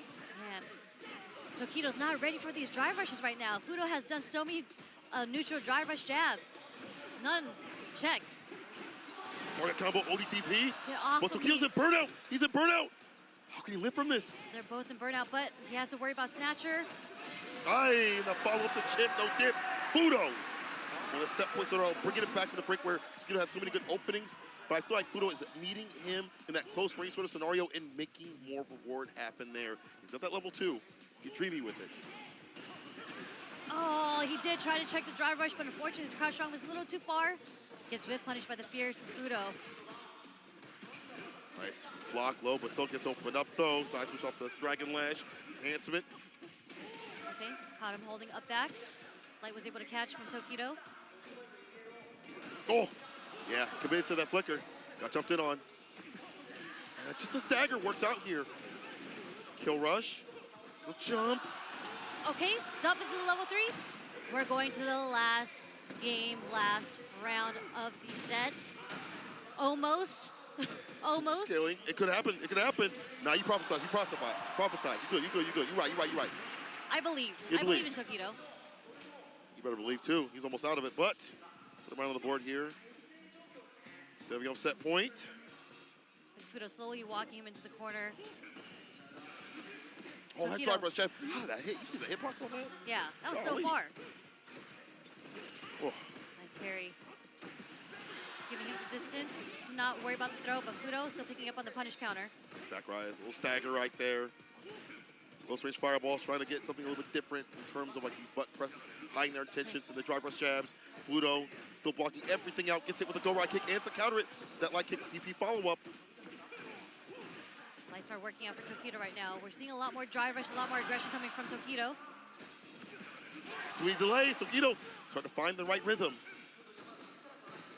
Don't want to risk getting perfect parried here. Oh, jab with a stand light kick instead of a throw, blows him up. Fudo mashing! 2 lights, and just like that, Tokido is able to take it over Fudo and advances through losers into the top 8. Hold up. The thing is here, the way I like... Am I tripping? My scores was wrong. Sorry. It's You're 2-2. good. Drive rush jab to start things off. Caught the extended button. Stand fierce, fist to face. Now you up in the corner space. What are you going to do? We hold the throw, but not for long. Can't do it for long. He jumps out, but Tokido is ready with that cross-cut DP. Baits out the only DP. Back, drive impact, and that should be a wrap. He's got the level 1. Doesn't even need it to get it done. Bypass. Very optimal. Tokido. Set point and run away. What the perfect. He's running hot right now. Momentum, right? Oh, but the perfect parry, yeah. That's the first Dragon Lash he ever did. Fudo was ready with the perfect parry. Get that out of here. Nice backdash punish. Not gonna throw loop him. Inching his way out. Oh. No, a little too late with the DP anti-air attempt there from Fudo. Play around those reactions. These top players like to see it. Fudo just outside that distance and not get hit with that crouching medium kick. Stepping just far enough. Tokido drive rushing in now. You have to worry about one last strike because he will dump the meter into the level 3. Oh, you knew it. And it's coming off the heavy kick, Jinrai. Ooh. Jiryu, Repa! He has only fireball he can throw out right now. He can stand heavy kick just as you see right there. The bar's almost gone. It's an ODDP. It's my turn. And I'm Tokido moving on the bracket. 3-2 over Fudo. I just foreshadowed, you know what I'm saying? You're right. I might call it a little early, but it's a little bit of foreshadowing. Yeah. Tokido, with that ODDP, he just felt it in his heart. Especially in a situation where it's so intense, and then you're plus after the snatcher, you're like, what is he bringing me in for? Why would he do that? bet it all on that ODDP, and it worked out in his favor because he is moving on into winners. Sorry, losers, top 8. Honestly, he might be a winner of that million. The way he's playing, whew. I will say this, it's like, you mentioned that momentum and being able to hit that ODDP. That's a very fantastic point because I feel like after having that perfect, it's like, I know I'm in the driver's seat. Hands at the wheel, hits the ODDP, will take that sort of risk. And we did see some risky things like that. Dragon Lash kind of threw out. Fudo was ready for it, but overall, you're starting to get better about drive rush jab, switching it up. I feel like there's a lot of conditioning that was happening as drive rush jab in the throw, drive rush jab in the button, stand light kick as we saw previously, or I'm sorry, later on. I did like the way that Fudo was trying to space things out, back step, have the flicker out, but as you see right here, Tokido getting that mid-range, kind of walking up and then doing drive rush jab to catch the recovery, or if he tried to press a button, whatever it may be, Tokido was always in the right areas as the match went on. Ooh, what a goddamn match, bro. My heart. Truly, what an adaptation. Because I felt like the use of the neutral drive rush jab came back towards the second and third game. But the rounds and the games that Fudo had, it was actually him in control, in neutral, Tokido kind of finding a way and just allowing Fudo to get away with the drive rush jab. You know, sometimes you can't check it. Sometimes when he did try to check it, he got punished for it. True. Certain distances and buttons will ruin that, right? Yeah, so Tokido is just like, I'm going to establish the offense in the neutral. I'm going to start it early, and I'm going to start it off with my own drive rush jab, causing Fudo to have to guess on the defense. Sometimes you just flip the coin wrong. But more coins in the pocket of Tokido as he moves on in losers. We're going to be having Blas versus Xian coming up next. But again, this matchup was super sick. See, Tokido moved through the bracket as expected, but shout out to Fudo to get to this point with a quote-unquote nerfed character. Sticking with the character, I always love seeing people, despite what happens, you know, bad or good. Love seeing that I'm never going to call Ed nerf. That's not a nerf character. Yeah, come on now. That's just a different character, but he's not really nerf. You're right, you're right. He's still very strong, and we see it out here. We see some also strong competitors coming up, as mentioned, Blas versus Xian. Blas with the rotation of characters, we've already seen the Akuma, the Ken, the Ryu. Who knows what we'll see against Xian. I think if those three characters are on paper, me personally, I'd probably play the Ken-ish. I don't know if I play Akuma. I think it's a very annoying matchup for Akuma. But some people think differently. We'll see what he plays. For sure. I mean, when you're playing against a character like DJ that dumps all that damage onto you, right? Like, you might want to play a character with more health, with more vitality. And Ryu hits like a damn truck, so he might just go Ryu. Yeah, that's true. I do think that the anti-air approach is really good for DJ. Back heavy kick, slide, the DP that reaches at the top of the screen. Yeah. Is so good. And look at this, Blas already having fans out here. That's what I love about the Japanese community. I mean, we all are fans, I think, at this point, the way he played yesterday, and I'm with you on that. But it feels like the Japanese community immediately has become fans of him. You see people out there just swarming the players. It's like they're celebrities out here. So I have to give big love to the Japanese community for approaching him like a, oh, you're an amazing player and things like that, giving him the proper love and respect that he deserves. Yeah, for sure. I mean, this kid was undefeated yesterday. Imagine going undefeated in a Capcom Cup group. Look at that. We are going with the Ryu versus DJ. As you mentioned. Versus Xian. All right. Shindo, the mad scientist.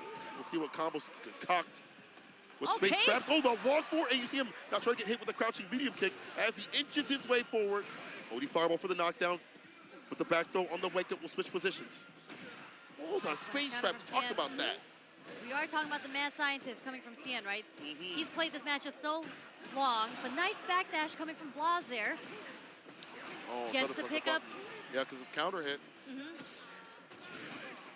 Oh, create a brain cell, but Blas hits that crouching medium punch. Is it with the DP? He's in burnout, so don't get back though. We'll just get the overhead. And Xian is dead. First round to Blas. Overhead's all he needed. And you saw how aggressively he started walking down Xian from round one? The confidence in this kid. Oh, the wait and bait. I like that, the sway play.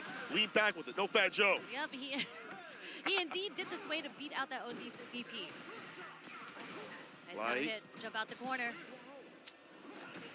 Oh, really? Gotta So jump on the donkey kick. And maybe it's like a call at that range, right? Like they're looking for that. You just hit that. Crouch fierce, collects the rest of the health. All tied out. Okay, moving to the last round. Nice with punish with the sweep. Some shorts here and there. He loves his sweeps. Get this man a broom. Look at the donkey kicks. Nice check on the drive rush on DJ's drive rush too. So ready with the crouch strong. Engine. Oh, the drive rush jab is the entry point. 15 frame with the quickest in the game for the drive rush is DJ. Okay, keeping on the pressure. Nice whip punish, just goes right over him. He's gonna dump it into the level 3. Blas is gonna take the first game against Xian. Shin Shoryuken! Beautiful, beautiful play from Blas. Was crouching the whole time. Was able to get the whip punish into the level 3. Xian going to the character select screen. Yeah, he's been crouching a lot, actually. We've been watching kind of inch forward, crouch block, and he's ready for that stand fierce, trying to avoid that continuously, and maybe also a low. But either way, first game to Blas, I like the way that he whip punishes with sweep. I like how he walks forward and does a close range OD fireball. It's not to engage in the fireball war, just get that knockdown so you get the Denjin or go to town. He's using it as a good poke. Yes. Fireballs are sensed as pokes, right? So the way that he's been using fireballs is incredible. A lot of people see it as a projectile because obviously it is a projectile, but look at the ranges that he's throwing it in. It's not just far away. He's doing it in ranges that'll catch you on the start of your buttons. He's using it as a great poke. Initiate. Oh, the back heavy kick. There's again, he's ducking, bro. He is ducking for his life. No goose. OD fireball again. Do we see that as a poke? Finds to confirm the DP, not enough. OD might have killed right there. We're gonna see some light. All you gotta do is light, but no, the OD fireball is gonna go through Xian's. Xian trying to find something to fight back with the projectiles, not really working out. Blas's poke game with the fireballs is insane. Tick throw. How we start things off in this round. Okay, with punish. Waiting to see what he did. Blas caught not blocking. Sucks with the digit, had the time to do it. Shin was going to expend an OD fireball there, and he knew it. Plus, in the turn, stand fierce is the choice. A button, but no drive rush up. Made a mistake, no back throw. But back to mid-screen is fine. If you get there, yes. Okay, not bad here for Blaz. Blaz poking so ready with the anti here. Next hit's going to get dumped into the super for both sides. Unless Cien gets burnt out, no. Low sway. Walk up throw. Strolling on in. Double dashes. Blaz with the buttons. Another throw. One touch. He's in burnout. He's looking ashy. He needs to confirm. He's at the level 2, so he can't throw a fireball. He's not at a close range or a range where Shin can react. The mad scientist try to calculate, but it's Blaz that walks underneath, finds a gem, finds the Shin Hashogeki to get the kill. Yep. What a beautiful walk forward coming from Blaz here. Was able to get the trip guard on the short hop that Cien did. So much recovery on that if it whiffs. Blaz is able to recognize. What a walk forward under that. And what's Incredible great, play. It's great is that he's looking for that option now. Like Shin had showed his hand previously that hit the donkey kick. So he's like, I'll stay close to you. When you think it might be coming through, I'll just walk on underneath. Excuse me, pardon me. Blaz, 2 games on an EVO champion. The sweep again. He told me that was his defensive tactic. Get that knockdown so we get the side switch. We're seeing it here, and we're seeing it overhead. Blessings from above. Bless his feet earlier with the sweep too. Oh, there we go. There's a low point. And the Oh, the overhead. reset. How you're going to disrespect Cien like that? Reset into the overhead. These kids don't care. Hot up on vitamin gummies. The foot toe kids. Ooh, the sweep whip punish. Blaz on set point. This is looking like a sweep right now. Cien is really going to have to adjust how he's approaching this matchup against Blaz. Blaz able to get the whip punish so many times with the low forward, with the sweep. No respect. Now the ODDP rings true. The 4 fierce. Gets a trade conversion. Walk up throw. Another one. No fear. I like that. Don't go for the cross cut DP if it's going to whiff. Keep it careful. Oh, yeah. Hit him with the afternoon delight. We're going to want this just even out. Get the life lead, right? Build some of your meter back because you were in the orange. Ton of damage. Knee chop against the fireball. As we mentioned, that was been a close range poke tool. Shin calls it out. Gets his win right here. At least a round on the board to fight back and fight back. Here's into the donkey kick, okay? Again, there's that walk forward again. The Blaz is consistently done against the short hops.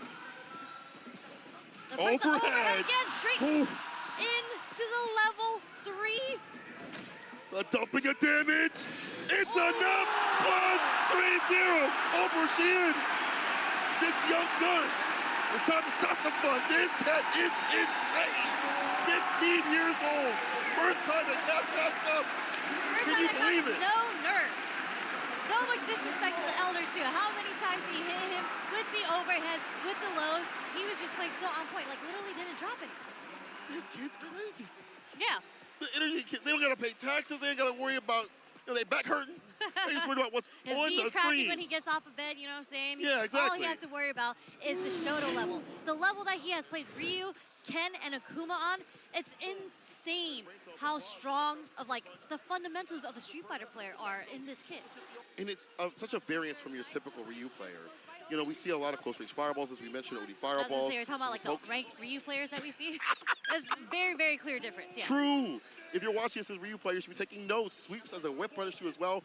I wouldn't say do sweep in the corner, you know what I'm saying? I think that's a read that he understands that it's going to land because they're stand blocking and things like that. But Blaz rotating those defensive options properly so he's not caught up in the corner, getting dumped out in terms of like OD fireball. That takes away all the drive gauge. It's just him using his bar to go far. And look at how far he's come from Chile, the blink where him and his crew were standing out.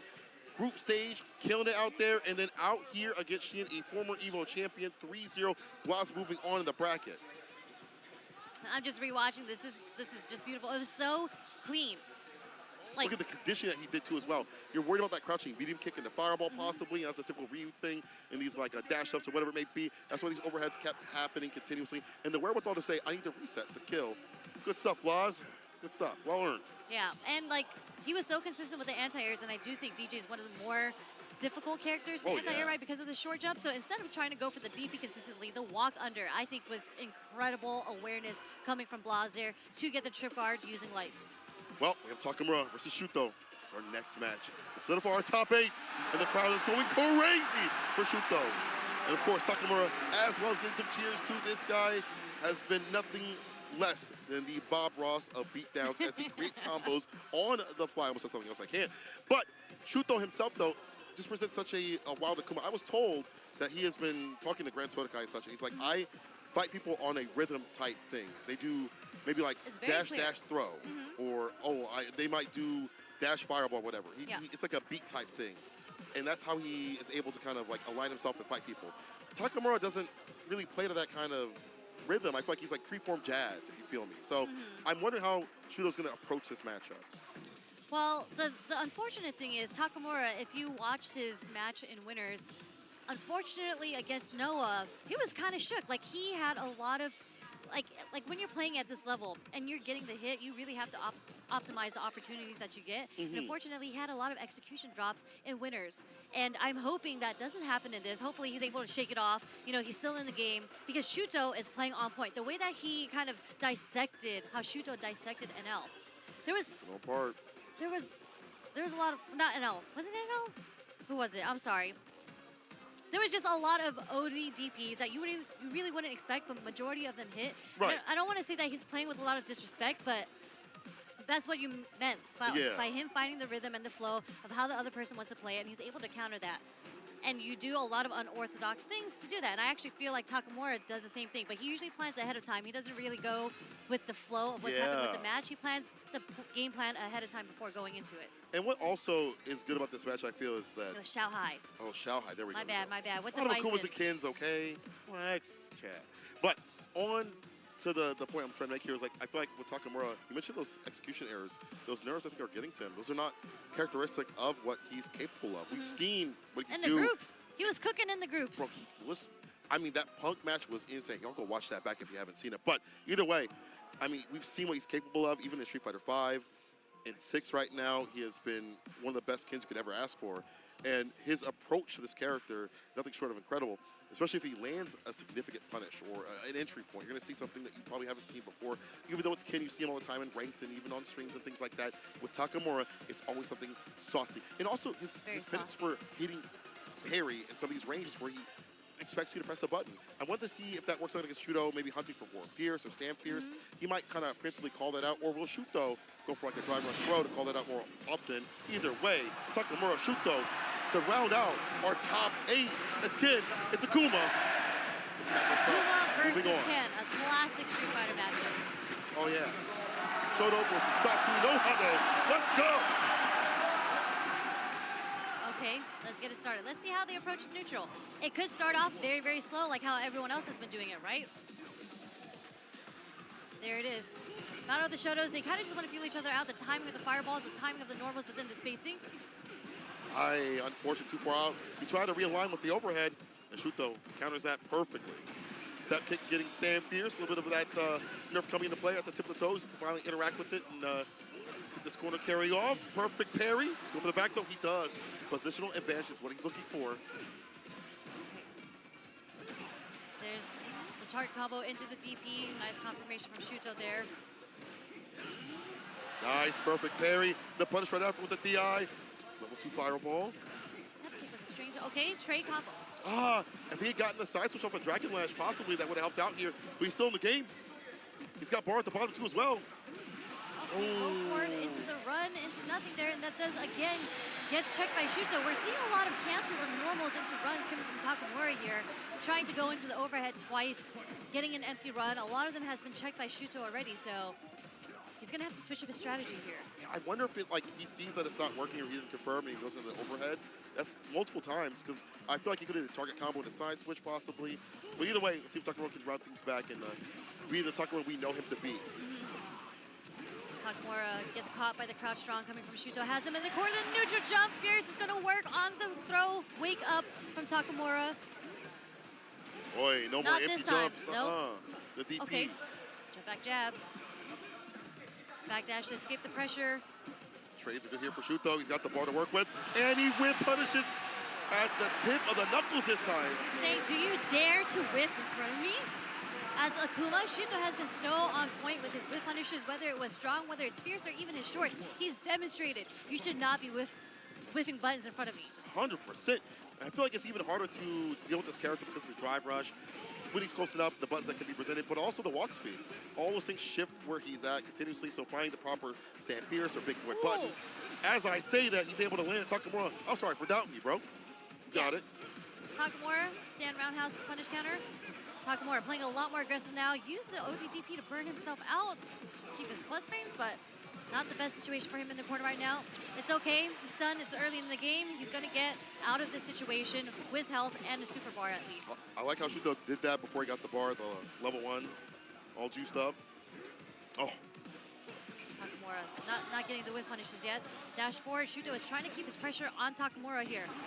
Nice whip punisher, gets the throw. So that little walk back works out. Heavy kick Tatsu ends it with as much damage as he can. The throw will land. One more hit. What's it gonna be? No, Driver's throw instead. one more. Now it's definitely one more hit or grip. Holds parry, gets the parry. drive impact. Does it again. Perfect parry. You better side switch here, brother.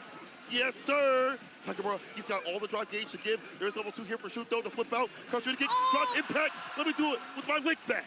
Takamura. What a way to counter that back. Yes, yes. The low forward into DI, just knowing that he wasn't going to be ready to super right after a low forward.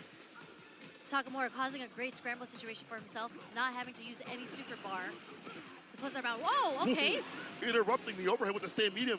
And then with the enhanced Tatsu, that's your Oki. Press it, Shuto. Okay. Counter poke from Shuto with the light. Doesn't catch Takamura. Careful now. I've seen the perfect parries from these Ken players. See Takamura trying to chase down Shuto right now, causing him to get counter hit and punish countered many times from Shuto, just trying to stay on the oppressor. Yes. But Shuto dumping out all his meter just to burn out Takamura here. As you mentioned, and burn out Takamura. He does have bar to work with. Won't go to level 3 just yet, probably until he could get it back. Perfect parry and the punish right after. It's my favorite book. I read it every night. But we are getting the critical art. It's going to connect, and that is definitely going to kill. He tried to neutral jump shimmy him again. Takamura will have none of that. Cut that out. You hold north, I'm going to put you south. 6 feet under Takamura. Evening it out. Shuto's going to have to change up his game plan. There's no more calls on the throws. It's just Takamura with the proper punishes. Clipping the wings. Yeah, good stuff on Takamura, realizing, you know, this is a time where I'm looking to do a super, was able to get it off because that was the win condition. Very well done. Takamura to square things off evenly, which was so difficult. You might have to use more OD Fireball for Takamura to get in. Oh. Or you'll just whip punish, excuse me. Yeah, but what a fade. Don't try to whip punish my stand short, he said. Sever Rain, a little bit quicker. Jab, DP, enter, take up the throw. DP is expressed here from Shuto. Oh. Nice anti-air coming from Takamura on the first Demon Flip dive kick actually coming from Shuto. He pressed after driver's crouch, medium punch. Takamura with the perfect carry. Come up, ducking, so extended damage. Gonna keep the combo going. One more drive rush cancel. Yep. Level 1. High enough to fly. Yes, sir, Takamura. That's a weird thing about Takamura, right? Like, he looks for the perfect parries in neutral situations. Right. Like, not off of cancel, not off of -2 frames or anything like that. He gets it in the neutral. And it's like that spacing he's hunting for. I've seen you place your button here on perfect parry. But let's see if Shuto can, like, maybe do a little hezzy, walk back, bait that out. Right now, he is the one getting baited. Side switch. The backdash punish was fierce. Okay. Ready for it. Jabs. Oi. The throw. Waits a little bit. Heavy kick. Looking for a punish counter. If it hits, gonna kill. The follow-up, I mean. Overhead. He's just laying on the pressure. No! Level 1 against an overhead? What do you mean? What do you mean? Takamura! Who does that?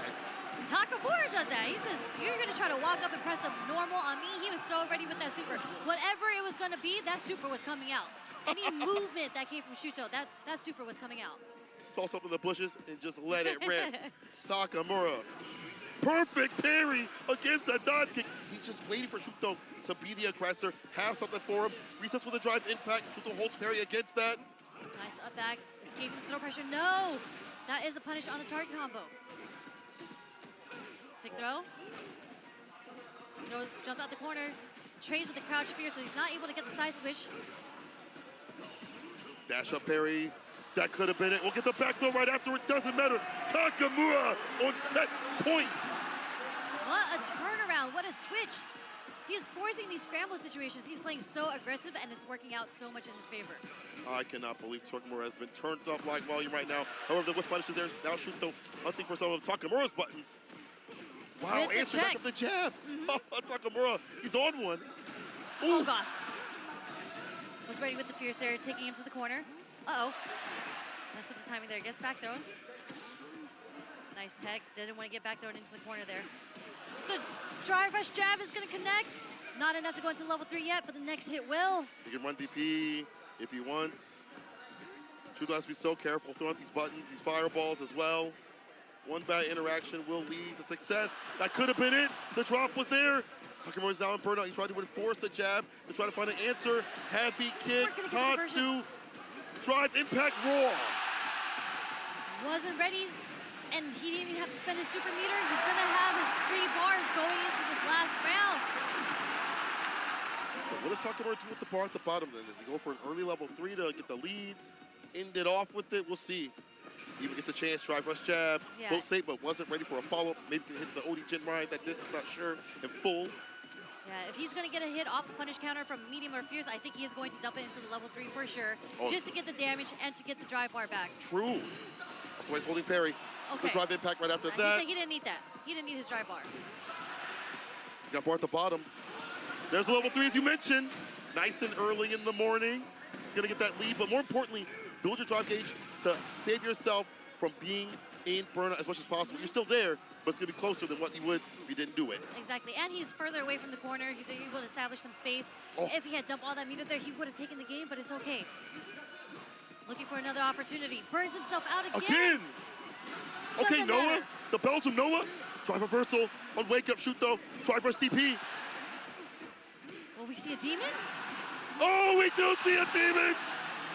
Turn off the lights. It's bedtime. It's not enough. Dead yet though, but still in burnout. Okay. Using the adamant flames. Try to dash up. That's it. That's shit. Yeah, that's it. That's it. Shuto's on demon time right now. He said, wait. 11:30. Back.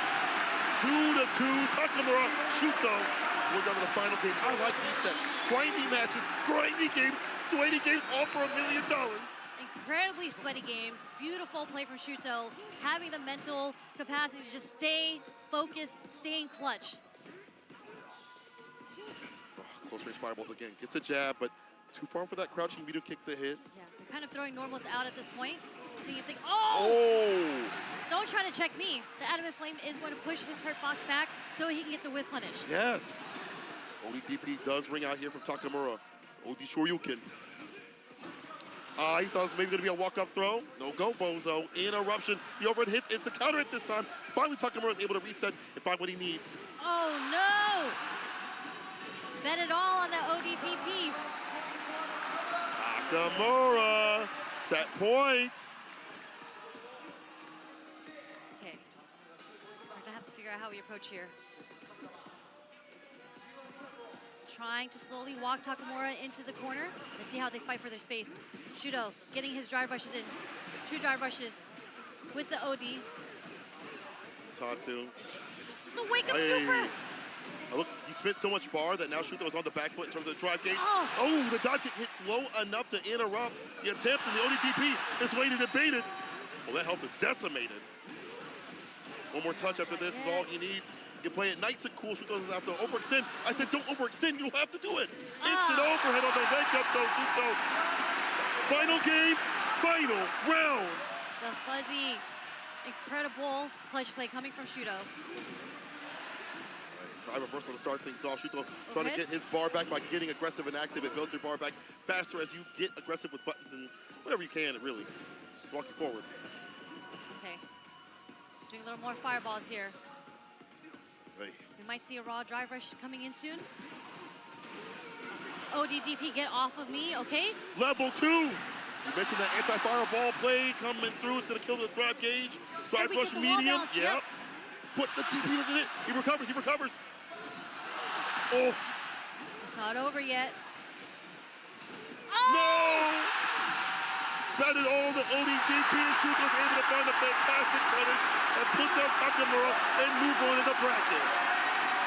Incredible play. I kept saying that Shuto is so clutch. Just imagine, like, his back was against the wall for the entire set, and he was able to clutch it out, bring it all the way back.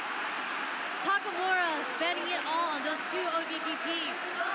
You know, if that's how you play, you stick and you make the commitments, you suffer the consequences. It's 100%. I mean, we saw how Shuto was doing so too as well. With the guys, and you see the crowd, pure elation. Many Crazy Raccoon fans out here, I'm sure, too, as well. And Shuto, you saw him also adjusting to how Takamura likes to play. He likes to stay and wait, maybe wait for you to come through with a drive rush and check you. That South Suino suppressor we saw, the adamant fist, he did drive rush adamant fist to catch him lacking. That was sick. As well as some of these moments where, like, finally Takamura was like, I'm done waiting, I'll press a button. Again, Shuto find that rhythm that he plays at. He's like, okay, after a few seconds, you're gonna want to press here. And he was able to get a whip punch continuously as the match was going on. And I feel like also, when you have the capability of just throwing out fireballs continuously on the side of Akuma, and it's hard to route things back as Ken, it just means you can walk down that character a lot more and kind of corral them a lot more. Yeah, you can see in the last game that Shuto started to use more fireballs. Yeah. Takamura actually didn't use that many fireballs in the neutral. I think a lot of his pressure came from the normals, whether it was looking for a whiff punish or even with the drive rush, right? But Shuto, I think he was testing out Takamura, trying to get him to stop walking back. A lot of the fireballs, and then he started doing some stand shorts just to deter Takamura from trying to rush him down. Yeah. And when all those things stopped working in terms of what Takamura's game plan was, he resorts to these bust outs, and Shuto just waits, he delays, he's fine, he's now playing in Takamura's sort of game plan. I did like some of the whip punches that we saw from Takamura, but moments like this, it's an overhead, you know, putting yourself in a position where you have the win because you have the lead in health or drive gauge, or it may be led Shuto to victory more often than not. The fat punish right there, Shuto moving on to the bracket, securing a spot in top 8 and a step closer towards that million. But shouts to Takamura, the balancing scene. Great to see him at this top spot. Once again, he's been at Capcom Cup so many times. And Shuto out here, seeing him with that Akuma is nothing short of incredible as well. All the players have been absolutely incredible, honestly. It's just a battle of the Shotos. So when you're doing a battle of the Shotos, it's who gets the upper hand on the whip punishes. 100%. Who gets your stand fierce off into fireball. Well, that rounds out the bottom half of our top 8. Angry Bird Tokido. Ooh, Angry Bird Tokido, that's insane to say. And Blas, Shuto. Still waiting in top 8, yep. And then I think, I don't know if we're going to see the winners of top 8 also, but we'll see here in a second. If we don't, that's a nasty loser side. Angry Bird Tokido already. Blas, okay, so we do get the top 8 right here. Noah the Prodigy versus Kakaru, and Lashar and Juicy Joe. Long expectations, Juicy Joe. 2 JPs. You know what? Write that down. 2 JPs. Mr. Just Projectile making it through the bracket. Hello, hello. Definitely like the cleanest, freshest JP player I've seen in a long time coming from both of those players. But Noah, we still got Noah here in the winners representing the U.S. Let's go, Noah. He took off his slides to run around, bro. You know, he ran around in his socks. Yo, mama raised you right. No, I'm just kidding. Noah, congratulations. Hey, man, you do what you got to do to take it to the finals, all right? You know what? You're right. If right. If he's got to go barefoot with no socks, do what you got to do. Pay for that usually. Lashar and Juicy Joe is going to be that next match, as you see right there. It's going to be that Ed versus JP, which you don't get to typically see, unless it's really sometimes in EU a little bit, but not too often. As people are starting to bring back the JP and Ed, being more of a relevant character, people are starting to understand, as you mentioned, that he is not that bad. Yes. But before we go into the next round of winners, let's give a shout out to the sponsors that made all of this possible and brought all of us here. So we have the Capcom Arcade Classics and Fighters Pack. Hit your friends with a punishing Shoryuken in our Capcom Arcade Classics and Fighters Pack.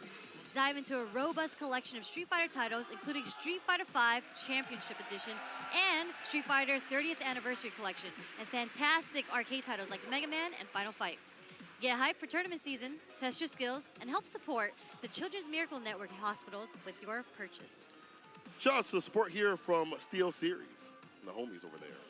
Whether you're on PlayStation, Xbox, PC, mobile, Steel Series has you covered with unbeatable software and hardware options so you can pursue glory at the highest level.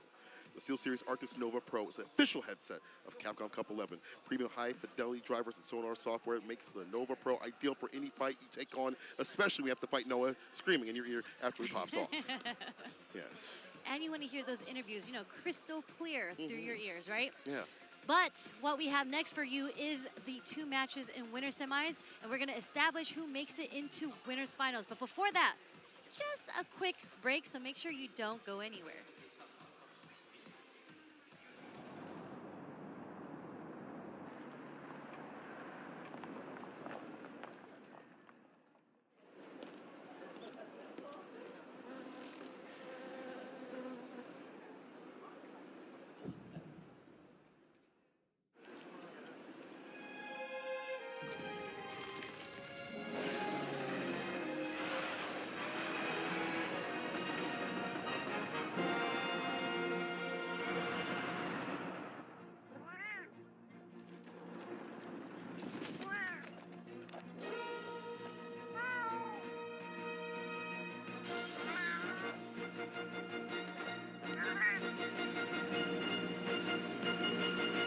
Where dreams become reality.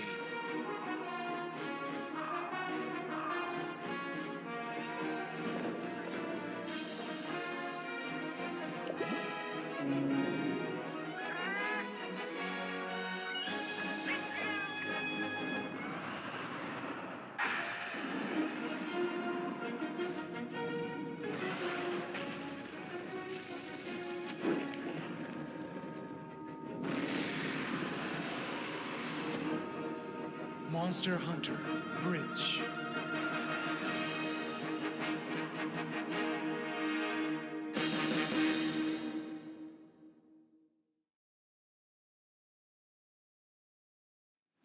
Show me what you have. What?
New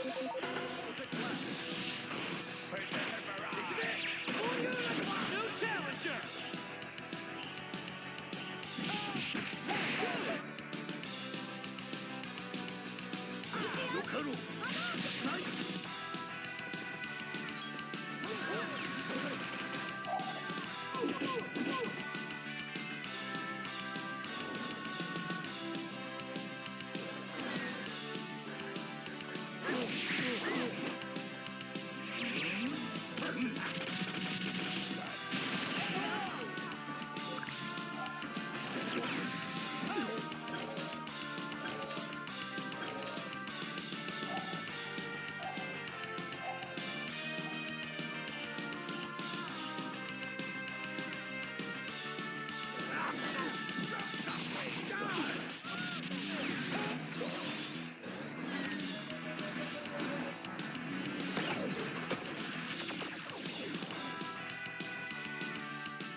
And welcome, ladies and gentlemen, to this extraordinary top 8 we're going to have here. We officially running down to the winner semifinals all the way to the big shebang to see who's going to get those M's. Well, in this case, 1 M. And I'm here to help you guide and be excited to watch all of this action. IFC Yife, say Cola, what's going on? The carbonated one. Woo. Like that? Yeah. Okay. What is it? What they call me actually? I'm not gonna say it. I'm not gonna say it. Obsidian one. I'll say it. The Obsidian one. All right. Listen, the melanin is shining. Obsidian one. Yes, yes. The darkest in the building. But I am super excited to bring you this top 8 action along with my boy IFC Yipes. We've already seen some players fall the wayside. We've seen some players make it to the top spot. And speaking of that, Noah the Prodigy, Kakadu is how we start things off with Char, Juicy Joe right after that. And the loser side, Angry Bird Tokido, Blas versus Shuto. Round things out. It's going to be bangers upon bangers. And we start off with a man that took off his shoes and paraded around when he got to that top 8 spot, which was well-deserved, but now has to fight an absolute villain. We saw how Kakadu walked in, had that narrow eye, look in his face, and he was just like, I'm going to come and kill, take care of any opponent that he sees in front of him, get the white power up too as well. We'll see what happens, though. You were talking about how Noah might be good in this matchup, though. All right, so this is how I look at it, right? Just to break it down. Kakadu, we already know a defensive monster. He sees all the gaps. He gets perfect parries. Just the reactions is on 10. However, Noah the Prodigy is one of those guys. He's so explosive that you just can't get a read on him off the rip in a matchup. 3 out of 5, sure. You got time to figure it out, and that's why we're here in the top 8 for that simple matter. But you need time to really fill out Noah on the first game. Now, Kakadu, I don't know how many Lukes he's been playing at the highest level. It might be safe to say that right now, on paper, Noah might be the best Luke in the business at Capcom. I think at this point, might as well be the best Luke. Yeah. Period. And then on top of that, so back to the point that I was trying to make, if Noah can't open him up, at least the pressure of just walking down Kakadu as great as possible, as best as possible, he'll have some good chances to open him up. But this is going to be a banger for me only because this is definitely going to test how Noah the Prodigy is going to approach on the offensive side. Said those lights don't affect him. The stage don't affect him. Even the price that's sitting, that could be in his wallet soon if he hits that million, don't affect him. He's about that combat. However, when you're fighting someone like Kakadu, who has pinpoint precision, who is Mr. Perfect Prince, it'll be very difficult to enact that pressure that you'd like to with the stand fierce fireballs and stuff like that. We'll see what the switch up is. One thing, again, I like from Noah is that when he knocks you down, he'll jump back and do something. OD fireball, stand medium kick. It catches people off guard. They're like, okay, you've knocked me down, you jump back. Now, I get to dash in or walk up to apply some pressure, maybe get a back throw, whatever it may be. But Noah stops that and halts that continuously. Been a pain point for a lot of players, except for Grand Totokan. We'll see if Kakadu watch that match. But comes down to this. Top 8 starts now. Noah, Kakadu. Let's get it. You want those ends. That's a good point that you pointed out. I actually forgot that Noah did lose to Grand Totokan in the group stages. So, and this is a different beast. But you know what? We warmed up, and let's get it. Yeah, I like how they adjusted the camera. No, I know. Yeah. I'll be looking at the minute details. Here we go. Back to the match. This is the dance-off that we need. Ain't nobody taking nobody to dinner here. All right, going for those pink ghosts already. No parries from Noah the Prodigy. Looks like he's been watching the tapes. Okay, he's in. There we go. Nice punish. Very nice. On the recovery with the drive rush. Perfect stuff there for Prodigy. Nice! Already conditioned him early with the throw. Yeah, got that sand fierce off. Cross cut deep. You can't lead for free. Like that. No, you can't lead. All right, here we go. Charge up again. I'm wondering if Kakudu's going to hit that drive impact. For now, he just goes for the drive reversal. Perfect parry. Try to drive rush up for the throw. No one text. That was back fierce connects. And that proper distance where you like to check a drive rush. But they stand medium. That suppressor is there to stop it. Spend that! Kill. Spend it. It's all right, though. Noah's confident. Oh, my God. This is when it's going to get ugly. He should have just spent the level 1. You can build that easy, my boy. It's all right. You know what? You're the professional here. Nice. That was a delayed tech. You got to watch the shimmy next time. At least he's almost touching the drive gauge. It's cool. The veggies is back on his plate. Nice sand blast right in between the eyes. From downtown. Downtown. He's on fire. Yes, sir. I love that game. That forward fierce switching a little bit more this season. Better of a neutral tool. A stand medium kick. Now is the poke. Kakadu with the crouching medium punch. Backs off this time. You're looking for a reversal. But Kakadu not really wanting to go for that amnesia so early in the match. Drive impact. Able to hit at least to get some distance. No one burnout. As long as he's got bar at the bottom, he can back himself up. Kick back and relax, Noah. You've been here before. Just watch if your spinal cord is on that wall. You do have some meter to play with here. However, no, my man Kakadu has been 100 for 100 on those anti-airs. Nice. The jabs into the level 1 survey says not dead yet, but we still touching the green and we back alive. The question is, does Noah have what it takes to open this man up? Gonna have to walk him down. and Got fight the bar, stand drive fierce. impact, the splat. All right, what do we go for? Maybe goes for level 3 here, just to freeze the drive. The H, he doesn't. Drive impact right back, and Kakadu answers resoundingly. I'm surprised he doesn't spin the level 3, keep him in burnout, and then work from there. But Kakadu, and we drive impact right back against Noah. Proper reactions. Bar at the bottom for both. Level 3 here for Noah if he wants it. Kakadu might hit that level 2. I actually cannot believe he tested that out on Kakadu out of all people. Nice block on the overhead. Yup, that is the offensive sequences. Noah loves to snipe out. Immediate level 3. That is a wise choice. Very wise choice. Rearrange that face. We're going to get a back dash. Yeah, I'm pretty sure he does get Oki. Hit a fist. Oki, there it is. Back throw. Switch it up a bit. Drive rush overhead. Kakadu with an immediate stand block, but gets hit with a crouching light punch starter. Tap it very too much. Kakadu's just trying to find every option to just get out the corner. That's why he just busted out the level 2, just to regain some control here. And look how he chased him now. That forward heavy kick with the level 2 behind him. Departure teleport. Woo! That was robotic. Rush to autocorrect. I ain't go front. That was robotic. Go for the drive rush. Hello. But it's still enough here. Kakadu first blood.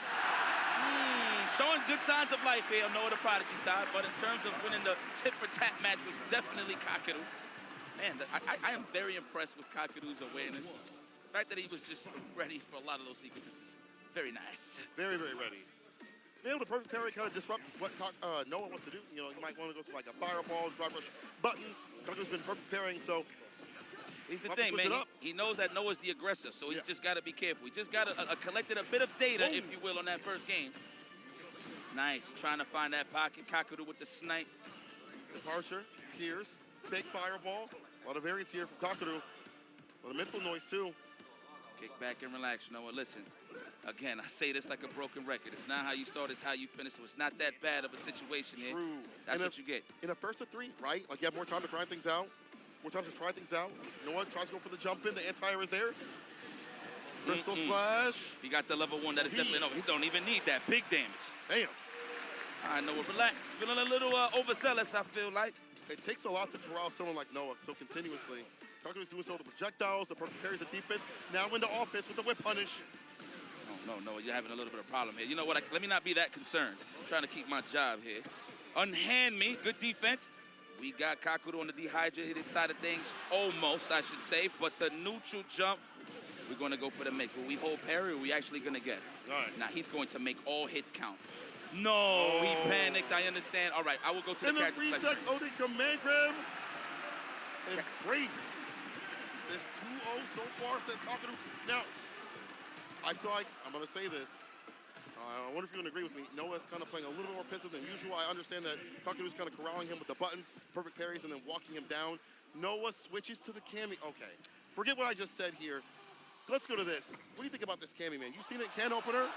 It's solid enough, I would say, but is it enough to go up against Kakadu? This man is in the land of the Cammies as well. Well, not as heavy as it would be in the EU side of things, but he is definitely primed and ready for a matchup like this. Again, what you have to credit Kakadu is his defensive awareness. So you might see some possible air throws or back dashes to get the shallow dive kicks for the big punishes.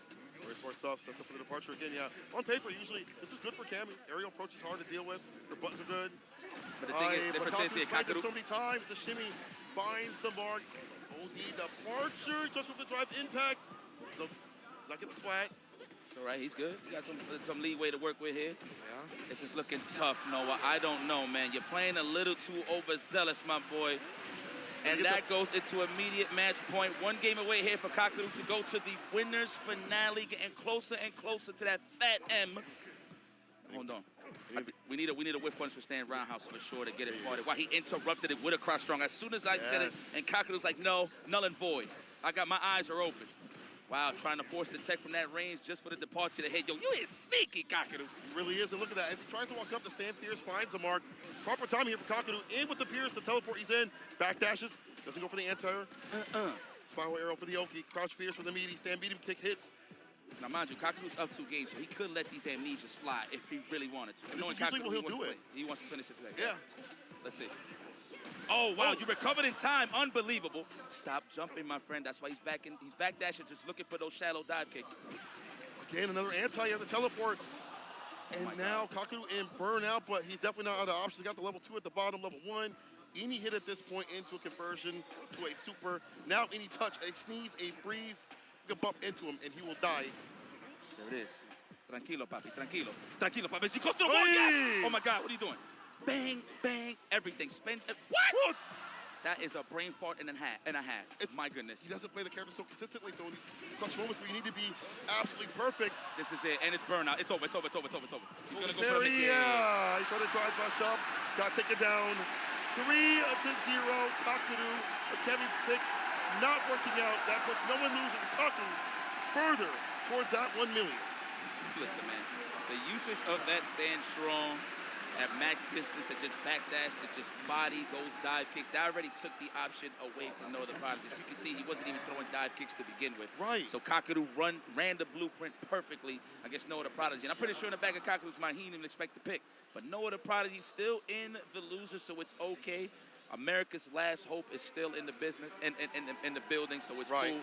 I'm a little upset just based off of, not because that he did super bad. It's just I feel like he took too long to really get it going. But I mean, I can't blame him going up against a guy like Kakaru. So it is what it is, man. Just hard to open up. And Kakaru's defensive timings we saw throughout this match were so good that it felt like Noah couldn't get aggressive, get active like he usually does. And in this matchup, generally speaking, drive rush medium punch is something you want to do more continuously. Like that was sick, but Kakaru's anti-airs were so on point. Lock him down with the departures. Every chance that you got, you saw every crouch fierce, or most of them at least go into a departure right after, or most knockdowns in general. He corralled him with a stand medium. There were some answers, like the back fierce, the suppressor from Luke, but it wasn't enough to keep Kakaru off his guard. And the Cammy pick, as we mentioned, just wasn't it. I feel like if he had more time with it, it could have been a significant counter pick, especially the way that he plays, would have been good. But Kakaru plays a million Cammies over in Japan, and this one hasn't really had that time to grind out on a big, big stage.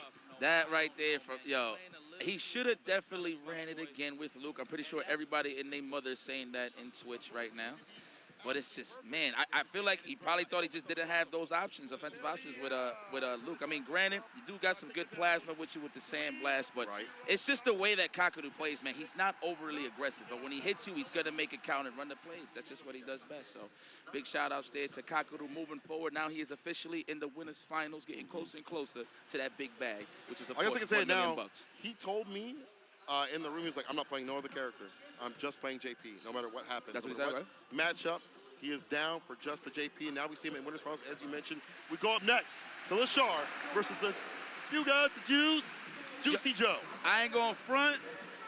All right, I want to see a good match, no doubt about it. But for a winners final situation, I would love to see a JP mirror match. So let's see if Juicy Joe, hailing all the way from Sweden, could go up against Lashar, one of Korea's finest stars. This man has been posted up in Japan, just kicking everyone's ass. Yeah. And here he is today, of course, showing his prowess, his consistency here in the Capcom Cup.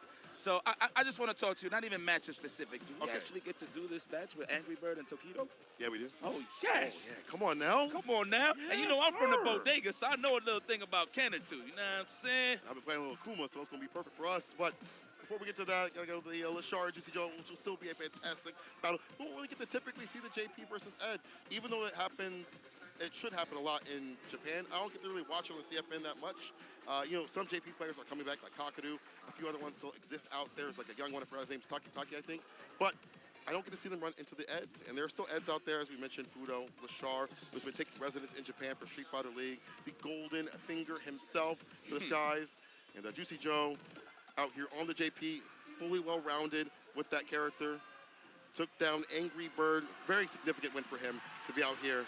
Oh, the crowd loves Lashar. This guy has been learning all languages. He knows English, Korean, and Japanese. Absolutely. I mean, think about it. He posted up here, he dropped his bags, and he got comfortable on somebody's couch. And he's been kicking everybody's ass here in Japan. I already told you, said it earlier in the broadcast in day one. He pulled up to Japan, obviously, for SFL. I spoke to Tokido. He was like, listen, when we got him on the team, we already knew what he was getting into in terms of how good he was, but that's all they've been doing was just playing. He's been just playing everybody in long sets. But look, we all know how great Lashar is. Yeah. Let's talk about Juicy Joe. Again, not to sound like a broken record, but he was never in those big stage situations. True. And now he is here at the Capcom Cup. So guys, please be familiar, and I got posters for sale of Juicy Joe if you need one. I promise you, you know what I'm saying? You know, Juicy Joe has been grinding out in the salt mine leagues continuously. Us wherever he can. Facts. We've seen him continuously take top 8 spots, if not win a few here and there in terms of like EU tournaments.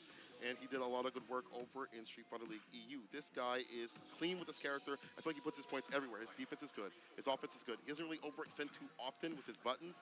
His projectile gameplay is second to none, I feel. I feel like in terms of like fireball gameplay for the JPs, he is the best. And I think that's because he played this character even when the nerfs happened. He was like, no, I like playing him no matter what. Adjustments. You know, I'll say this, though. This guy's a freak. He's like, I don't mind playing bad matchups like him. I think it's like, you know, not too bad to play. I mean, listen, at the end of the day, when a character gets a little toned down, yeah. I mean, to be real, character gets toned down, no doubt about it. But I mean, it's Eddie. Still going to have his toolkit. The fact that his flicker is still the same, it doesn't really change as much. Yeah. So it when is both characters got toned down, and you're absolutely right. If anything, if Ed got toned down, it's just to help everybody else out to beat guys like LaShaw. So it is what it is. But man, how are we gonna play this? I actually want to see how Juicy Joe keeps LaShaw away. Is this an actual match? Oh, I'm about to say. No. All right. We look up. I saw Juicy Joe's face right there. I was like, hold on now. They were button checking just to make sure everything is ready, prepped and prepared. But yeah, I want to see how this goes down. I want to see what the approach is here from LaShaw. If he's going to go from like a more flicker, fireball sort of standpoint. He's got the buttons to contest against JP. So if you're throwing out stand fierce, crouching medium punch, that stand medium punch as we saw from Kakadu, you'll get clipped and hit. I mean, you don't have to overextend too often. You have stand medium kick on your side that outranges JP from Ed, but it's a fireball play. The fireballs that could do justice out here from JP to get in and press right after that. And Pierce too as well. What am I talking about? You try to go for like the flicker stance. It's an immediate Pierce. Okay. Well, let's see, man. Let's see how this plays out. It's a big bag. Yeah. Well, it's a big bag, man. Listen, I don't want to sound dusty here, but never in my life I thought we'd be in this situation right here. Playing for $1 million in a sumo stadium. This is pretty much a big MM match here. For those that are cultured, you know what I'm talking about. 3 out of 5. Oof. This is how we get it done, man. Yes, sir. Oh, everybody gets those jitters out quick, and these guys are definitely comfortable right now to take it all the way through. This will be a great win for Sweden, EU as a whole. Yeah. And if I had to pick somebody to make it out of this match right here, right, I'm going to go with Juicy Joe, man. I'm going to go with the, what was it, the White Knight Magician? I'm not saying that. Is that not his name? I think it's a fire name. I just need a little lore, you know? Yeah. I got to know where that's from before I start saying it's okay. But Juicy Joe, though, he's the juiciest one over in the EU. However, I will say for LaShaw, for him, not winning Street Fighter League and being such a pivotal point and not making it in terms of like these anchor positions, he had that critical drop against Kawano, and then after that, faltered and failed to fight him in that second run back.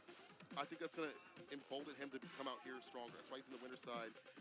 That's why I feel like he's trying to get that redemption, this time for himself, this time for $1 million, but more importantly, to showcase what he can do with a quote-unquote nerfed character. And sorry that I keep like really stressing the money situation. It's obviously everybody's going for the big bag, right? Of course. But you will only really realize it once you win. I feel like if you think about the bag a little too early, you're just going to mess up your game because you're putting so much pressure on yourself. I kind of seen that with Noah the Prodigy, to be honest with you.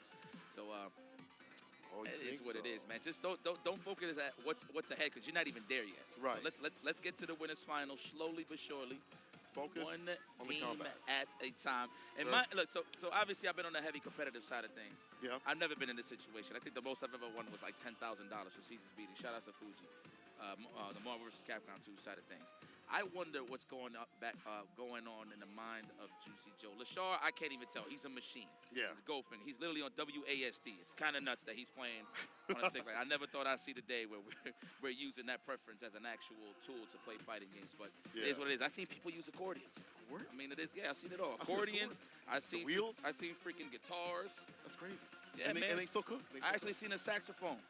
Somebody was actually playing fighting games with a saxophone. Yeah, I can't make this up. You piece me with a saxophone, we're going to have problems. I can't right make now, this up. someone have a problem when they move down to losers. Juicy Joe and LaShaw finally kicks off, and I agree with you in terms of the emotion that you see on LaShaw's face. That man laughs without smiling. However, in the game, I feel like he's a lot more emotional, whereas when he's hard on the stage as a technician, he makes more emotional choices consistently. So on League, let's see what happens here. LaShaw, Juicy Joe, let's get it! Juicy Joe, the MR Goblin. I'm hearing in the streets of EU, he stay on the online side of things. He's gonna have to deal with LaShaw. This is it. We sharing this oxygen. Offline play, cut the meat in their cords. It's about to get nasty. Yes, sir.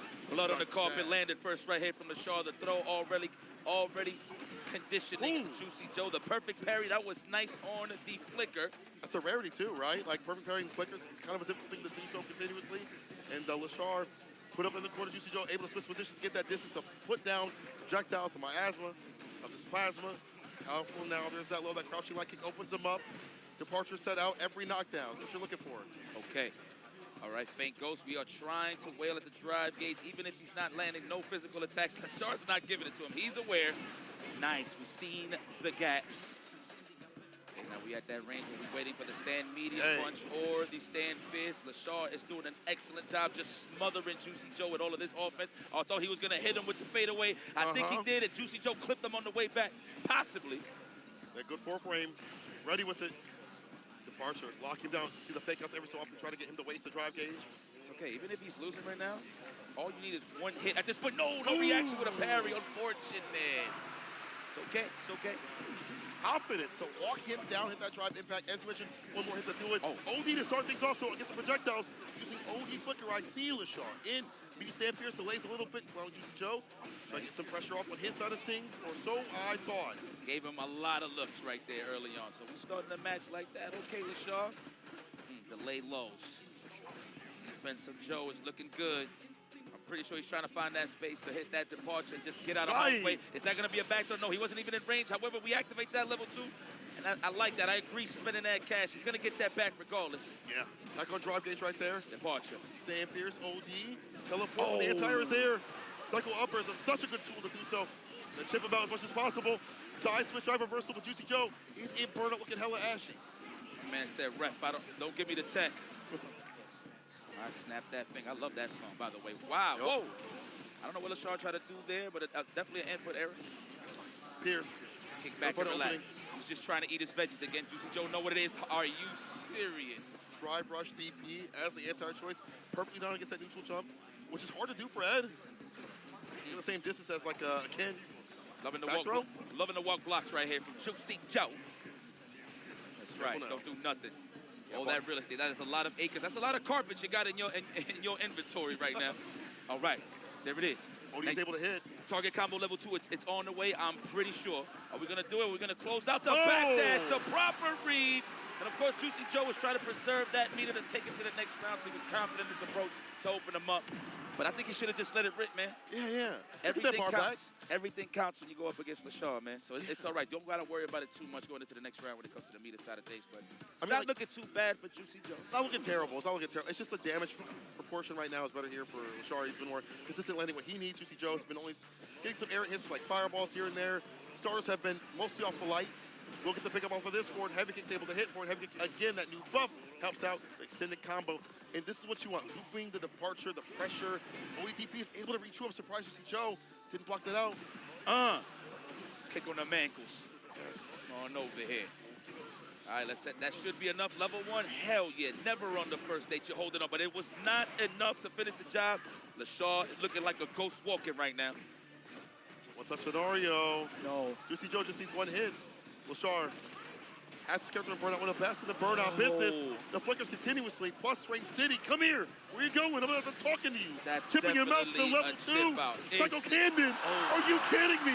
He killed him. It was a pixel. It was a touch. A tap. My goodness. A tap. It's all right, I'm still in there. I'm a little biased. I ain't gonna front. Loki. I'm a little biased. You want to. I want him to do well. I'm a big fan. I kick back. Departure's out there. Lashar has no problems navigating through all of these traps here that Juicy Joe's throwing out there. Gets the confirm, and we start again on the parkour tour. He's looking good. And mind you, notice how Juicy Joe ain't really stressing the Faint Ghost. Lashar is definitely not falling for those. But he's just trying to keep the pace in the match in his favor. Approaches and base out the DP. The DP is kind of whack in certain instances. It's not the fastest of reversal. Or anti-airs, I should say. True. Fastest one's like 10 frames. In terms of like an anti-air approach. Strike those real good for this character up in the corner. We mentioned the flickers. Mid-screen, also in the corner really good. That's why Juicy Joe tried to lead. Lashar hunts him down with the hot pursuit. What a choice from Lashar. Instead of anti-air and a fadeaway jab, he goes and kill rushes under or dash. I'm not too sure. That should be enough. And Lashar at a commanding 2 to a Pottery Donuts lead. Lashar is just looking unfazed. I will go to the character select screen a little bit and just breathe. Chill. Just take a second. But you know what? Sometimes that does kill momentum. So you know what? Again, I don't think Joe is doing too bad. It's just in terms of who's keeping the league consistent and just not falling for the shenanigans is LaShaw already with the immediate with punishment.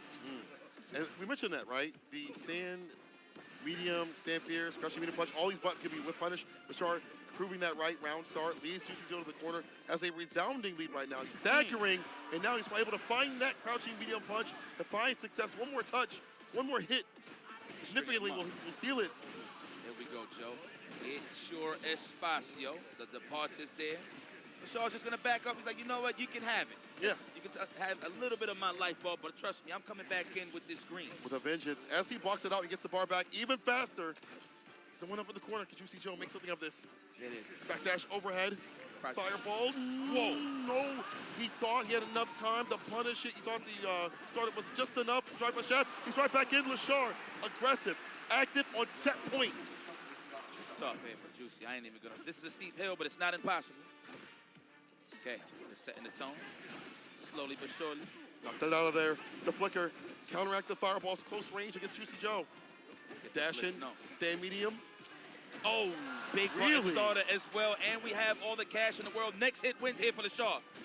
What's it gonna be? No technicals. Don't even try to counter poke with the crouch dab. There it is. We got a lot of meter, and there you go. Speaking of counter pokes, that is enough. LaShaw moving forward into the winners finals, getting closer and closer for the cup. I don't know if that's gonna fit in your bag, but I know there's a bag closer and closer coming in your pockets.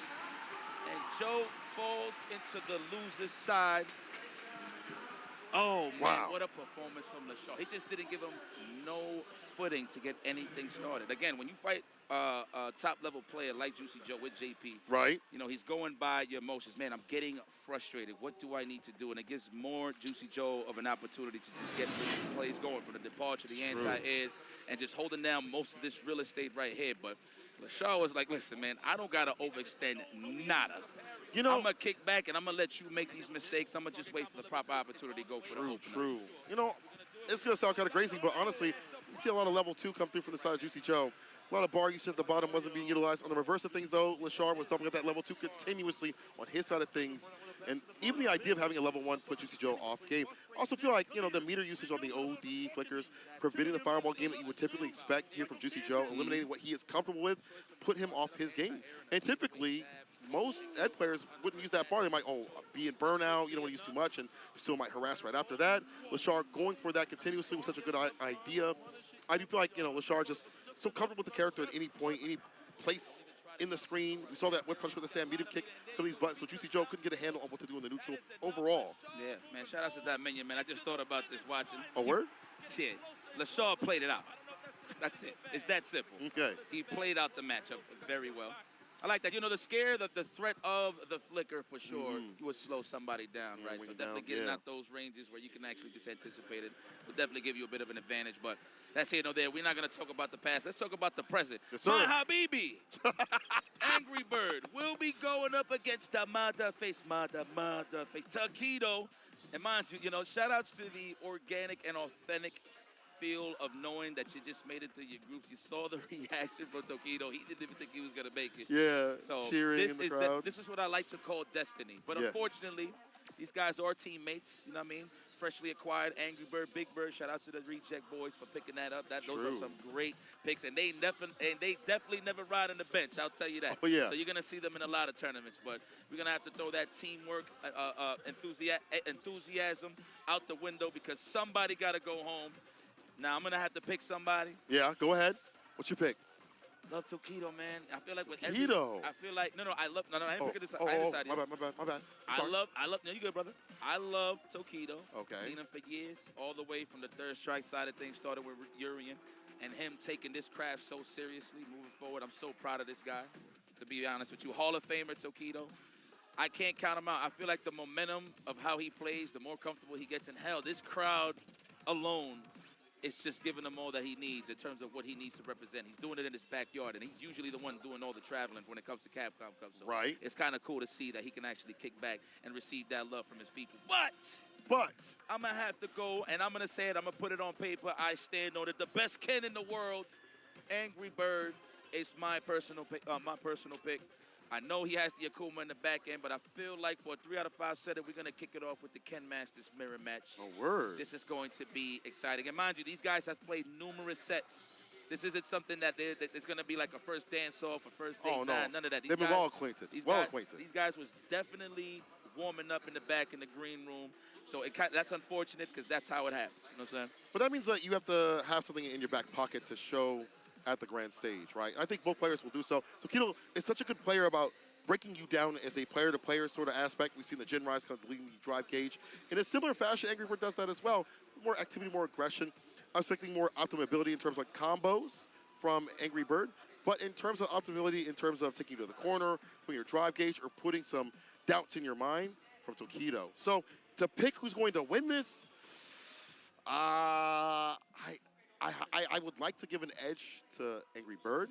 I feel like his recent win in the loser side, after getting knocked down there, kind of reset his brain a little bit and says, wait a minute, I need to be here, be on point more continuously. And I've seen him be really well in the mirror match. So with that being said, who knows? This has been a big shakeup out here in the top 16 all the way up to the top 8 bracket that we are at right now. I could have never called, even the likes of Juicy Joe being in the top spot. Well, speaking of everything being on point, let's show some love to the people that are holding it down here. And I'm going to give a special shout out for this. Okay. Of course, shout outs. Oh, actually, no. Yeah, no, this is the first read. Yeah. Okay. Well, shout outs to the. Do we got it right? Okay, there we go. To the MAG. Is this it right here? Okay, to the MAG 271 QPX. I'm so sorry, guys. QD OLED with a high resolution of WQHD and a 26.5 inches panel size, an overwhelming refreshing rate of 3060 hertz, and a response time of 0.03 ms, provides a clear image without ghosting on your gaming experience. In addition, MSI OLED Care 2.0 provides enhanced panel burn-in protection for safely use. Now, mind you, everybody has been loving these monitors on the stage. Everybody has been pretty much saying that has no lag, no complaints this tournament, thank God. So shout outs to MSI, excuse me, of course, for holding it down. Yeah, shout outs to them being the official partners of Capcom Cup 11. The MSI QD OLED series enables users to experience outstanding aesthetic visualization with QD OLED panel that combines quantum dots and OLED rather than LCD panels. That's fantastic. I'm glad they can play at their highest. Actually, we're going to be playing at our highest after this break. We're going to have even more action coming soon. Don't go anywhere.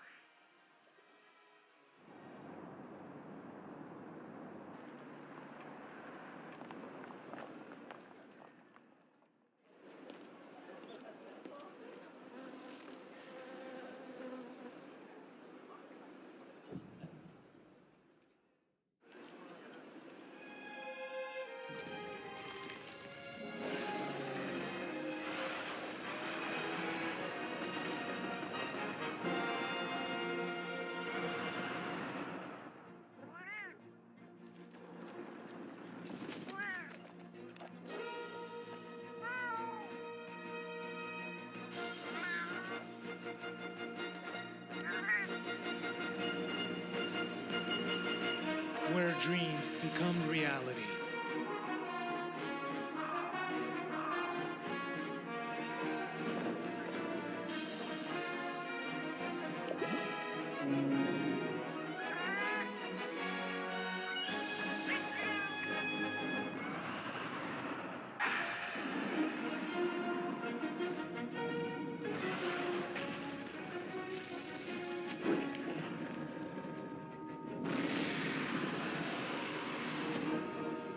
Monster Hunter Bridge.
New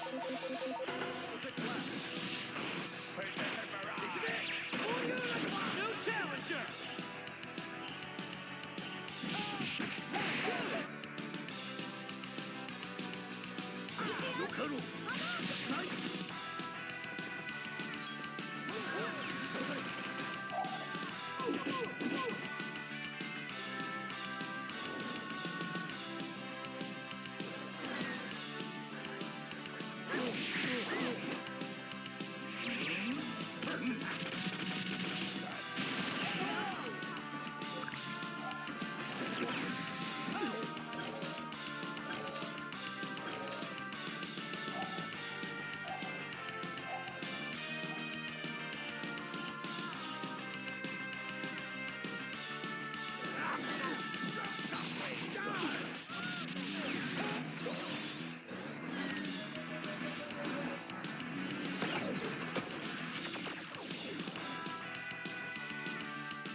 Come on, everybody come alive real quick. Battle of the strong, survival of the fit. Take your best shot, hope you don't miss.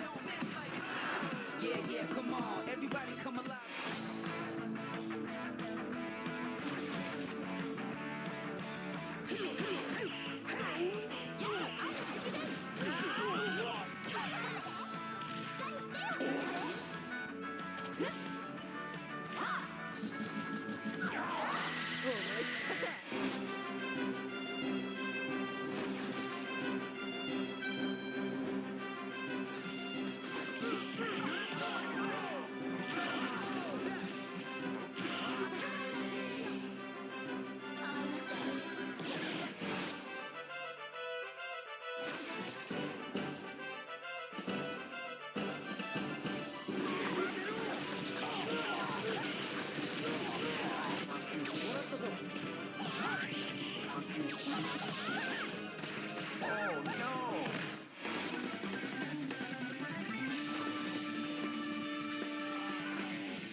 destination is Osaka.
What's up, guys? And welcome back to the finals day of Capcom Cup. We've gone from 48 players down into the top 8.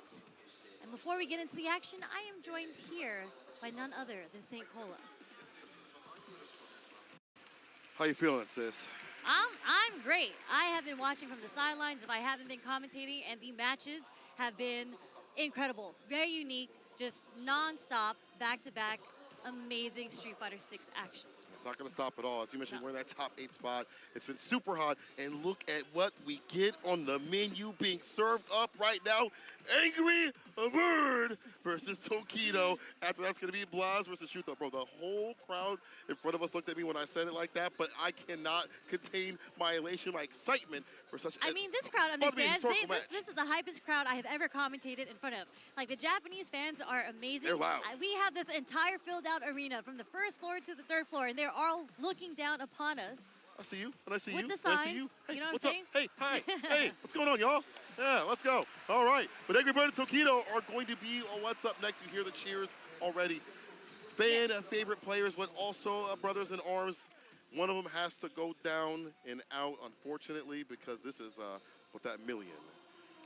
Again, and the title of the best Street Fighter 6 player in the whole wide world. True, absolutely true. After a long road, a long journey in a season 2 of Street Fighter 6, who's going to reign supreme? But I think for a lot of people, these are 2 picks that were selected to try to at least that grand final spot and maybe top 4, but they're having to fight out. Yeah, one of them's not going to be able to make it to grand finals. Exactly. And the journey here was insane. Like, Angry Bird had to take out NL to make it here, right? Making it 3-2. Tokido had to take out Fudo. So Fudo's out, right? That was also 3-2.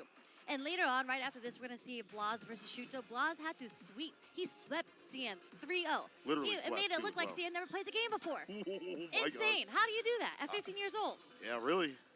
And then Shuto taking out Takamura, 3-2. Very, very close set. There's been a lot of close sets. I do think that the Blas versus CN was the only sweep outside. Yeah. Blas, I mean, Kakeru did 3-0 Blas, and Blas took that energy and decided to 3-0 CN to make it here into the top 8 losers. We'll see who's going to be the one moving on in the Ken-on-Ken mirror match.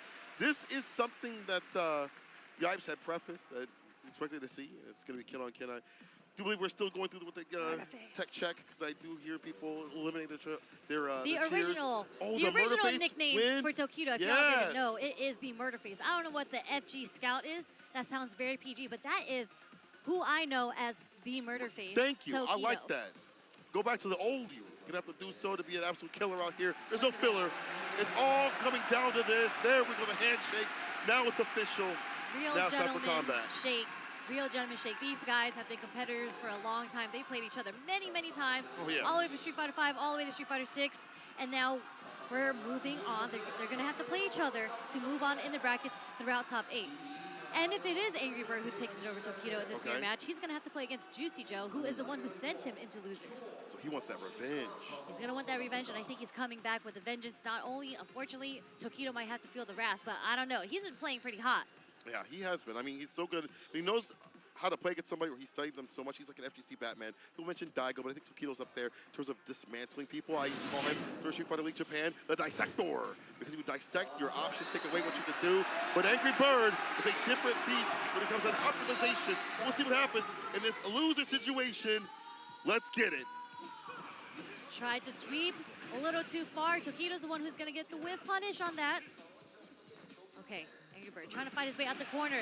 A little schmovement coming from Tokido, making that throw whiff. Gets the overhead.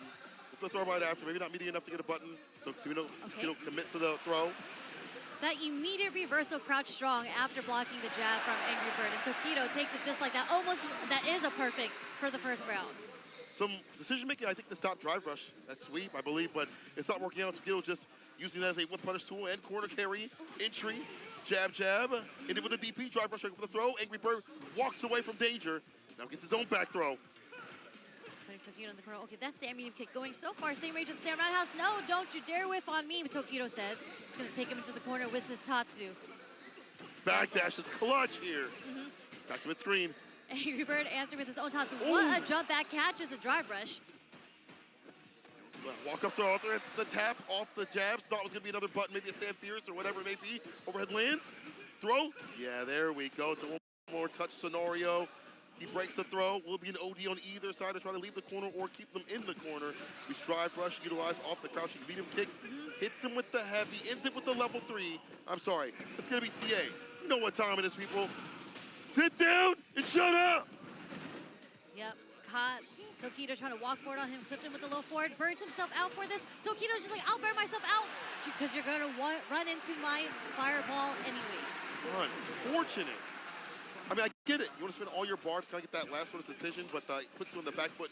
It put him in that desperation point where he can only do run DP to a fireball, and unfortunately, was timed properly. Tokido, slight walk back, gets the heavy kick, enhanced Tatsu, waits a little bit for the wake up. Whip punish, but nothing significant. But here again, Tokido dismantling the drive gauge. Tried to maybe go for a fireball right there. Unfortunately, he saw the DI hit. Yeah, Angry Bird was not letting Tokido get his offense going, so he was able to DI between the block string, unable to cancel from a fireball, knew it was going to hit. Yeah, it would be nice if he had that level 1 right after, but still, Stamina kick is able to hit. Stop sign button, drive impact, no reaction at all. Just block it out. Nice perfect parry, but a little too far to get the follow-up as a punish on the fireball. Low forward fireball, having a Shoto war right now. Okay, roundhouse. I'm careful. I'm worried about these like perfect parries that might come through like a fireball.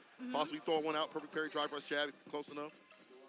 Right now, find a way to try to clip their feet. A lot of low forwards coming out. Oh. Nice drive rush, stand jab. Stand fierce again. With the drive gauge, he does so. They're both in burnout, but again, Tokido's got that lead. And both light burn kick. each other out. Oh, not punishable, of course. We're on burnout. This is going to be the battle of the Jin Rise, I see. I like that. The back dash gets to go right kick. The fireball trade in favor of Tokido. And that's so smart in these Jin Rise opportunities where they go for the go right kick. You have a distance back dash. A lot of people should be doing that more often. Yeah, you do want to build that space, and Tokido is using that stand light kick. One of the best stand light kicks in the game because so far, the Angry Bird not throwing out a button. Yeah, if you want a drive rush conversion after that, has to be counter hit, but as you mentioned, a lot of distance on that. Same with the jab, as you see right there. Back throw. Yeah, Angry Bird did try to go for the shimmy attempt, but a little too close and was back thrown into the corner, and Tokido takes the offense. 2 jabs, tried to walk away. The bite back, the heavy kick, looking for a punish counter. Dash up and check the challenge. Do here, side switch. All right, DP. Stand fierce. Tokido trying to walk down Angry Bird right now just to get in that range for the punish counter using a target combo. Jab. Next strike wins for both. Again, he's setting up different options off that driver's jab, but it's Angry Bird that finds a level 3 again. Excuse me, that's CA. Time to see all that DNA. Blood on the ground. Angry Bird staving off this momentum. Beautiful drive rush trade. Recognition from Angry Bird, was able to get the pickup using the low forward from the trade into the level 3. But we are going to go into round 3. Tokido still sitting on 3 bars. Yep. He's probably going to have to dump it out early if he wants to get a life lead. You do see that quite a bit from Tokido. He's willing to do so to get his bar back. Life lead, as you mentioned. Oh, gets the cross fierce pickup. I like that. You look at the Jinrai, dash up throw right after. Almost burn out. He does get it off the Jinrai. We all die to Jinrai, even kids. Okay, trade on the crouch fierce, isn't able to get the side switch. Tokido has Angry Bird in the corner now. He's kind of of a delayed drive reversal there. Okay, DI because he knows Tokido's burnt out. Slowly pushing him into the corner, but he's gonna get his meter back. Oh, no follow-up. Proper damage on that. The perfect parry is there. Angry Bird getting some bar back, but gets hit with the second. Drive rush jab, tick throw, back throw, excuse me. Switching it up and put Tokido close to that corner. Look at the walk forward from Tokido, gets the whip punish. No follow-up. He was enticing him to come through, wasn't able to get the full follow-up though, as you mentioned. Angry Bird could have closed it out, clutched it out, and now possibly at the mercy of Tokido. Drive rush throw. Tokido now puts himself in burnout, similar to what happened to Angry Bird previously. The toe tap, foot in the gut, he works.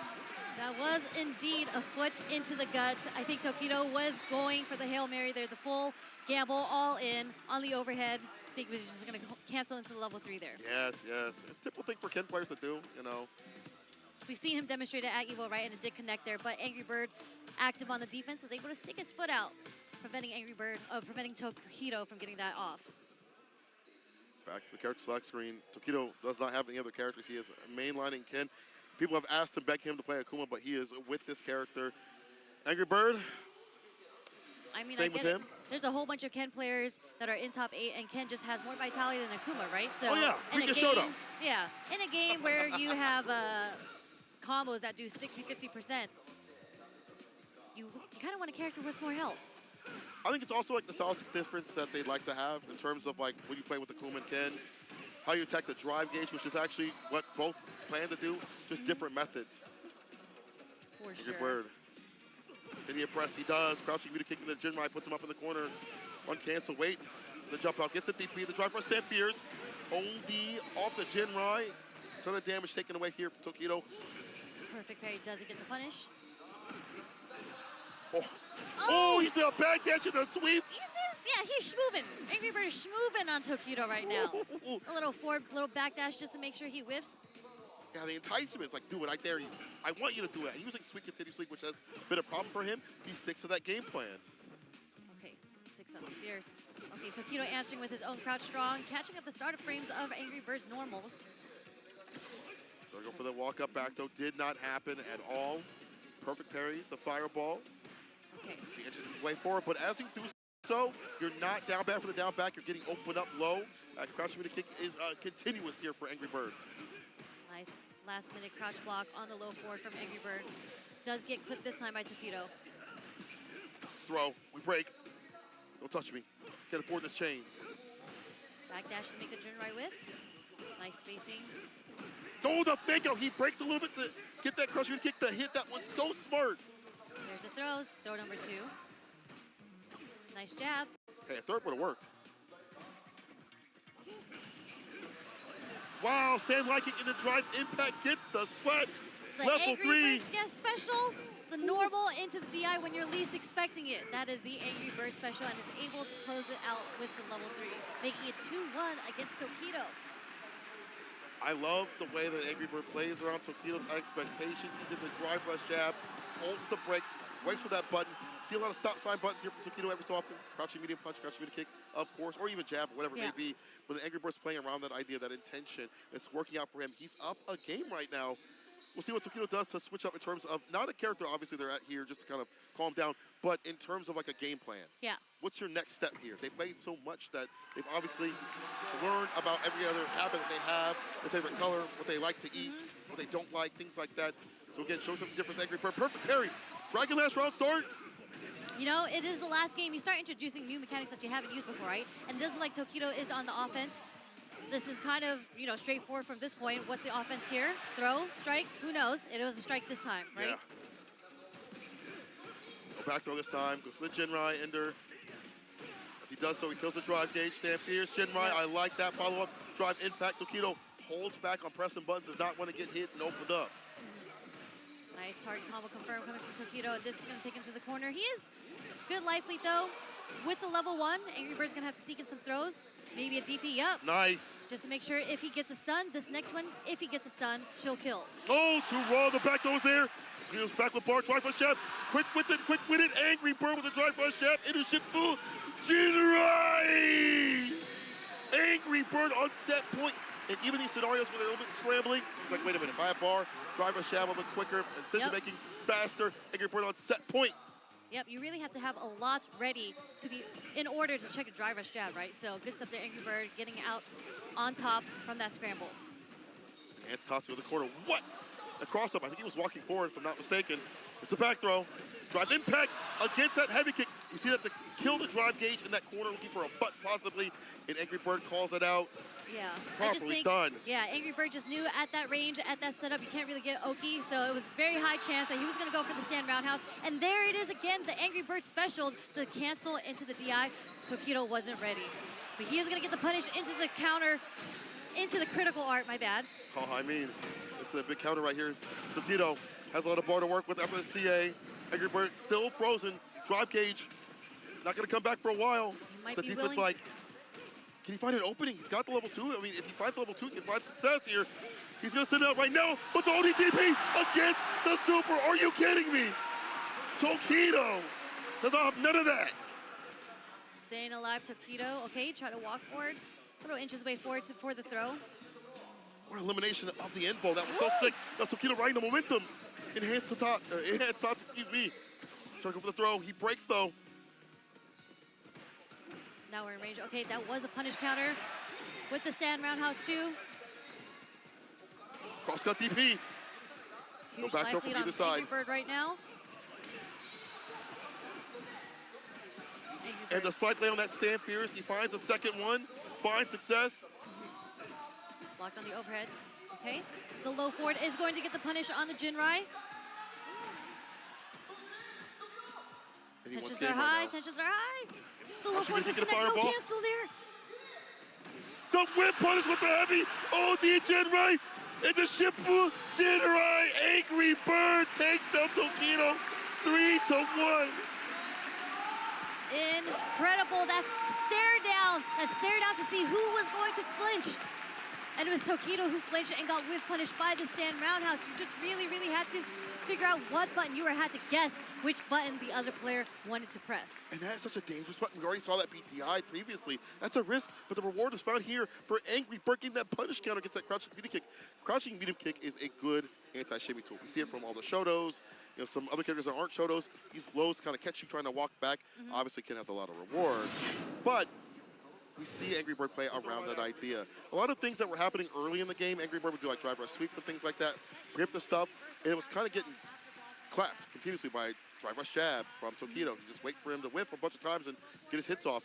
However, Angry Bird started peeling back a little bit to like drive rush jab on his side of things, initiating with like quicker buttons and stuff, allowed him to find a little bit more success in neutral. Yeah, I mean, this was really a battle of the Shotos, right? A lot of this was dependent on footsies, a lot of the whiff punishes, a lot of play around the standing medium kick and the standing roundhouse and low forward. As you mentioned, a lot of whiff punishes came from the crouch strong, but it was really who was able to get it off first. And in the very end, it came down to that same exact scenario again. And unfortunately, it was Tokido who whiffed the low forward, because when you're staring down the person, you're so afraid and you want to stop them from approaching you, so you throw out that low forward hoping that it's going to catch. We've seen a million times like decision making get a little bit quicker from Angry Bird. I think it might be like a matter of Tokido just like waiting for like certain beats, and Tokido be like, okay, you're gonna play like this. But Angry Bird has been active continuously within seconds. You know, Tokido has been waiting a little bit too long. You see some of these maybe normals thrown out when they are a little bit on the later side of things. That allows Angry Bird to either whiff punish or interact earlier. Timing just off. 3-1, Angry Bird moves on, takes down Tokido, but shouts to him, get this top 8 spot. Always good to see him at a Capcom Cup. Feels like it's not really a Capcom Cup without him. But you can say the same for Angry Bird nowadays. I mean, these are titans, right? A lot of people had Angry Bird taking this whole thing. So he is still having a chance. He is still moving forward through the top 8 brackets. But the next match we already have on stage, they're going through their button checks right now. We have Blaz. 2-game Blaz coming all the way from Chile versus the hometown hero here, Shuto. What a absolute run this 15-year-old has had at Capcom Cup, top 8 of all things. But Shuto has been absolutely demonic with the Akuma. We've seen how he developed the Akuma when he dropped. Really good about that demon flip style, has molded his playstyle around that too as well. I feel like he's been more consistent in terms of his defensive decision making. Has been a little bit more on par with the bond chance you would think of in terms of defensive tactics of tapping parry or reversal buttons and things like that. And ODDP timings. He's been a full complete package, but Blaz starts off with the Ryu. Against Shuto and the Akuma. Let's go. It's another battle of the Shotokans, and we've seen how comfortable Blaz is in this matchup. And he plays like John Choi. There it is with the whip punish from the low forward into the donkey kick, pushing Shuto away from the corner. Aye. So demon flip dive kick does hit, but we don't get a full conversion. Yeah, it's a dangerous tool, right? Anti-fireball play from that. Gotta be careful slinging out these fireballs to flip out, the throw right after. Slight little walk up, stand light kick buffered into the adamant fist. Okay, gets the fireball. I think it was meant to be a DP. Didn't come out, but no punish on the fireball, okay? Hey. Another jump DP. out the corner. Yeah. He's ready for it though. No bite on the shimmy there as Shuto walks back. Look at the walk speed coming from Akuma and the stand Hey. as a whip punish. Just Hey, a the dash dash up up jab. jab. Yep. Enough to take the first round against Shuto. We're back and forth here. Last got some bar to his name with that level 2 if he needs it. The dumping of damage could definitely come through from Ryu. Nice anti-air. Already saw the dive kick the first time. This time has something for him. And the sweep whip punch. Perfect parry on the crouch fierce. Turning blue, but not able to find the proper follow-up. Stand medium kick just stopped Blaz from approaching him, coming from Shuto's side. Here's the fireballs. Rhythm a little bit off. ODDP against the overhead. Knocked that away. Yeah, it's pretty hard to whip punish Akuma stand medium kick. I there's walk the back to whip get that punish. stand fierce off. Fantastic stuff. Getting the bait. Walk up throw right after. Blaz. No bar to his aim. Does get the jump in. Wait, we didn't want to spend it into level 3 yet. Okay, he's looking for the next hit into There it right it there. is.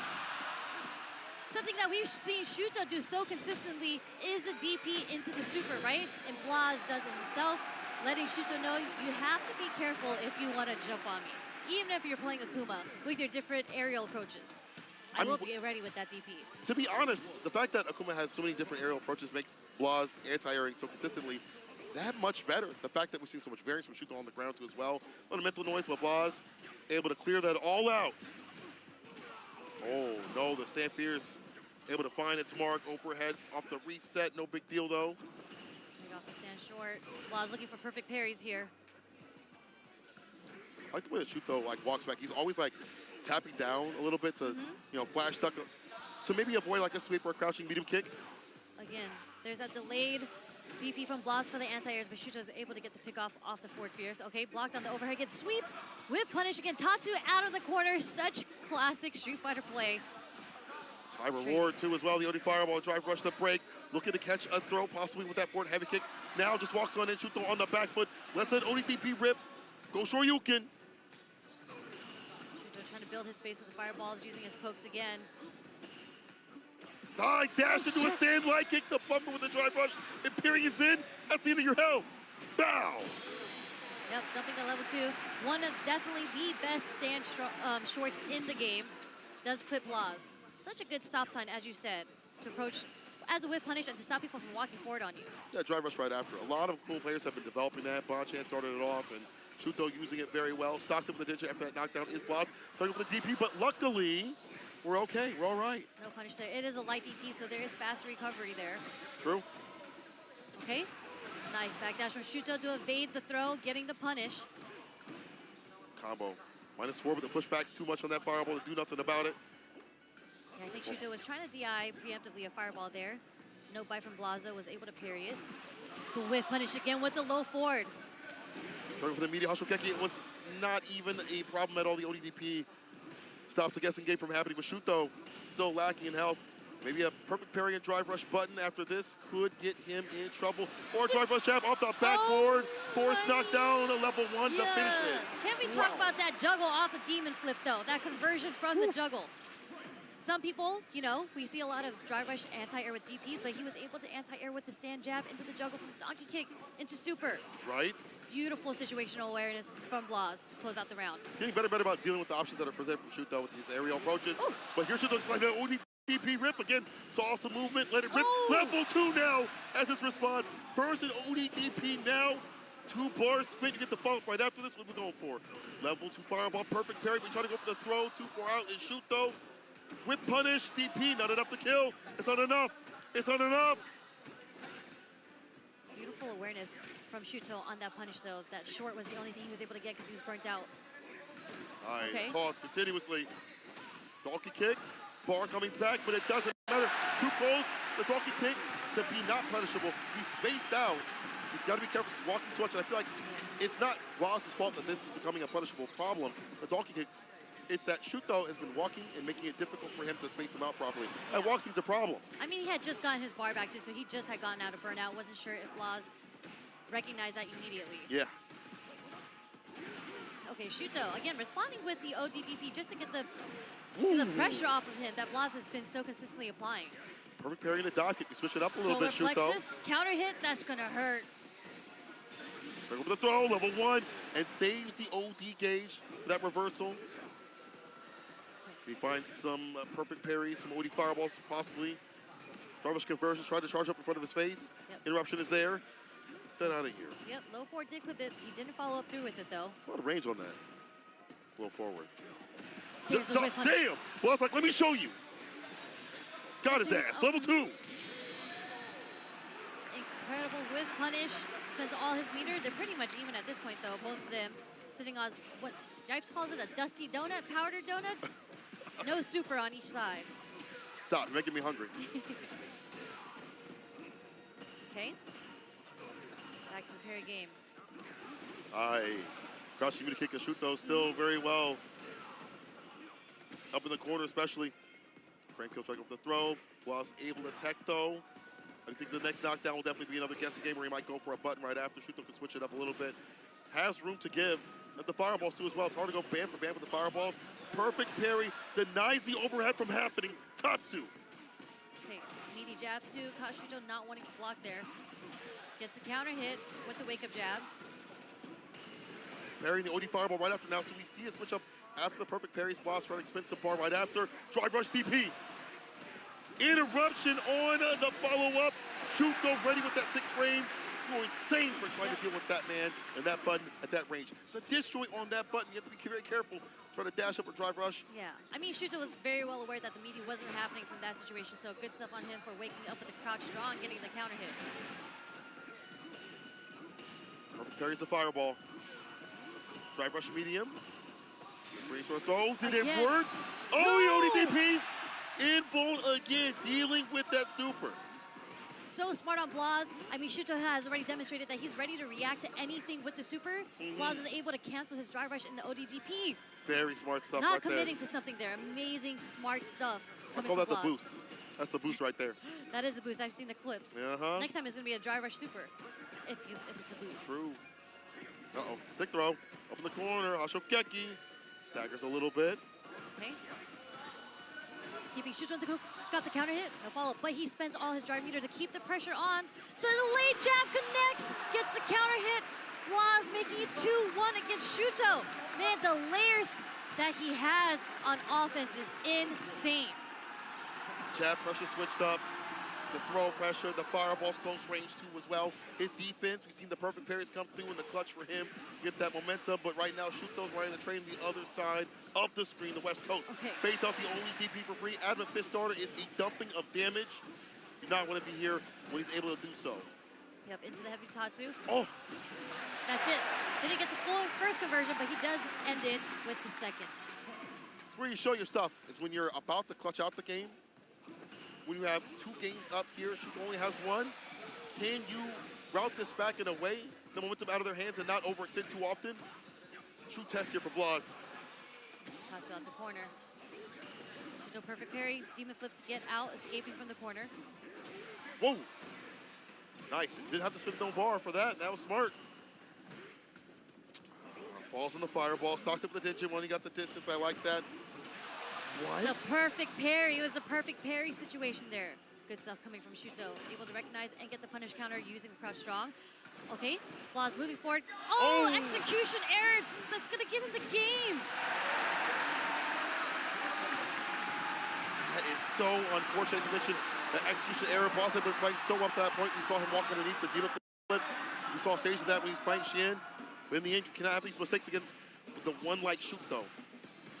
The man possessed by the demon himself, Dark Rush Stand Fierce Blas, says, I'm the exorcist. Okay. All right, there's a stand short connecting. Like that. Use the OD to get the Denjin charge. Makes the Ashokeki damage even stronger. As he tried to go forward, drive reversal from Shuto. Still the drive gauge being depleted and defeated. It's gone. Flushed.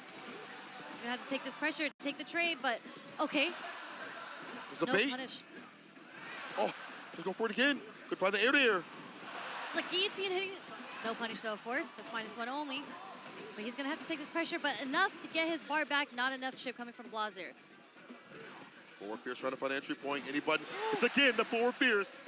Spin any bar. He wants to, I think, maybe like a drive rush converge after this. He's got level 2. But the low, once again, the level 1 gets it done. Final round here for Blaz. This is the battles of the Shotos, the Fierces and the low forwards. Who thought Ryu would be doing work like this at a top 8 spot this season? That's kind of crazy. Ryu's cheap. My Ryu's man's good. hits like a truck, especially on Akuma. Semi-truck, not a forward. Oh! This Whiffs time. the DP. Amazing because he didn't go into demon flip. I mean, into the dive kick, so it didn't push him too far. He was able to get the punish on the whiff DP there. Smart stuff from Shuto. DP, no back throw though off that drive rush. Did not work out. OD, Adamant Fist, Fireball, level 1. It's almost done. The back dash is clutch in the back throw. Works out here for Blaz. Can you find a confirm? A confirm will lead into level 3 for victory. I'm sorry, CA, so even more damage on the way. Another throw, he burnt himself out. Doesn't matter, drive reversal. He's going for the chip. chip. Level 1 chips him out, as you mentioned. Final game, final round. Oh, man. Insane play right now, okay? Tried to fake him out, but that crouching medium kick got a lot of range on it. Okay, tried to bait out the DP. Blaz doesn't bite. Right. OD Fireball to stock him with the Danger, just to lock him down to get that enhancement. Jump medium punch into the toss conversion. Okay, wake up ODDP does connect for Shuto.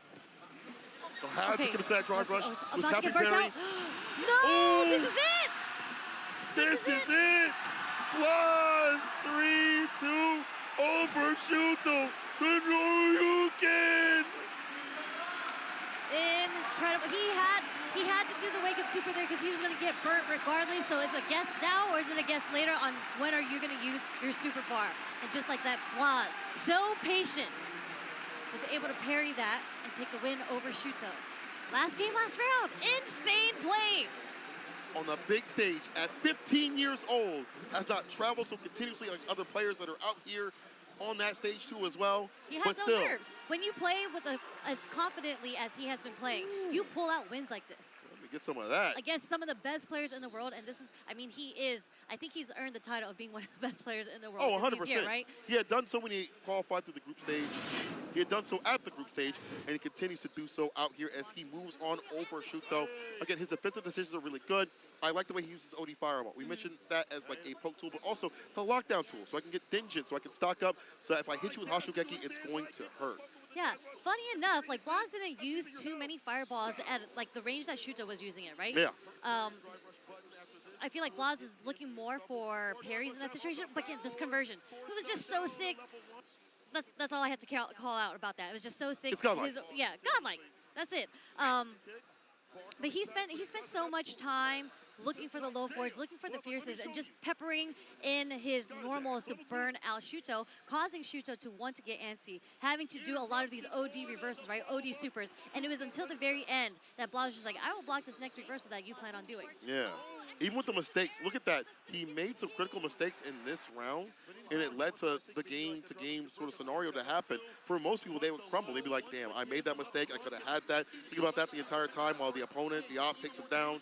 But not Blaz. Not out here. Not on this stage. Not towards that journey towards the million. He takes down Shuto. Congrats to Shuto for being in the top 8 spot. It's cool to see that his progression with Akuma is fantastic. But Blaz, with this Akuma, he's got a Ken, he's got a Ryu, he's got everything. He understands the matchup. He's got an Ed too as well. What doesn't he play? This kid is just a great Shotokan player. You can just see by the spacing that he has, like all these players, I mean, from Blaz, all the characters that he has, his arsenal of Shoto characters, he plays them kind of all the same.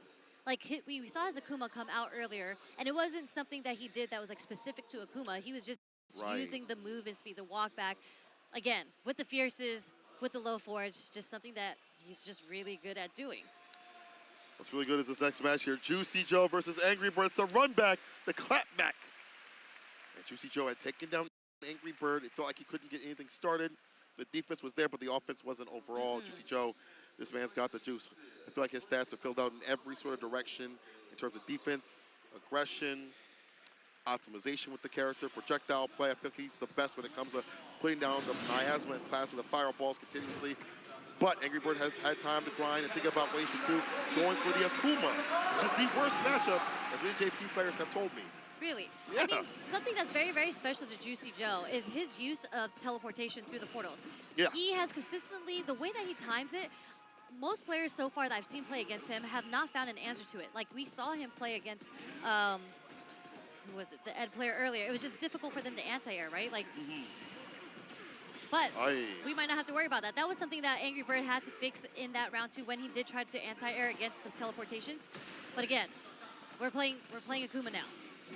Yeah, so in terms of like damage potential, both can do it, but it's gonna hurt if you with things like this. The teleports you mentioned, big thing here for Juicy Joe calling out the throw. OD again to lock him down. The cross up, works out, gets the jabs, heavy scaling. He's got the OD fireball into level 2. The appearance in. Baja Blast to the stomach, yes sir. Angry Bird able to find the finish, even with the skill with the jabs, able to optimize enough to get the kill. Really, really nice stuff coming from Angry Bird here. Just finding a different way to drive rush overhead. Just, again, open up Juicy Joe. I think Akuma does have a bit more in his tool set than Ken does when it comes to opening up JP. Oh, 100%. Like things like that. Meaty Fireball, even though he mistimed it, the idea is enough to put Juicy Joe to not go for the amnesia. Ooh. Let's get the pickup though. With the board heavy kick right after the departure, the knockdown. Okay. Angry Bird in the orange here. He's going to get burnt out from this punish counter after using an ODDP2. A lot of damage coming from this level 2. Are we going to see a Reese? Oh no, that's not a gap, my friend. He's trying to go for the fireball as a reversal. It doesn't work. See Joe setting up that low fireball. Collects the bar and around. Like the jump back medium. So a lot of these drive rushes. Yeah, Angry Bird did try to use that drive rush to close in the gap on Juicy Joe, but the jump medium coming from JP is always such a weird angle too. Angry Bird on the brink of being burnt out again. That's why he's getting active, right? Get the bar back as you get aggressive. Press buttons more. Goes to drive gauge up more. Drive rush forward. Fierce doesn't find anything at all. Juicy Joe holding parry. Keep his drive gauge up. Now finds a confirm. He's going to drop the portal spike. Gets a DP there, but this time the reversal ODDP does work on Juicy Joe. Parry with the trade right after. Benefiting Angry Bird here as he pushes Juicy to the corner. The anti-air is there. Go Shoryuken, the throw right after. Dash up throw again. Go for OD fireball. Oh, he goes for a tick throw. There's the OD amnesia that we see. Building some space. Okay. Late throw there just in case something happened. And another tick throw. One more guess. Crush Fierce, he burns him out, and the fist chips out. An Angry Bird. You know, I was thinking maybe he'd go for like an OD fireball or fireball meeting just in general to blow up the amnesia. Thought it might have been coming, but Angry Bird says my defense is good enough that I can survive that if it happens, and he did. Yeah, I mean, that is so smart from Angry Bird because he had to jump in with the heavy into leading to another heavy into the cancel of the fireball to get that burnout on Juicy Joe just to get the chip damage. So once he got that jump Fierce, that's all he needed. That was checkmate. Yeah, again, the aerial approach makes this matchup so difficult for JP. Drive rush for Fierce to stay Fierce, can cut through the fireballs. Your fireballs are better than his in many situations. So Juicy Joe might have to expend some OD fireball. If he does, though, it's a knockdown. That's departure. That's setup. That's lockdown no matter what character you are. It can work from what you had mentioned, the teleports. Ooh, perfect parry on the dive kick. The corner we go. Yeah, I think the way that Juicy Joe is going to approach this has to be a little different than what happened in the game round. First round, I think he's going to have to be a bit more aggressive like what we are seeing now. Because Akuma has such great movement to get in, you kind of don't want to be on defense, and you don't want to play too far. Now you come to play inwards at a certain range where your buttons connect. Absolutely the case. Drive rush throw. When your back's against the wall, against Angry Bird, a lot of difficult defensive decisions are going to have to be made. He still gets to pick up with the heavy kick. Look at the routing, the optimization here from Angry Bird. I understand it was low enough to go get that heavy kick off, but here's Juicy Joe. OD Pierce, get the meaty Pierce right after, or at least a follow-up. OD Fireball is trading for the first time I've ever seen this matchup. Pops up with the level 2. Air Fireball's able to hit. He's got shooters on the roof with the scope. Was so ready for that because that was the only thing Juicy Joe could do at that point to try to chip out Angry Bird was the level 2. The beautiful air fireball coming from Angry Bird as a counterplay to that. Still going for that dive kick mentality. Now the empty one with the light demon flip calls out the crouch fears and the recovery. Charge up fireball, this time level 3. The amnesia right after. Late, but right on time. Getting the pickup, okay. Into the spikes.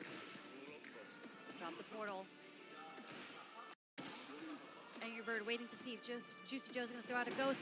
Whoa! He was so ready for that. A forward heavy kick of all things. Adamant Fist will actually catch a button trying to clip and come through. And Angry Bird will dump out that calamity. Sip this sauce. Satsuino sauce. Bow. Unfortunate for Juicy Joe. When you're in that moment, you're looking for the whip punish, right? You're looking for the check. And that is why he got hit by the Adamant Fist, because he went to go check. Let's think about Akuma, and obviously with Luke, you can do that suppressor, driver suppressor, or Adamant Fist. For Akuma, it's such a good starter for him. You want Adamant Fist as a starter and punish counter, set for a lot of reversals. We've already seen it in the match previously. Angry Bird with the switch up to this character makes you wonder why he didn't run it maybe earlier, but doesn't matter. Woulda, coulda, shoulda. Right now, it's the pick to stave off Juicy Joe and get revenge. Ooh, 2 up right now. Yeah, I mean, you can see how different this match has been compared to how they played in Winners. Although it was still 3-2. Like, Angry Birds Ken was putting in work, but the aerial approach coming from Akuma is so difficult for JP to deal with. He's getting clipped by these drive rush overheads. This is at least the 3rd one. And the defense is tested even more so with those fireballs. As a media scenario, it makes you not want to go for amnesia. Oh, the fireball's able to hit. You can try to jump out, but you're going down. Level 1 is around. And Angry Bird with a perfect. Angry Bird is looking golden, and Juicy Joe right now, he's kind of folded. Yeah, I mean, Angry Bird is now sitting at set point for the dominating first round. Juicy Joe's going to have to find another way. I think he has to introduce a little bit more movement and kind of not sit there waiting for Angry Bird to come to him. I think he's going to have to go to Angry Bird. As you say, he tries to do so, and he had some pressure there, but Angry Bird, the reversal jabs working out. Back throw. OD, try to go for the dive kick. Perfect parrying the crouch fears. Juicy Joe getting a little bit better on the timings of when to deal with it, when to block it out as well. Not risk too much. Nice Get that fireball out of here. Ooh, that's a nasty pickup. Okay. Wasn't going to happen to Juicy Joe this time. Wasn't going to catch him. Checking it. Go with the back step. Enough for the chip. Making it more ambiguous where he's standing, so he's not going to throw out a button. With error, walking back to let things whiff as well. Spike, okay. Back up. Nice counter hit with the strong. Departure. Again, that lockdown sort of scenario. Now, as you mentioned, initiate a little bit more. Departure behind you definitely helps out. That's what Juicy Joe wants. He wants that departure to help him out, like a 2-on-1 type deal. Yeah, unfortunate. It's so difficult to anti-air Akuma, but okay, we have the OD Amnesia as the punish counter. Aye. We're going to see a lot of damage come out here. Next is going to go into, okay, no, we're going to level 2. Level 4 try reversal. He still gets hit. He moved forward to get clipped and hit from the back door. We are seeing some setups and the punish counter throw through the portal. This man is a mixed master.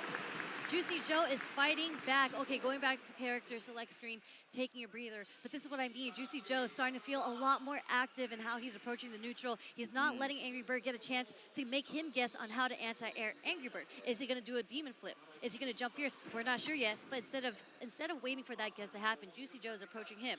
Last time he started off the round with Drive Rush. Interested in seeing how he's going to change up how he plays. I feel like that, along with when it does happen, Juicy Joe's ready for the right defensive choice. Like this, dash underneath, caught the recovery, stand for your starter, departure is out. Does it close for just the lockdown pressure, which happens right here. Heavy kick, able to find the confirm. Crystal Slash, stand fierce, Crystal Slash again. Empty lights, opens him up, perfect KO, Juicy Joe. Got that juice flow. This guy finding better things on defense so he can enact that pressure with the departure and find the follow-ups and kill this 9K health character. There's that block over OD Amnesia once again, getting the punish counter. Okay, teleport out the corner. Oh, a nice jump. Fierce coming from Angry Bird over the OD spikes. Juicy Joe's gonna have to find his way to get out of the corner now. Nice conversion off the forward Fierce there. That jab follow-up. Lock him down with the fireball. Dash up throw again. Angry Bird's gonna take the win right here. Just smart. He went for amnesia. Yeah, maybe got back thrown or whatever. You have a lot of health to play with. Want to go for that throw loop scenario. In the OD demon flip. Gets the grip. Drive reversal now. Juicy Joe has already taken so much bar from his drive gauge on defense. such a smart adaptation coming from Angry Bird there too, because 2 times he has been perfect parried on the demon flip, dive kick, decided to do an empty OD demon flip into the throw again. The mix-up, almost like Cammy. Possessed by the demon itself, there's bar at the bottom for level 3, and a lot of drive gauge. The glass cannon, emphasis on the cannon. For something like this, the big jump in, DP level 3 of this Calamity. What a switch up from Angry Bird on his approach from the jump in, right? We're getting empty jump, demon flips, we're getting jump fierces now, and the strong is going to take it from Juicy Joe, allowing Angry Bird to progress through top 8. What a switch up. Sometimes you gotta find the right tools, all right? It's not the wrench. has all of them. Well, I was gonna say, you know, maybe you don't even pick up a wrench or a screwdriver, but that man has everything. He has the ratchet, he has the air gun, he has low profile like Jax, you know, he has everything. He's like the Home Depot of Street Fighter. Fireballs on aisle 6, top 2's on aisle 12. Either way, the switch up was the play, the dive kicks especially. And then once he started getting perfect parry, he's like, cool, this is what I want. Now, long set, I can go for like empty OD demon flip, go for the throw right after, or empty throw right after. Because Juicy Joe was like, oh, parry you, or I'll anti-air. That just allowed that magic at the very end to happen with those grabs continuously on the base, on the anti-air attempts, or just waits. Yeah, because when you don't have a traditional DP to kind of have all these answers for how Akuma wants to approach you, if Crouch Fierce isn't working, he started defaulting to the parry, so you don't really have to guess what is coming at you, right? Yes. But Angry Bird, beautiful adaptation, the recognition coming from Angry Bird to, again, the empty jump into the throw. He got so much mileage off of that. You know, big shouts to EU on the real deal. Juicy Joe coming through his top 8 spot. Maybe we didn't have him as a select. Reedus probably did, I'm sure. But either way, Juicy Joe out here definitely did a lot of work up to this point. Actually put Angry Bird in the losers. Just got to give him big cred. But Angry Bird is the one moving on. And I like that he has more confidence in the Akuma. I'm going to be real deal with it. I like that he has more confidence with the character that he did at EWC. Say, I don't think he never had the confidence. Well, at EWC, he was like, well, I don't know, yeah. But then after everything that occurred, he had lost. He was like, okay, I'm going to spend more time and grind the character out. And he finds success, moves on in the bracket. So do we. Our final match of this block, at least. Noah the Prodigy versus Blas. Are you going to be okay? Because we might be a little biased the America's Last Hope. And both of these players are actually both at Blink Respawn. I believe Blas got 5th or 7th at that tournament.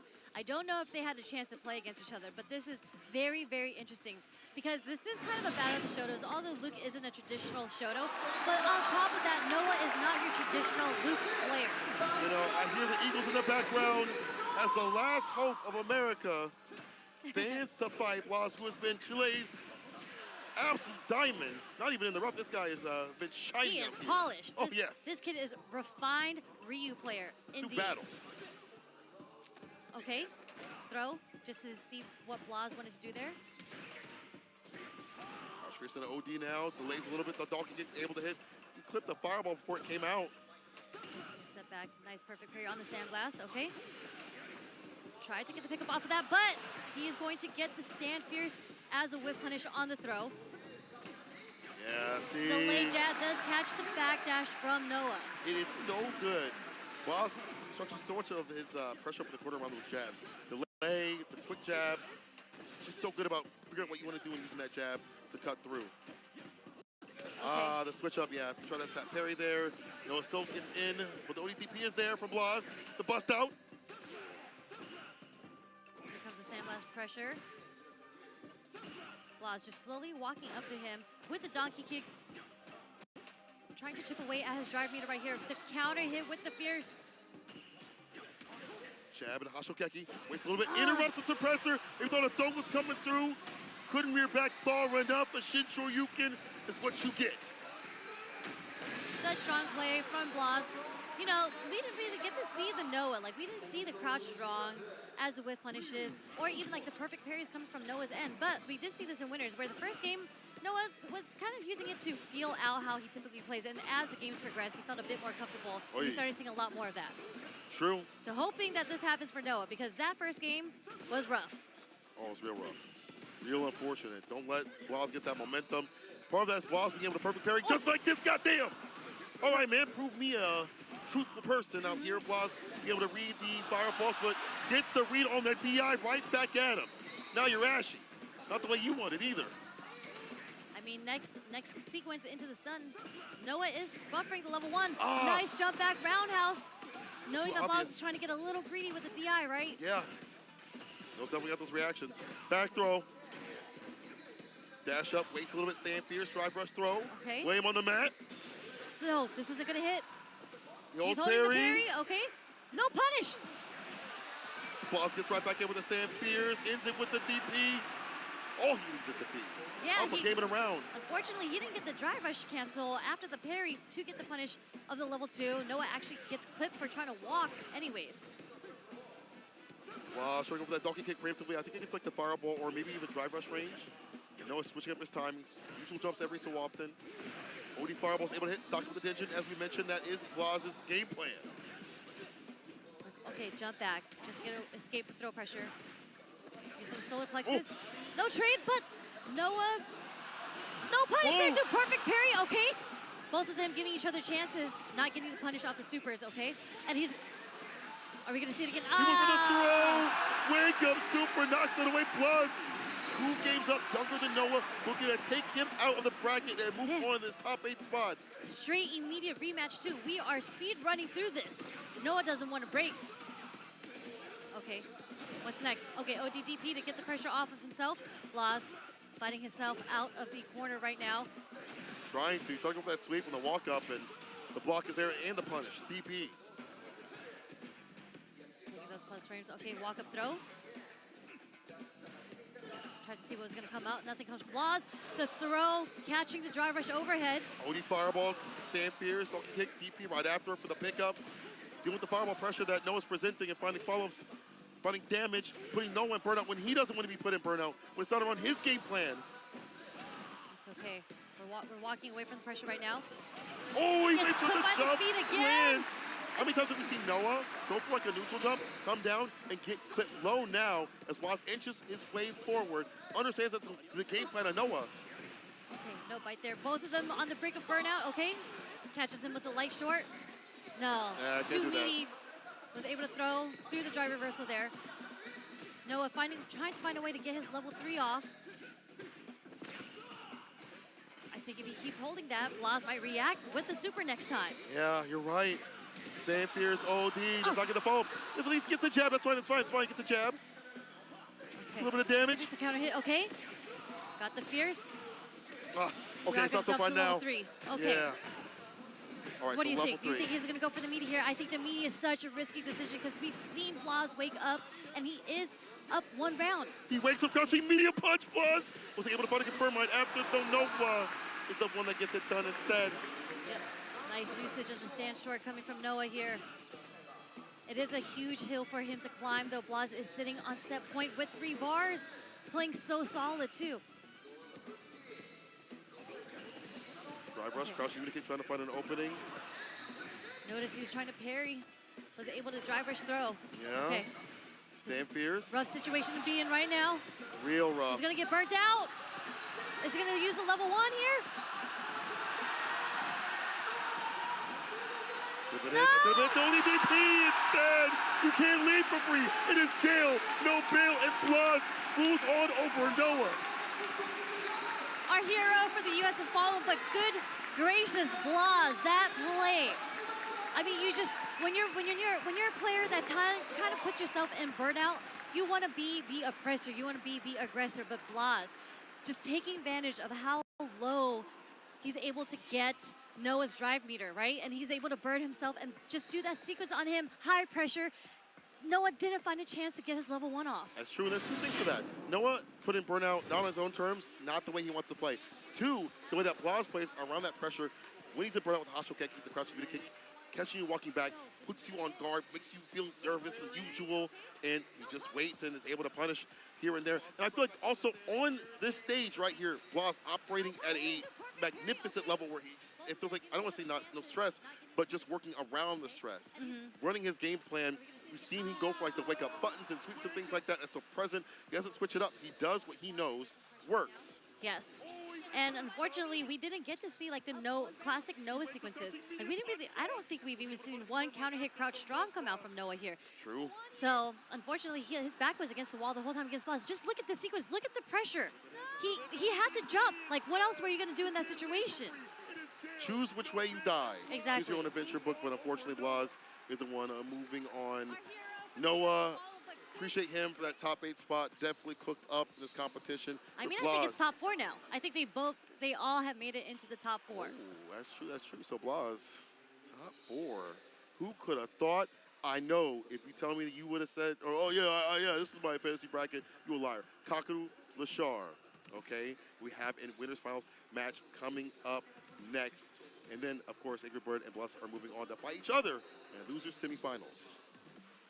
Insane. Okay, but before we get into that, we got to give a shout out to our sponsors, right? Yes. I'm so excited by this sponsor too because I love some dancing. Don't work. So we have Red Bull BC One World Final and is returning to Tokyo for the first time in 9 years. Damn. Red Bull BC One is the biggest global one-on-one breaking competition where thousands of breakers compete in more than 30 countries every year for a chance to represent at the World Final. This November, Red Bull BC One World Final Tokyo 2025 is bringing something extra special through an epic collaboration with Street Fighter 6, starting with the video showcase released last year featuring Japan's own B-Girl Amy and B-Boy Shigekex, and a few of your favorite Street Fighter 6 characters, including Jamie. So stay tuned for more exclusive content from this power collab. You know, I really want one of these new shirts that they have here. But before I want to talk about that, the American board culture of breaking will take center stage at the Koku Gikan. Pardon me, I'm going to get some stuff from that from Two-Face later. They're kind of coming to Sumo Wrestling Sunday, November 9th, 2025. Don't miss your chance to witness history in the making at RedBull.com. More information about the event. And also, hey, let's take a look at this shirt I was going to talk about because I want to wear one of these. Look at this. Step into the ring and select your fighter with the official Street Fighter collector over at Yeet. Choose from a selection of dozens of t-shirts featuring fan favorite fighters from Street Fighter 6 and beyond, expertly screen printed by hand at ETHQ on premium garnet blends. And just in time for Capcom 11, challengers like Luke and Ed join the roster of tees to really punch up your look both and on and off the mat. So what are you waiting for? Get over to et.com/Capcom Cup or simply scan the QR code you see right now on the screen. That's et.com/Capcom Cup. People, that was our block, and we have more in store coming up. I cannot wait to get to that. Before we do any of that, I'll take a quick esports break. But when we return, more Capcom Cup action coming at you. Don't go nowhere. I mean it.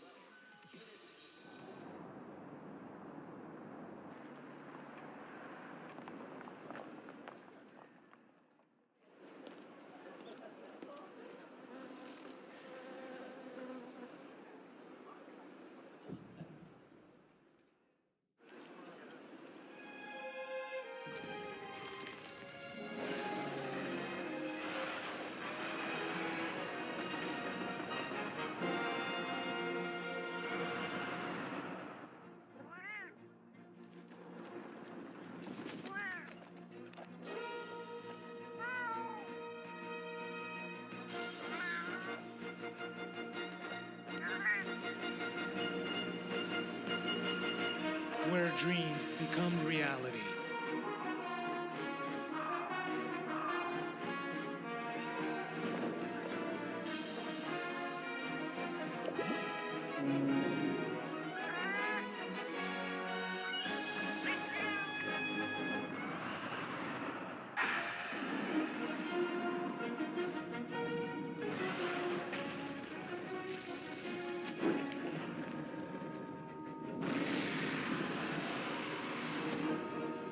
Monster Hunter Bridge.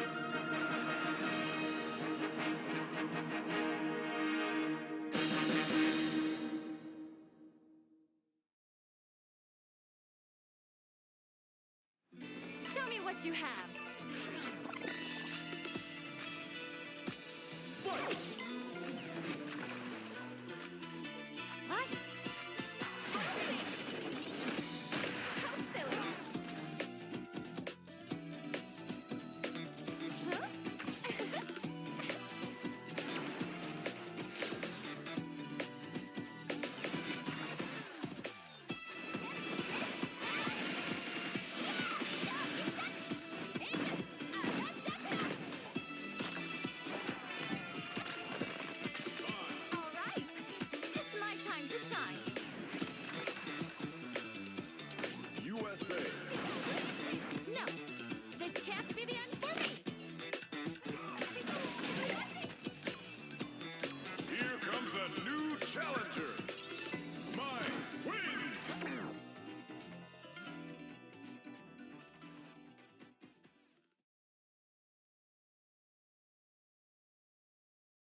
New challenger.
All right, everyone, and welcome back to Capcom Cup 11. It has been a turbulent but entertaining journey here at Capcom Cup, but we are down to our final 4 combatants. And boy, myself and Yipes, we have been watching and enjoying and discussing in the back, and I'm pretty sure social media has actually been exploding and enjoying it as well with all the young competitors we have here. So we're going to be transitioning over to our winners final match here. So hopefully, listen, buckle up, because this is going to be a crazy journey. It's hard to call who's actually going to take the whole thing, Yipes, isn't it? Top 4, they're getting closer and closer to that big bag, but again, we don't got to worry about it. So you in that GF, and of course, that is the grand finals, and who's getting close to that is either Kakaru or Lashar. Just to set the tone here to see who goes up against one of the losers in the semifinals with Angry Bird and Blas, and I say that with all due respect.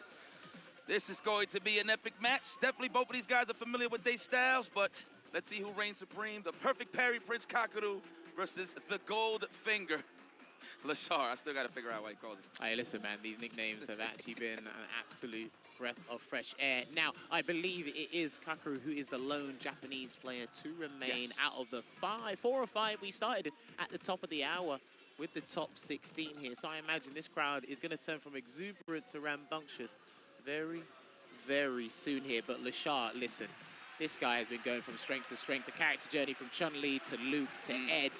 I've been hearing there's talks of him considering Mai after the cup is done.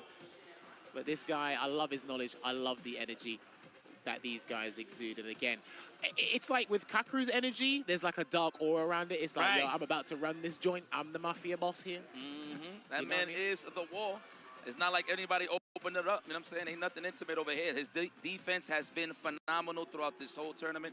And it kind of goes to show you how good he is, because, you know, he fended off a guy like Noah the Prodigy very, very efficiently. So I think he's ready for all of that rambunctious offense, if you will. Yeah, you hear it there. The respect, the noise. We have to make sure the atmosphere is as fitting as can be for these 2 titans in this winners final right now. Now, these 2, for me, I was thinking about it before we actually came down and sat on the desk. Talk to me. I generally think these guys have slightly different perceptions on control. Obviously, their characters exude control, and they understand how to control or dictate things in the neutral a little bit differently. But when I was talking to Juicy Joe earlier, Juicy Joe did say this is a little bit difficult, an uphill battle for JP because of the limbs. When JP is up close and he wants to use his cane normals, Ed, we know about his long range. We know how annoying it is for a lot of people to deal with it. So it's going to be a little bit difficult to see if Kakaru can actually place his buttons without being a bit too haphazard, a bit too reckless for Lashar to get these free whiff punishes to control from then on out. And both of these guys, there's something that they can relate to, is there is no wasted movements. You're not going to see too much whiffs here, so it's all about who takes control first. And it looks like it's Lashar baiting out that throw early on. Now, what's it going to be? The flicker for the plus frames. Kakaru doesn't crack, solid as usual. There you go, puts out EX Departure just to generate some space and gain some time here as well. But Lashar, lovely block there, but we're going to set up a Departure at the end of this combo here, Yipes. I've actually you've seen it against Juicy Joe. He actually caught the Departure mix shenanigans in the corner. He was always ready to anti-air, so you already seen the respect right from Kakaru. And there it is, off of the roundhouse. Okay, he missed the kill rush into the chaser ender there. Unfortunately, with punish there on the crouching heavy kick, but he's going to get a knockdown differently. And this is going to be a nasty spot. Is he going to go for the reset or just finish the combo? Yeah, nice and solid. Yeah, nice and solid. I like that. Actually, because he finishes the combo, he can chip him out anyway. Yeah, that's a safe bet. Set the layers. The blueprint is out here for Kakaru. Round number 1 for the obvious. Damn, that round actually got pilfered there, and he's going to charge a Psycho Flicker. No cancellation there. Oh, okay. Nice layers. Okay, met him halfway. The trade in the favor of Lashar. Kill rush uppercut. It's definitely good in that regard. Kakaru, yeah, and this is the thing. He has to be very careful outside of that range as well, because if he's not going to use the normals, then he has to worry about medium flicker. And because he's trying to stay outside of that range most of the time. Nice empty jump. Wow, what a way to avoid the anti-air. Now you're going to have to start all over again. Nah, he's fine with that. Yeah, absolutely. Remember, Kakaru will come to you eventually. He's not going to stay at full screen forever. We're at that range of the standing medium punch. Ah, okay, and that should have been the round. I'm not sure if crouching medium punch would have connected there, but he has to cancel it to the Psycho Cannon to make himself safe. That is punishable, that blitz now. Okay. Like the big buttons after the level 2. Trying to wail on the drive gauge easily as usual. The standard things here. Nice, nice confirm. That was commitment, I would say, but we'll take it. No uppercut. Just gonna wait it out here and again the cancel. Try not to overexert yourself, and he's not gonna get what he wanted. Lovely patience, slight walk back. It's a classic example of when people try to test to see what their opponent's gonna do. If you don't bite, I'm gonna try and flick out my button anyway, but the guy's just gonna commit and try and whiff punish your attempt to catch him on a shimmy attempt. Kakeru's just so good at seeing those ranges when he could just walk back and take control every single time. Dude, I think Kakeru's just entwined with the system and the meta of the game. There's not a situation you can really catch him out with. There's only a handful of players that can do it. True. There it is. Now we back at it. LaShaw don't mind this because he's going to build meter easily due to the fact that he's pairing the departure and the pierce. He's looking for the jump in. Kakeru's definitely not going to give it to him. Yeah, he tried to do a drive rush crouching median kick as well. I think that's actually a pretty good situation from the full screen after a perfect parry on the trigger lap. So that was good situation awareness there from LaShaw. Oi! This is what I was talking about with the limbs, right? Yeah. No wasted movements here from LaShaw. Oh, yeah. The backdash. These guys are flinging out everything and anything at this point. We need something to happen here, and a drive impact. He is going to build Labushka, so if he wants to take this round safely, I think he's fine, and he can just preserve the spin meter anyway. Yeah, I thought he was going to jail him in level 2. Oh, speaking of which, Raw. LaShaw, though, try to combat that just to get out of harm's way, but he's going to finish the job regardless. Kakeru, the chance to go up 2-0. I wondered as a JP, when you're up 2-0, if this is when you really take more unnecessary risks. I mean, let's go. You can do, but the game plan, or at least the neutral game plan, doesn't really change to kind of build that momentum and gain the advantage here. But LaShaw, slowly but surely, trying to change things around here, but he's still struggling to get the control he wants and find that comfort. Could have fooled me. I thought I'd be uncomfortable in this situation for sure. Nice. Still not looking good. It's every time he comes like within like stand heavy punch range or just outside of it, Kakeru somehow pushes him away full screen. Part of the game plan, a good old sensei now. He missed his drive rush cancel there, you see that? We've been talking about that a lot. I'm not too sure what's going on here. A lot of people have been doing empty parries, no drive rush. I don't know if it's the nerves, the Manon is that good. Who knows though? We got the dream. Hakeem is in the building. Here we go, gonna build as much drive gauge as possible and possibly set up a safe jump here if need be. There it is, and the amnesia came out, and he's gonna exhaust all the options here. Whoa! And the double Bob to get game 2 here for Kakeru. And that's the thing, even if you set up the safe jump possibly, I'm gonna set up the mind game, and you're not gonna really expect me to put all the chips down on the table, because I think there is a way to try and punish the level 1 in that scenario, but you have to be on point and laser focus. Remember, he's trying to claw his way back into this set. True. I just believe Kakeru's a big fan of shmups. It's looking good right here, playing the projectile game. And it's just so much control from the part of the screen. Granted, that is JP's blueprint, but he's just so good on the defensive side. Once again, there's that range on the standing medium punch.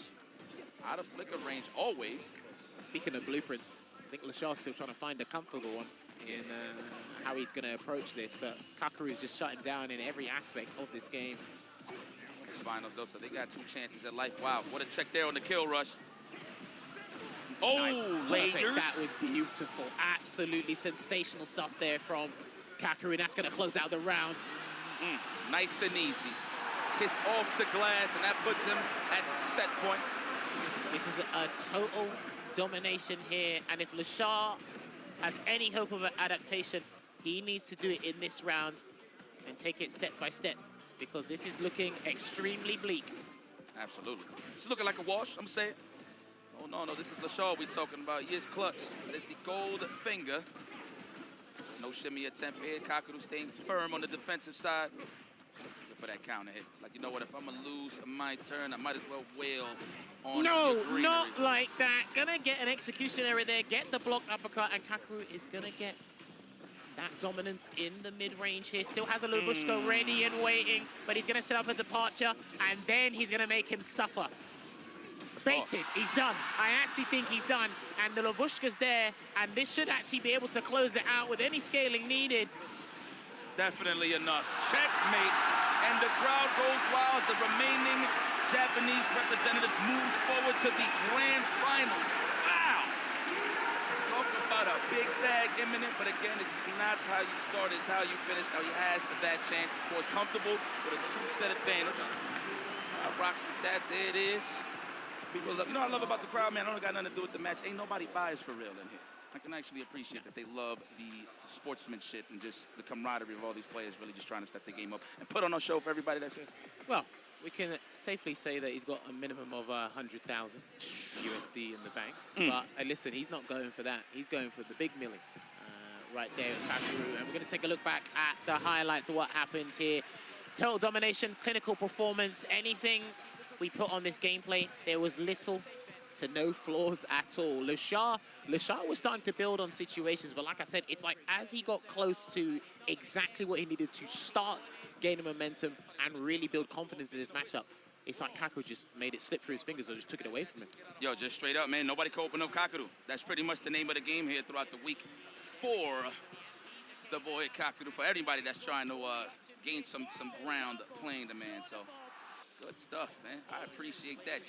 Japan is still in the building. See, and then when you watch the specialists like Kakaru, like Juicy Joe, it's like the movement is almost exclusive to them, right? You see how they understand, how they move around and navigate around their departures, how they utilize Lavushka, how they play neutral as well, because he hasn't got the greatest walk speed if you remove drive rush from the game, JP, but somehow you just can't hit this man when you really want to hit him, you know? There are a couple of execution areas there that let Lashar down, but it's in his own hands to try and get the run back because he does sit pretty in the losers final. We're actually going to take a quick look at the bracket right now. Kakaru has basically made this top 16 his stomping ground. That's it. And there's only one more game he does before he seals the deal there. Hopefully he can close it out here, for not only for himself, but it's for his wife and the Japanese fans that are in the arena here. But we will be slowly transitioning over to our losers semi-final match. But before that, I think we have to give special thanks to someone. Is that correct? I believe we have to give special thanks to someone. So we actually are going to have to take a look and give a quick thank to one of our sponsors here that make Capcom Cup 11 happen here, ladies and gentlemen. We are talking about our Storm Collectibles because it is a figure designer and production company from Hong Kong which makes the high-quality, officially licensed collectible action figures and specializes in fighting games. They bring the classic and iconic gaming characters back to life and also keep up to date on the blockbuster games such as the Street Fighter series from Capcom. The Storm Collectible product quality is at the standard meant for the true collectors with high likeness to the finest details from the head sculpt to the body, articulation, and accessories. Make sure you check out the Street Fighter character figurines on their website, as you can see up there, www.stormco.com.hk. Do not forget that .hk at the end of it there. And shout outs to the merchant ambassadors with this fire pinball machine and air hockey. That's fire. Shout out to Merchant Ambassadors is a leading producer of board games, licensed games, kids action games, arcade games, game tables, poker and casino games, and puzzles. Wow, big bag. With the launch of our Street Fighter II line of tabletop arcade games in 2025, we're bringing the legendary fighting game series to life with iconic tabletop arcade experiences, including pinball and air hockey games, available in various sizes and price points. Our products capture the essence of Street Fighter II, enabling fans to relive the excitement of classic arcade battles at home. These games will be sold through leading retailers and distributors worldwide. Follow them on SNS for more updates. And let's not forget one last sponsor here from the guys at the Arcade Classic and Fighters Pack there. Hit your friends with a punishing Shoryuken in our Capcom Arcade Classic and Fighters Pack.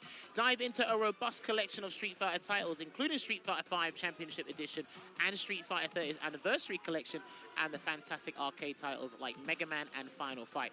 Get hyped for the tournament season, test your skills, and help support the Children's Miracle Network hospitals with your purchase there. You can see it right there. Includes a 50% off coupon for Street Fighter 6 there. So yes, like we discussed moments ago before we thanked our fantastic sponsors, we are transitioning over to the losers semi-finals where we actually are going to see Angry Bird going up against Blaz here. Now, there's something you did want to share with the class. Yes, 100%. Talk to me, talk to me. So this is the thing, right? It's one thing to have one mind and you're dealing with everything with yourself in terms of like when you lost the match, you want to see what exactly you did wrong and stuff. The thing that I want to highlight the most is Blaz's father. I forgot his name. I'm so sorry. But when I want to talk about this guy being one of the best coaches and one of the best people to get you level-headed, he's just doing that with his son, which is kind of crazy. Like every single match that Blaz finishes, they always watching the tapes. Win or lose, they're already looking ahead in case who is it that they're going to play in case they do win one side of the bracket, just for the potential matchups that's going to be coming in. They are always studying the tape. So I think that's a pretty good look. I mean, you've seen how Blaz morale happen. Ray, excuse me, after he lost to Kakaru. And he's been confident ever since. He's just been swinging and blazing in here, so. We'll definitely bring up that point in regards to Blaz and Kakaru shortly. But listen, father-son, the camaraderie is there. Fire. So we're going to have to take a look at that. But yes, we will actually talk about that match very, very shortly and go into the finer details. But what we are going to do, I have been told by my voice of reason, we're going to take a short break. But when we come back, it will be losers semi-final with Angry Bird going up against Blaz.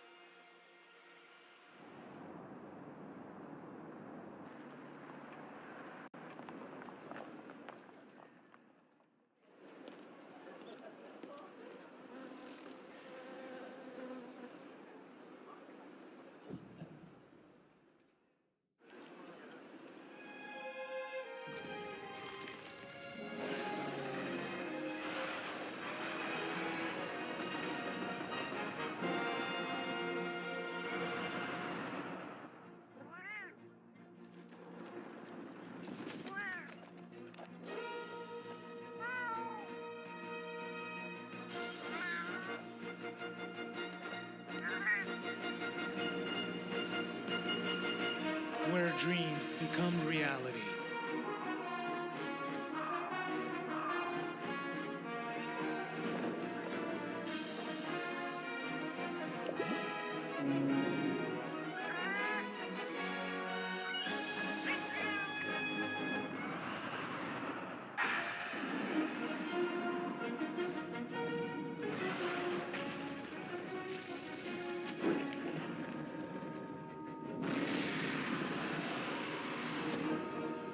Monster Hunter Bridge.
What happens when you switch to a network you can count on and afford?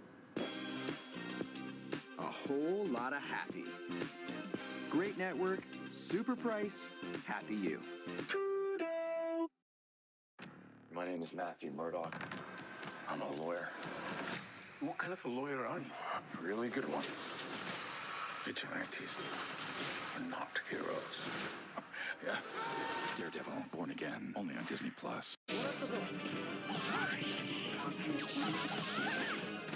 no!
Rocket, baby.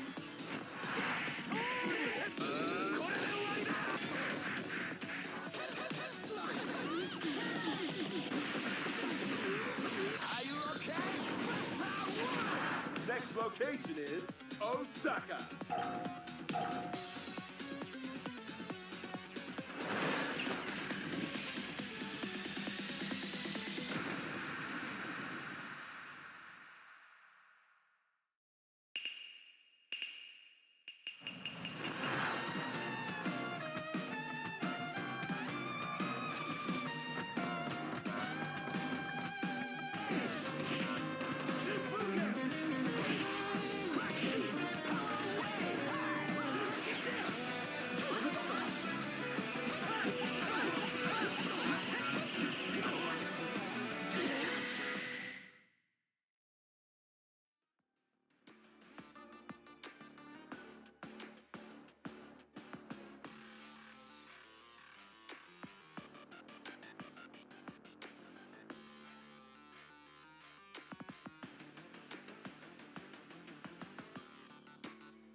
And welcome back, ladies and gentlemen, to the continuation. And we almost at the final curtain call of the Capcom Cup 11 and counting for sure. We are back, IFC Yipes and Jammers. We are about to guide you into this losers semifinal match, which and it's kind of funny because it comes with the lore. Who started it all with the Street Fighter side of things? Ken and Ryu possibly.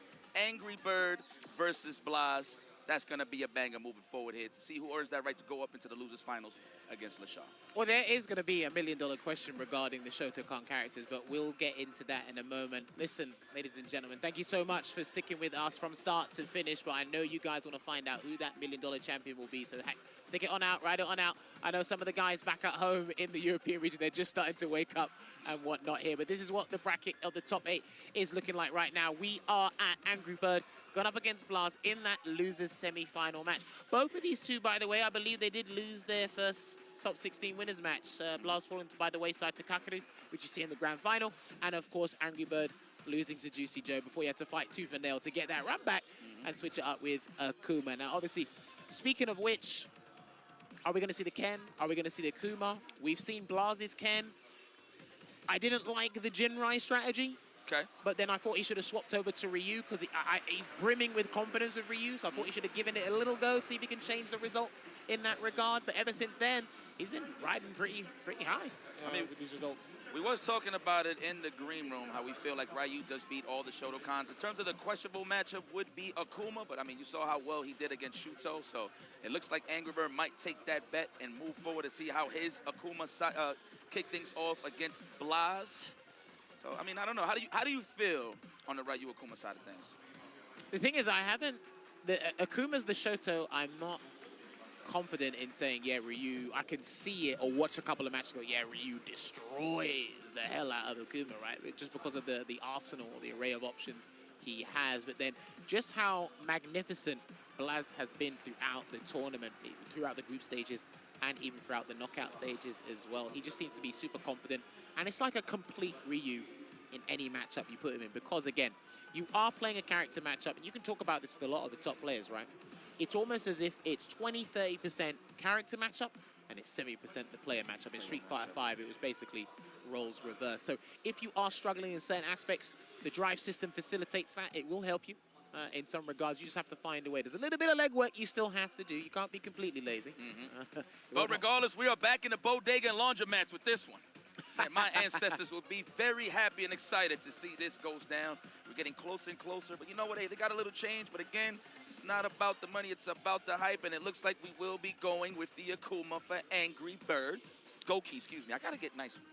Well, it is a button check at the moment. I'm really impressed by how unfazed this young lad is right now. Listen, maybe his heart's racing. Maybe he hasn't quite realized. Talking on the side of Blas? Yeah. Yes. Maybe I mean, he don't even got headphones on. Pardon me, bro. No. Of course, you're good. Maybe he hasn't realized. I know he knows that $1 million's a big number, but I don't know how much he realizes that will be life-changing for him. But honestly, he's just having a good time playing video games. Listen, we were all 15 at one point. If you haven't turned 15 yet, you'll get there eventually. God bless, for sure. You know? Hey, what does a kid do with $1 million, man? Well, first and foremost, you better give about 70% of your pops. Oh, that man is hitting you with the blueprints. Again, I highlighted that earlier. But you know what? That's here no there. We're going to open up this match. Loser semifinals, Angry Bird versus Blas. Opening gambit time.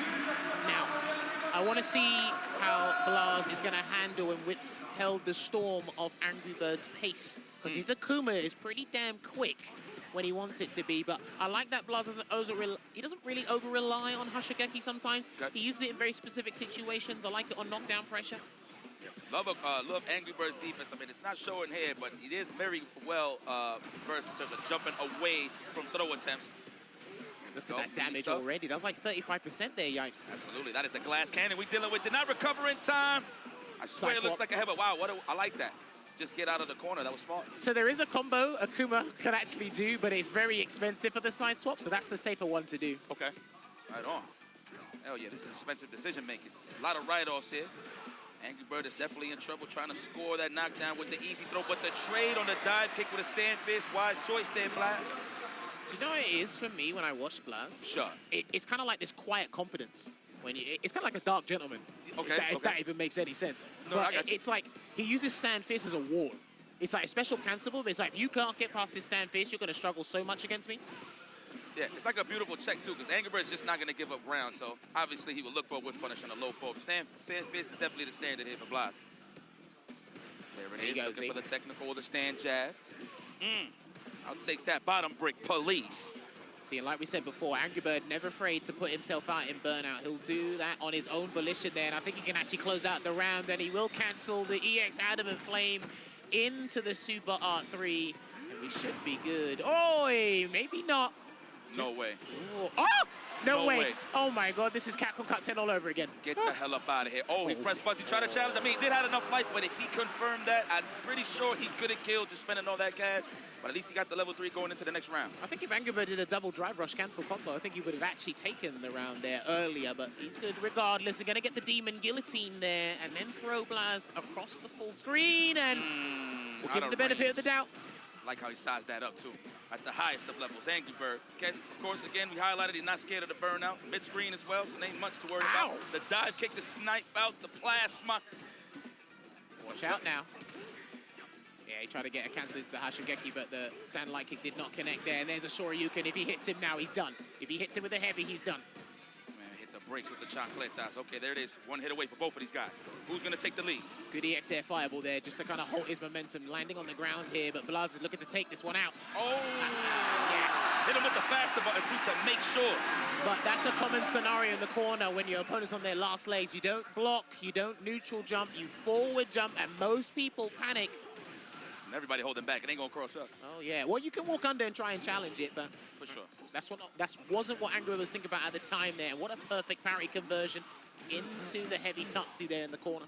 That's right. Time to hit him with the ringer. Throw. We're going to do it again. Get the hell up off of me. That was for the ancestors. I don't think many people have blocked those today. Not from Blas. Everybody's in that nice little flow chart of a throw loop. Everybody should be doing it. There it is. What is going to be the next set of offense? I love how he kills Frank. So that's a meaty for sure from what I'm seeing here from Angry Bird. No punish. You know what? I understand the no context sweep. He needed something to happen and change the momentum of that match. I understand throwing it out every so often. Beautiful anti-air. The Shoryuken, the logo is in. Okay, good defense on the overhead as well. Like that from Angry Bird, just trying to get out of that punish counter state from that close.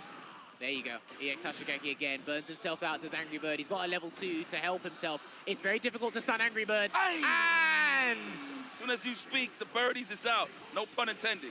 Oh, listen. That is... It's been a long time since I've seen Angry Bird stunned. It's been a very long time, and you were with me a couple of months ago. For 2 weeks, we said. Here we go. Nice, caught him walking, man. I'm sure Blas was looking for that whiff punish, but a little too close for comfort. Get up off of me for the logo. No. Oh, and he didn't wait. He done that too early. He's going to do it early enough while he tried to go for the gusto. What a bait! Recovered in time to get the proper punish. Blas goes up 2-0. Full control here. It's not dead. Oh, wow. That's why I stayed quiet for a change. Angry Bird can still nick this, by the way. Uh-oh. Oh, he's going to cancel. He's going to cancel. And he didn't get it. It was too much. He tried to do it. Blas understood the situation, because you might as well hold up anyway. If you combo into Super Calamity, it's just going to combo it. If not, got a little bit too greedy there. 2-0 down is Angry Bird. Man, and he locked it immediately to Akuma. I figured it'd change up, but you know what? Why not? Just got to warm it up here. Angry Bird is down 2-0. This is crucial here for Blas. A nice whiff punish to get the party started. The technical, great defense. Oh, big damage. Yes. We were saying that earlier. Angry Bird nikes to avoid throws with a jump back. We're going to have to switch up on the offense, okay? Wisely chooses to drive reversal to keep the pressure going in the corner. The DP. Nice challenge there with the high blade kick from Blas, and the air-to-air cancelled into the Tatsu. This is looking extremely good here for Blas. Real estate to work with, well-timed with the grab against the drive impact. Angry Bird was hoping for a bun to come out because he needed to pull something out of the hat, but it didn't quite work out. Man, we sure this kid is 15. He's playing like a 40-year-old right now. You want to check his passport? it should say. Oh, okay. The solar plex plus frames. Beautifully placed. Wow. Ouch. Oh, my God. Ouch. Oh, no. If you get hit again, you're done. Please, no. No. Oh, that's too far. He had it, too. Okay, we got another chance at life here. Angry Bird, wow, are we that aware? Yes, we are. So is Angry Bird, and he needs to find a lifeline to keep himself in this match here. Oh, good block. I got opened up. It's fine. That's completely fine. Oh, wait, that isn't. That isn't not fine. Oh, my word. And he's exhausted all his options. Angry Bird. Oh, man, bro. He's got nothing left in the tank. Yipes. No, not like this. And a DP to finish it off. The logo has been displayed here. Critical win for Blas, and he's moved forward to the losers final. 3-0. Okay, I expected it to be a good match, but not to say that was BA, but I'm not going to finish the rest of the crowd. Is loving it. It's a new crowd favorite here. And he knows what's at stake. Pretty much has a big bag already, but he's not done yet. Credit to Angry Bird. Little difficulty moving on here in the top 8, but this is the end of his chapter. Shout out to my Habibi. We'll see you in the next set of matches down the line. Well, that was an emphatic performance from our young 15-year-old here, and I got to say, that was straight shooting. He did not miss a beat. Very strange, I got to say, uncharacteristic. I don't normally see it. He was super confident, burned himself out with the offensive drive reversal and having all of that real estate to work with there. But I think the big question that I think Blas was looking at was how Angry Bird was trying to fight back. You know what? I understand him going for the demon every so often, but let's not forget, Raging Demon's the weakest he's ever been in a Street Fighter game. And he did try to get an opportunity to come back in, but Blas did jump it. And then the next one, he tried to actually catch a Denjin Store with the demon there, but I think it actually stopped right in his face. I think that's what happened. Definitely. No, that's the call right there. He just hit the brakes, not too close to actually finish the job. I mean, it was a good read, though. I mean, good reaction, I should say, but out of range for sure. Nice. Man, Blas. We got more tapes to watch here. I'm sure his father is enjoying this. Don't cry yet, my brother. The job is not done. Man, he's really not rocking headphones in a stage like this, man. That's how you know the boy is locked in on the virtual side of things. There is nothing that is stopping this man. He's cold as ice. Well, look, we've had this discussion before. You told me, it's like, look, once someone's in the flow state, you can't really... It's only going to have to be by a tap that gets him out of this state. If you're not doing that, then literally he's locked in. And that's what he's been doing there. But you can tell just by the gameplay, let my actions do the talking here. He's having a great time. And again, he's probably gone up against players he's been watching maybe for a little while, maybe not too long, but he's actually having an exceptional time here. But we are looking at the losers' final match here between Lashar and Blas. You can see that just from losers round 3. He has just been going through the competition and dominating right here. So, all right, ladies and gentlemen, as you guys are going to be looking at this, myself and Yipes have to make a quick departure, and we're going to swap over to the guys that are going to be closing out tonight. So make sure you enjoy yourselves, because we're going to be doing that in the crowd here.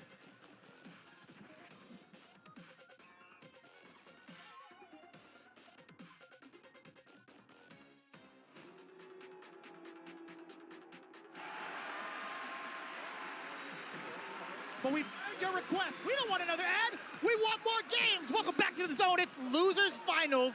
Vicious here with Ringe. How you feeling, my man? Feeling good, man. We had, the little speed racetrack star type switch out. Always big love to IFC Yipes and Jammers holding us down. But yes, indeed, we are here for Losers Finals. And there's going to be grand finals to follow. Lashar versus Blas. My goodness, bro. Blas looking unstoppable right now. The combination of the youth along with the experience and wisdom of his father, right? They've been constantly going over copious amounts of match footage in between every single match. And you can see it like 3-0. I haven't seen Angry Bird lose like that, and I don't even remember when, maybe ever. On the grandest stage, too, in his debut appearance into the Capcom Cup. Hell, looking at it this season, I didn't really get to know of him up until Blink Respawn, to be quite honest. If we're talking about rookie years, he's doing it right now, and he just might go all the way. He is looking utterly sharp. Most definitely. I saw someone on Twitter, the name is escaping me at the moment, but they added High Fight and said, I think I found Blas's Street Fighter 5 accounts. This man was like Ultimate Grandmaster before he was 10 years old. Like, this is ridiculous right now, yeah. This is years in the making, and Lashar, a fighting game prodigy in himself. Let's get it popping. Losers Finals, like we said, Lashar versus Blas. You already know what it is. Ryu, go, geek on. Here we get started. Blas off of a real big hot streak already. The big error coming in from Lashar. Doesn't face any really big charges against him, though. now we're going to establish that, of course, Lashar's going to look to nullify any of the fireballs he can, whether it be with parry, flicker, the startup of his own fireball. It's going to be the ultimate test right now for Blaz, right, with the amount of control that Lashar has inherently with the character. And also the damage being dumped out. As you can see, he's going to be really, really in a tough spot, especially as he gets towards the corner. Yes, indeed, now Blaz trapped in this corner. And Lashar is so good at jailing his opponent, and you can see that stand medium kick is just so difficult to deal with, but he's giving Blaz one more chance. You can't give this kid more opportunities than he's earned. Very slim chances. Okay, nice. Lashar locks it down at least with that spark. Checking that drive rush from 3-4 to the screen. As you had mentioned, you don't want to give this kid any sort of chances, that he's already proven that point in the previous game. And Ed is one of the best characters at combating the fireball drive rush because he's able to nullify the fireball and then send it behind it, which is what we saw there. Lashar already off to a hot start in the second round as well. And you were the one to kind of point that out. Blaz has been very, very on point with punishing with those sweeps on those max ranges. It's automatic, man. It feels like every time there's a button in front of him and he's in sweep range, or even calling out the charge flicker in the process. And yes, you could abuse sweep a little bit more when the opponent's in burned out, right? Much tougher to punish. Knocking on the door just a little bit, chipping away at the tree that is Lashar. Overhead does connect. Drive reversal had to do it. Yeah, good stuff from Lashar. He committed to it as soon as he blocked the cross medium Are kick, you but he kidding me? opens him up off to the Are perfect you parry kidding me? on the flicker.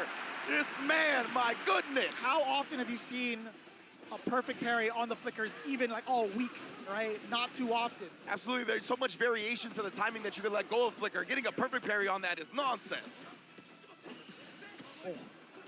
But no games being played on the psychological level. Blaz, he's been very direct with his communication. I want this damage and I want it now. Level 3 plus the drive gauge on a magic pixel. Is Blaz gonna go at it? Oh, he jumps at him! Lashar trying to wake up with the flicker. Blaz completely thwarting that. Jumps to level 3 as well. What a message to send in game 1. Blaz immediately took to the skies, saw the level 3 startup. He shook his head. I repeat, he saw the player cam, he closed his eyes, shook his head. He's like, nope, you ain't getting me with that, Playboy. Not today. You're gonna have to dig deeper in the playbook to open up this 15-year-old from Chile. Lashar, of course, getting the punish counter early now. Already setting the tone with a flicker. Let's go to the Kahuna. Great defense thus far from Lashar. Not falling bait or victim to any of the frame traps at World 2. Okay. Not necessarily a frame trap. There have been a lot of like delayed sequences that Blaz has to check opponents with that background house as well, but Lashar's done a great job of being aware of that. Blaz has a unique timing to a lot of his sequences that has been frustrating players all throughout the tournament because he has achieved great success doing so. Oh, I wonder. I don't know if that was what he wanted. Maybe he was waiting for like a background house on the other side, but we don't need to figure that out. Hashogeki! I believe you are correct. I assume it was the back roundhouse. He just ended up getting Tatsu out of it, and look at the reactions on him. The charge flicker, the startup of the fireball. If you are in sweep range, you are getting the broom. And we haven't seen that against any of Lashar's matches, really. Like any of the opponents that we've seen, we haven't seen it often. If we did see it, it's very, very few and far between. Indeed. Always good at recognizing when it's not a safe jump, and he caught him reaching this time. Lashar, though, doesn't want to press the advantage. We've seen Blaz be very liberal with the wake-up ODDPs from time to time. And now outspacing the sweep, Lashar starting to adjust. Excellent snipe out towards the ankles. Lashar getting around on the board, trying to tie it up here. He's got 3 bars to his name. We do get the blitz. The fake out into the immediate low. A throw now after the spark. Managed to get out, but never for free. As you should. Rib crusher. Back into the corner you go. Waiting for a normal. Lashar pumping the brakes just ever so slightly. Oh. Man, what a speed bump of a fierce. Blaz, yeah, he inched forward a little bit and then went back into the corner, baited Lashar into the crouch heavy kick. This could be the beginning of the end. Waking up with the level 3 again. Very strange, I think. Lashar, he had a lot of life to play with, but now all of that life is depleted. And off that wake-up, Blaz is gonna go up 2-0 in losers finals. Jesus.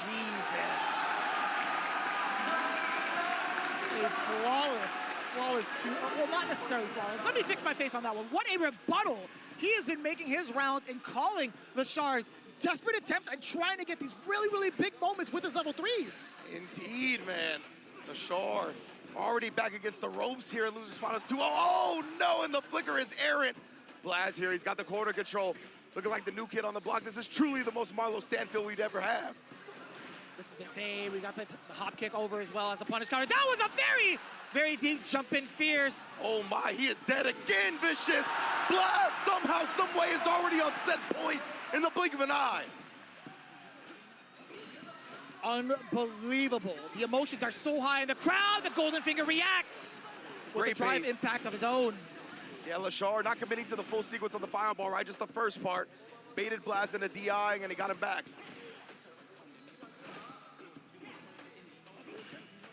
Now Lashar, he's made this corner work for himself a little bit, but it's been a real quick switch. Blaz has been able to escape a lot of the time and put him in the corner himself. Oh no, that one was an empty safe jump. Oh, the objective is to get the burnout. He sure does accomplish just that. Lashar still sitting on 3 bars. I like that standing light kick into the, oh no, no way. They whiff! Oh, and Lashar able to recover in time. He did start it first.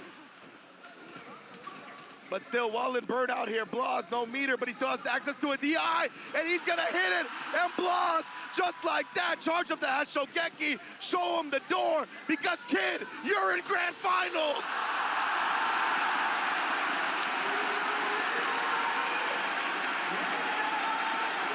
Who would have thought?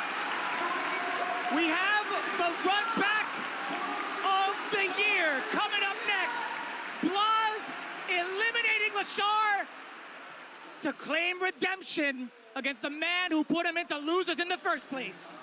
Oh my goodness, bro. Can you believe it? Kakeru has been the only person this entire tournament that has made Blaz bleed. Blaz undefeated in the group stage. He's the only one that has been able to touch him. And we're gonna see if Blaz has figured out enough. We talked about it. Copious amounts of footage that has been watched, but we'll get to that shortly after the replays. Right now, Lashar doing a great job. He established that fireball early. We talked about it. But after that one check, after that one fireball drive rush got checked, I don't think we ever saw that again. Blaz was like, yeah, that's right. Ed's pretty good at stopping that. I'll just switch up to everything else that I'm good at. Man, in his reads too, you can see him shake his head. In that exact moment, he's had so many intelligent calculations against what the opponents have been trying to do. But more impressively, man, his bravery as to when to walk forward, his spacing too, trying to bait out the opponents has been so on point. So many interesting decisions there from Lashar to go for that level 3, man. To me, from my outside opinion, I genuinely sense desperation. Yeah, it really feels like he felt the heat, right? Like, it's funny because Blaz is not ultra aggressive. Like, in terms of, like, just trying to smother you, he's not a Noah type. He's a tad different. And even with that, you just feel the immense pressure, like, that he's gonna just suffocate you, and you gotta do something to get him off. And because of that, he tried to wake up with the level 3, but he just stuffs it every time. Blaz staying one step ahead throughout the tournament. And it's been absolutely wild. Since his venture down into loser's bracket by Kakeru, he's been doing immense work. He 3-0'd Sien. He actually went 3-2 in Shudo as we were watching that backstage, extremely close. Then followed suit. He hasn't been touched since. He took down Noah the Prodigy, 3-0. Angry Bird, 3-0, adding another one to the belt. Wow, man, so we're gonna get back at it. Kakeru and Blaz, it's going to be a great one, man. I cannot believe this is what's about to happen. We have our grand finals, 2 of the most phenomenal fighting game players I've ever seen, and definitely the future is now the present. Get yourself ready, ladies and gentlemen. You're about to witness a brand new millionaire here in the world of not only just Street Fighter 6, but for the entirety of the FGC. Blaz making astounding waves with his current status, coming in from Chile. A lot of folks coming into it. They might have overlooked him. I'm gonna be real honest with you. I think a lot of people overlooked him. absolutely. Myself included. I will be very transparent with that because there's just so many people to root for, right? 100%. Historically, with all the data we've seen, how often we have seen him in those grand final stages, and just just based off of our research. Absolutely. I genuinely did not see this coming, but man, Chile, it's your time. Chile, you gotta stand up right now. 100%, man.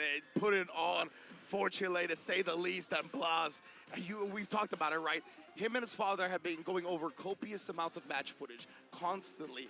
Between every single match, they're reviewing the tapes. They're trying to see what worked, what didn't. And now Blaz is back. He's back against Kakeru. How much information? What did they figure out? I mean, Kakaru, again, going into this, right, seeing his top 8 matches, from what I've seen, I don't think anybody touches him when it comes to the departure usage. He knows how to use that move unlike anybody else, whether it be the timings on the whiff punishes with the crouch medium kick, allowing the spike to come down afterwards. It's just a different level. So Kakaru has also looked phenomenal and has brought stuff to the table that I've never seen before. Both of these players, you can see why they're here.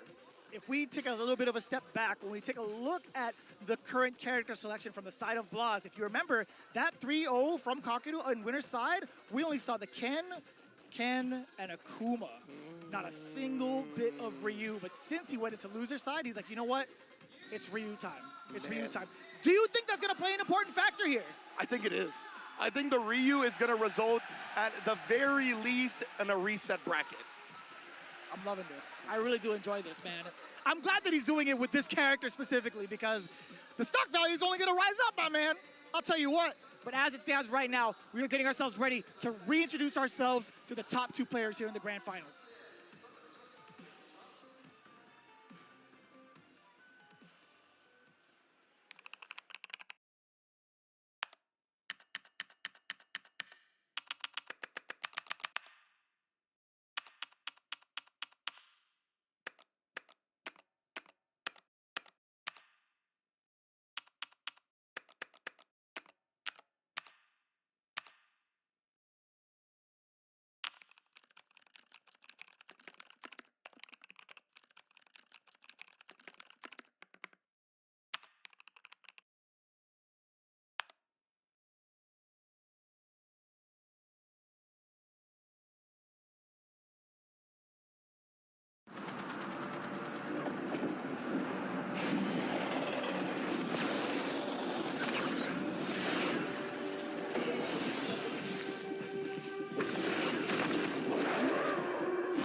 Where dreams become reality.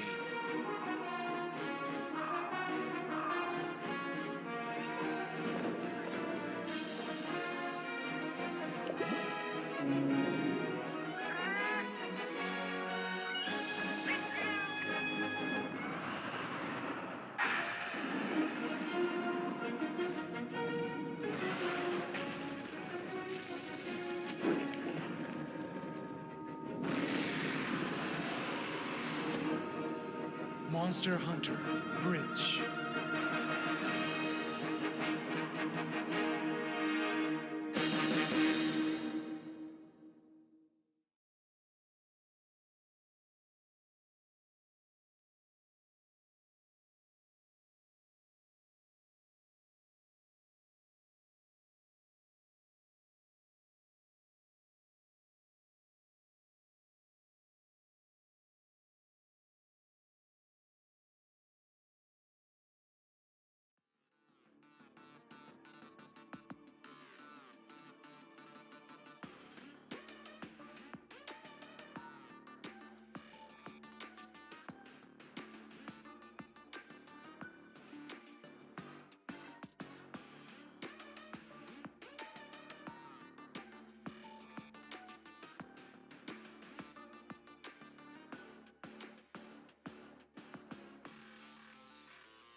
カプコンカップ11、いよいよこの瞬間がやってまいりました。Here at Capcom Cup 11, the time has finally arrived. ストリートファイター6の世界王者という称号、そして優勝賞金100万ドル、この大きな栄冠をその手につかむのは果たしてどちらのプレイヤーになるのか。泣いても笑ってもこれが今シーズンの集大成ラストバトル。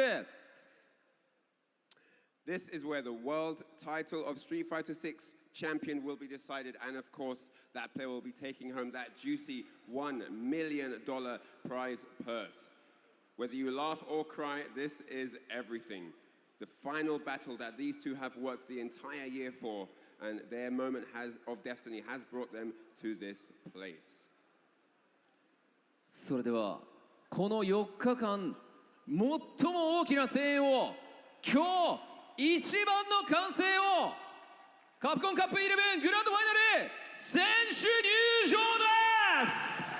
And now it's time to introduce the grand finalists for this tournament, Capcom Cup 11 Grand Finals. Let's get it underway.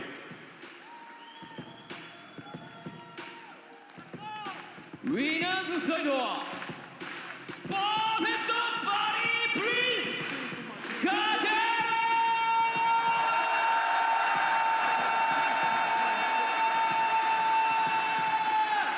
He's been undefeated all day. He's defeated every opponent for his spot. 3-0 was always the scoreline. The ever consistent, the perfect parry trick.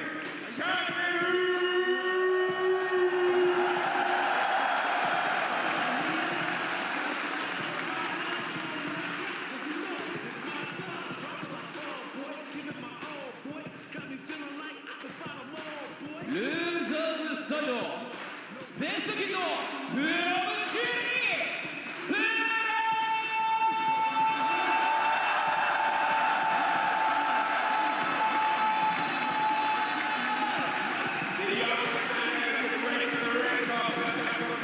He is here with a slow walk of determination all the way from Chile. He is the young karate master, Blood!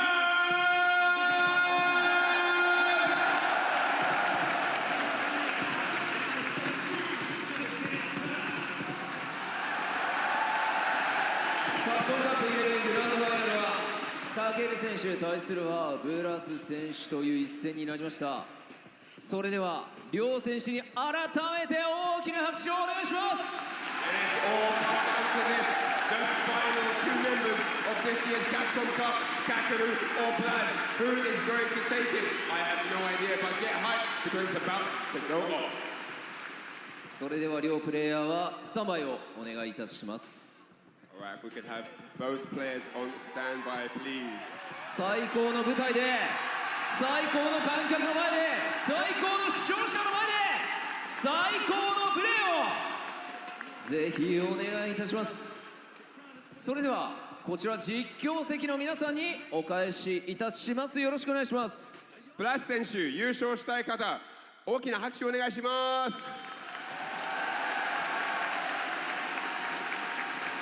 そして、カケル選手、優勝してほしい方は大きな拍手をお願いします。Hey, all right, with that said, it's time to head over to the desk and kick off this amazing grand finals here at Capcom Cup 11. Take it away, boys. 1992, a Street Fighter II tournament was held right here at Ryugoku Kokugikan, and we have the privilege of coming full circle in 2025 for Street Fighter 6. Ringe, vicious on the mic for this grand finals, for this run back for the ages, Kakeru versus Blaz.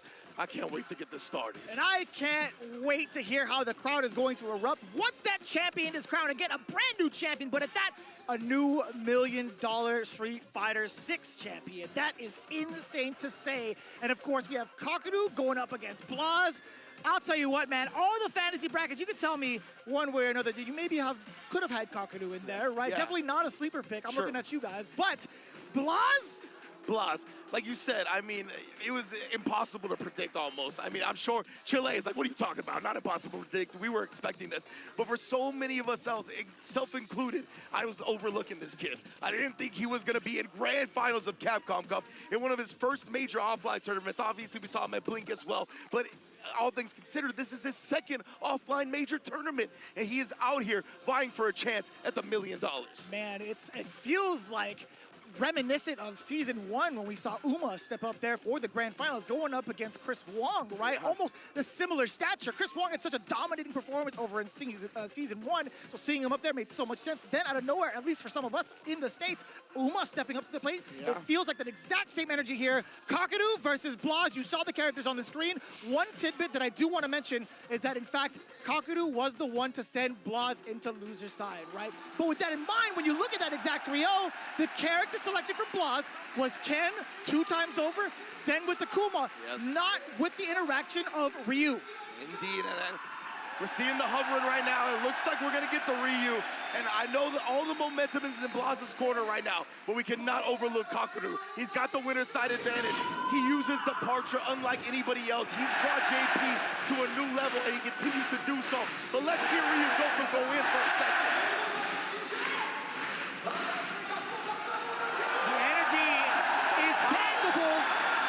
Extremely tangible. The chills are here. The electricity all over the air. That's directed to the game. Here we go. Grand finals. Kakadu versus Blas, game 1. Already, baby. We'll see. Blas, as you mentioned, is going with the Ryu, something that Kakadu didn't see before. And you know they poured over the amount of footage. We'll see what adjustments happen. Kakadu, of course, has just been looking so on point. But right there, already getting beat into the punch, literally. What's the defensive aspect going to be like for Kakadu? Taking a little bit of a beatdown for the drive gauge. Now even more so from that punish counter. Blas is calculating. He still manages to get the immediate secure. The first round against Kakadu. Trying to opt for movement. Desperate to get out of the corner. Well read. Well done already, Blas. Showing that this momentum is going nowhere right now. And truly, it feels like a reset is in the air, but obviously this is only the first round. Kakadu's got a whole lot of time to start getting opposed and figuring out what Blas is bringing to the table. Yep, a parry, trying to parry on the ghost, but he baited it out. Classic JP strats. Letting the departure do the lifting, but he never lets him get in for free. The trade was there. And I like that too from Blas. A chance now, perfect parry. Taking it away from the Prince. Tatsu to get him closer, get that corner push. Forward jump, perfect parry. Blas is on one. And the cross cut, still very pristine. And I like the empty jump just to kind of tantalize Kakadu into doing anything, really, but Kakadu backs off. He sensed danger. The instincts are so up there. The punish counter, the tail end of the swing. Still manages to catch. And Blas has gotten so many hits already with that crouch medium punch, right? So Kakadu adjusting his spacing, realizing where the bread is being buttered. Make sure he got a clean whip punish. Drive rushing in behind the spike as well. Keeping everything clean and tight. What a big whip, and he still had the parry. He missed his opportunity to continue the combo. That juggle could have been a big opportunity to spend the critical art, but now Kakadu spends one of his own, a super art 3 to be specific. Yes, indeed. So Kakadu is willing to empty out the resources, and I extremely agree with that one. You can't give this kid another round. 3 bars to the name of Blas, so ever important. When you see how often he carries his opponents to the corner, and just like that to start things off, the standing light kick to gauge Kakadu and what buttons he wants to press in exchange. Double departure, set up a third just in case. Backing away is Blas, sensing danger yet again. And this has been Kakadu's MO, right? The departure game has been immaculate. We've seen the timings with the whip punishes comboing into it, and that's why Blas tried to force himself away, but not quite far enough. Again, putting out the departures, the snap. You saw even Kakadu during the entrance of the snap. He was going to get burnt out either way, so he decided to drive reversal. Very smart. So cognizant of his drive gauge. He's been so adamant about making sure that if he does happen to burn out, he does it by his own volition. Kakadu trying to chip away as much as possible. Wow. The reaction from Kakadu as well. Just hits so late. OD amnesia, but he goes through it and then parries. Jumps back as well and sweeps after. World? The defense. Kakadu gets a huge clutch back throw, though. This could change everything, especially when he throws the parry. He puts the level 2 on top of him as well. And one more parry. He knew what was coming. Kakadu off to the races. That situation with the Lavushka would have been so difficult to even call. Blaz, I like the opportunity there that he presented himself with the parry. Kakadu just 2 steps ahead. Had it been correct, he could have let the level 3 rip perhaps and catch Kakadu slipping, but that's not the case. As you can see, Kakadu up 1 game, trying to reassess what Blaz is going to do. Departure right above his head. It's still going to be able to get the sweep attempt from Blaz, a little overzealous in trying to score that knockdown. Indeed. Now the spike, he's going to get out of the departure range again. That's got to be the priority for Blaz throughout the set. Tags him low, though. And Kakadu, of course, OD departure, get him close. Always assassinating and chipping down that drive gauge as well as Kakadu. Check on the drive rush. You already know how it goes. The stand medium kick or the crouch medium punch every single time. You cannot come in for free. Looking so dangerous. We do not want to get a repeat of a 3-0. At least we want to see a little bit more games. The overhead, that's the first one I feel like that Kakadu's really been hit by throughout the entirety of this whole ordeal. Set up the departure yet again, fainting with the ghost. Indeed. But yeah, Kakadu has been automatic with the crouch fierces. And again, he would have got burnt out anyway, so he does the offensive drive reversal and baits out the OD amnesia for a quick punish. Hashogeki meaty, keeping him locked down here, but a big throw into the level 2, of course. Lavushka, what's the defense like? Just a little bit of a scratch, not too bad for Blaz as he regains his drive gauge, getting closer to seeing that green. How much chip damage can Kakadu inflict? That's totally fine now for Blaz. He will absolutely take that, being as risk-averse as possible. Now he's double dashing in. Wait a minute! Oh, yeah, not quite late enough for the timing to combo with the spike, so he just takes the teleport out of the corner. Very smart from Kakadu, but that time got caught standing up when the kid was still in crouch medium kick range. You go pay for that every time. 3 bars to the side of Blaz. I mentioned in the first game, if he manages to land something so significant as that fierce into any sort of drive rush cancel, it could be a giant burst of damage if he decides to use it early, right? Yes, indeed. That's one of the things that's great about Ryu as well. Both of these characters, explosive damage depending on the starters. Overhead is OD amnesia this time and punished outright. It's going to be big. He has level 2. Is he going to want to go into it and drain some drive? Not yet. He's just going to do it via the block string. So smart from Kakadu. And again, Blaz has been so good in calling out some of the offense against Kakadu with that drive reversal. But now, Kakadu is in a really big opportunity to get even more damage and pick Blaz apart on defense. Most definitely. Oh, he tried the DI, but nah. Never for free. Caught him slipping as well with the light string. Kakadu, he's trying to move, he's trying to do stuff, but Blaz is keeping it nice and tight into the level 3 here. You're on life support, Kakadu. How are you gonna get out of this one? Oh, Hashogeki, there goes the remaining drive gauge, opening him up to being chipped out. And see, that's one of the things that Blaz has stayed ahead of, right? Whenever he's about to lose his drive gauge, he uses the drive reversal. He gets him off of him. Kakadu at that time, not recognizing that was one of the only ways in that situation to relieve the pressure. And it was so difficult too, right? I think a single hit allowing him to go into like a drive rush cancel, if Kakadu manages to land it, he wins off of that, right? With level 3, so we don't blame him. We definitely don't blame him. It was just so tantalizing to have. Absolutely not. Ooh, but the solar plexus getting parried in the neutral as well. I love to see it. Oh, checking the movement yet again. That roundhouse just ever so active and right in the face too. Forward Blaz throw. saving himself from the punish counter throw by drive rushing out of it. But we already got a perfect parry. It's kind of tough. Looking a little bit dry too on the drive gauge. Blaz still peppering down Kakadu, looking to season him up just a little bit with a couple of those normals and those Hashogekis, but now at full screen, Kakadu is in control. Oh man, the timings on the parries is so good from Blaz too. He's not showing it too early, letting Kakadu get a teleport throw for free or anything like that.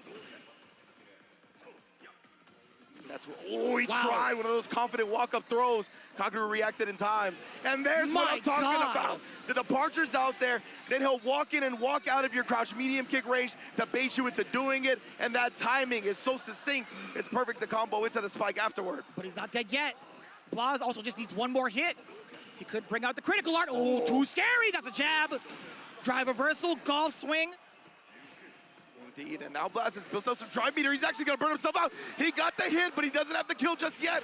Try to throw Kakadu. Walking back right there.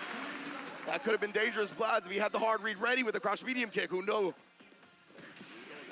Early drive reversal for the side of Kakadu. Wants to establish that dominance, throwing a bunch of the projectiles, setting up the double departure. If you look as to see the drive gauge right now, you understand why his objective is to chip out Blaz, or at least get him to burn out quicker. but his parrying timing, his understanding of what needs to be done on defense has been so on point. Ooh, that hits! Counter hit as well? Oh. Yeah, couldn't quite get the juggle that he was looking for. Oh, trying to parry afterwards, but Kakaru, he was already committed to the dash jab. Nice whip punish with that drive rush. Knew they'd been favoring the donkey kick as well, not gonna let him have it. Still so dangerous too. A lot of control coming in now. The corner, Blas blocking the overhead, surviving the onslaught. Does manage to get a couple of lights, creating a lot more space for himself. Yeah, absolutely. Now no danger of the eye in the corner or anything like that. Does get tripped up. The spacing, the low medium, does catch a button from the side of Kakaru. That was a counter. Oh my God. Kakaru is starting to use movement a lot more, and Blas is catching him. Wait a minute. That OD amnesia, that had to be one of the last active frames. Bails him out in this instance, and again, the drive reversal, because he knows he's gonna get burnt out. He might as well relieve some of that pressure. They empty jump to dodge the crouch spears, and then the shimmy. Oh my goodness. This kid is amazing. Legitimately, man. Both of these players, oh. Already in the corner, trying to apply that pressure. Kakaru picks his spot. And he just gets a clean punish off of it, just a crouch medium kick, nothing more. And still checking the skies as well. Blas trying to go for those arrow approaches. Kakaru nullifying it 2 times over in that entire sequence while he was in the corner. Back throw, gets the tree glove departure, still checking the advancement with a couple of the projectiles. Tree glove again. And putting him back out, Blas very low on the drive, but he actually held it and let go that time just for Kakaru to spike him into the gray. A solid read from the side of Blas could spell big damage into level 3. Kakaru is not going to give it to him. He's been playing so passive up until this point. He's trying to reintroduce himself in close quarters. And again, right, yeah, Kakaru is going to use level 2 before he gets his drive meter back, nullifying the chance at parry, but he's got it. He didn't combo all the way through, but the snipe with the crouch medium kick and his timings with the departure are mind-blowing. One more game away for Kakaru. Can he seal it? Can he bring it home in his home country of Japan? You know the crowd is gonna blow the roof off of this arena. Oh, trying the empty jump.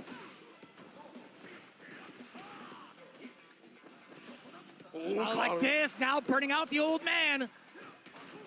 Indeed, he's gonna be able to abuse this pressure in the corner now. He even was trying to just strike amnesia. Oh, the eye was there, and Kakaru did not have the amnesia ready that time. The strike amnesia is a way to get out, but a combo dropped. Not looking good. Well, still pretty healthy in the life department now in burnout, though. Just needs one more sequence, but if that side switch happens for the side of Kakaru, it could spell a lot of danger. This is a great way to start it off, at least. Not going to get the side switch at all, right? He's still going to get full control as he gets to walk him down into the other one. Crouching medium. Yes, indeed, Kakaru here. He's close to level 2 as well. Gonna build it in this combo. And now are we gonna pop it once he gets down? Yes, he's gonna try to continue the combo and finish this job. Will he be able to do it? And he does! Kakaru on set point for the grand finals. Can he do it? He's the only one that has made Blas bleed so far. The only one that has handed him an L this entire tournament. And the perfect parry prince shows his royal bloodline again. Set up the departure yet again. Blas hasn't really found the right way in just yet. Very difficult setting up the entire dungeon of projectiles. What do you do now? The backdash! Away from danger, away from the throw. Parry's coming in. Just about orange now. Blas does get the punish counter. Sweep against Kakaru. The corner control now in favor of Blas. Oh, he does get a pain against the throw. Blas really starting to build some momentum. He caught Kakaru right there. He was just ducking. But I got to go back to that fireball drive rush. He actually did a short drive rush and stopped it because he knew Kakaru would perfect parry and check. He outplayed him so hard right there. That was amazing. Excellent call. Excellent call. Double departure now again. Blas willing to spend a lot of that drive gauge rather early. Excellent block on the highs, but the low does expose him momentarily. But what happens now? You're still facing off against Kakaru's departures. His trap, his placements of fireballs, etc. What do you do about it? He's willing to spend that OD tree glove. Yes, indeed. And look at that. He's just willing down that drive beater. He's like, you're going to give me something or a way in once Blas is holding it in response to the second spike. The anti-air is there. Crouching heavy punch. Blas sees an opportunity! And he strikes, but no! Oh, the combo leaves some damage on the table, but finds it anyway. 5-second rule. Let me get that damage back. And now Kakaru, he's burnt out. He does have meter to defend himself. Will he risk it? He pops the level 2 immediately. No way. Jumping back here. He's just gonna take the chip damage. Blas has the drive meter available. He's still got 1 bar and the trip from long distance and the back throw. Kakaru still has the chance here. Oh, and he does it! Ibushi just does it! It's your Capcom Cup 11 champion! Against all odds, in the corner, with the meter intact, he still held on for dear life, didn't even need the SA1, taking down the young man yet again. Your brand new millionaire for Street Fighter 6 is Kakaru! My goodness, man, what a grand finals. Kakaru and Blas. I mean, it is undeniable that these two were the best players at this tournament.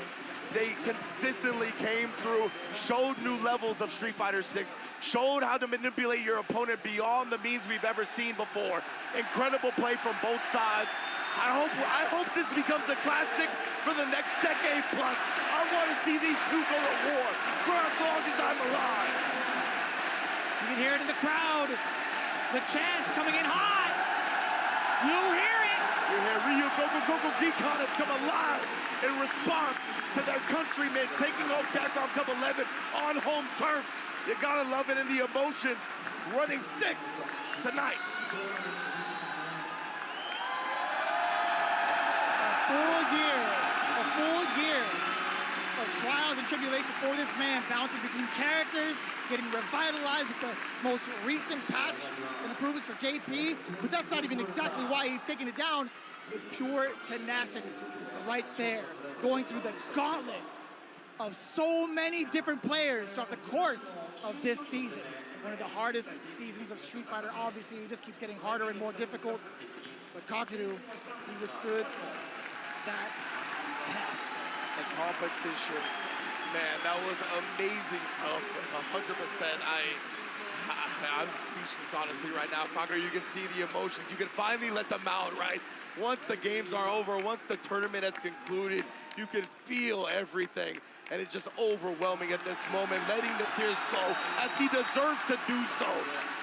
Working so hard constantly. I remember when this dude won Gamers 8, the very next day he was giving everybody games. He was still there grinding it out. He knew his job was not done. And even with this, I'm sure he's gonna take this whole game and this whole genre to new heights. Ladies and gentlemen, you're looking at the face of Street Fighter 6 in this very moment. The leader of Ibushigen, Kakaru, your Street Fighter 6, your Capcom Cup 11 champion, Kakaru. Truly amazing, man. I just want to soak in this moment. それでは見事優勝を果たしましたかける選手にまずはおめでとうございます。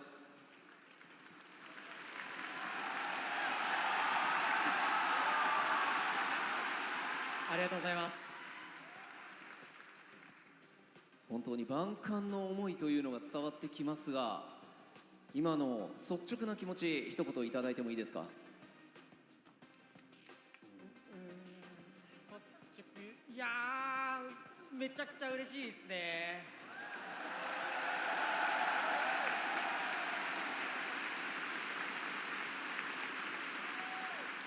まあ本当にいろんな気持ちが込み上げてこうねコメントいただくのも難しい状況かとは思いますが、この優勝、誰にこの喜びをまず伝えたいですか。Who would you like to explain your happiness to after winning? 妻ですね。His wife. He gives everything to his wife. He owes her everything, the win and more. 本当に今感極まっているという感じのかける選手。この優勝したかける選手にはこの後ろにあるカプコンカップの優勝カップが贈られます。This beautiful specimen of a trophy now belongs to Takeru. それではかける選手、このカプコンカップ優勝カップを掲げてください。 Time to raise the trophy. All the way through the day, went completely undefeated in the top 16, only losing a single game in the grand final. Absolutely phenomenal run from this gentleman. カプコンカップ11優勝はかける。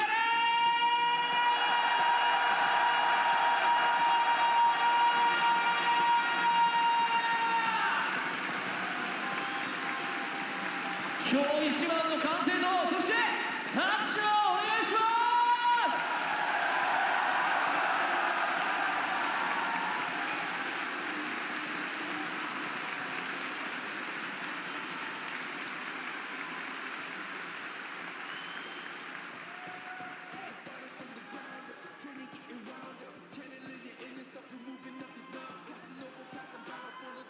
さあ、撮影の方はよろしいでしょうか。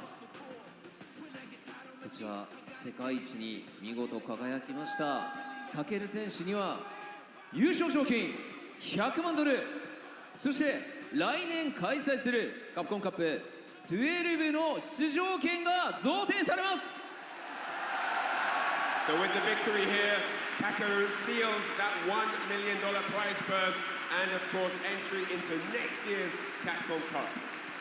プレゼンターは株式会社カプコン代表取締役社長辻本春弘様です。 Now it's time to talk to the president of Capcom, Haruhi です。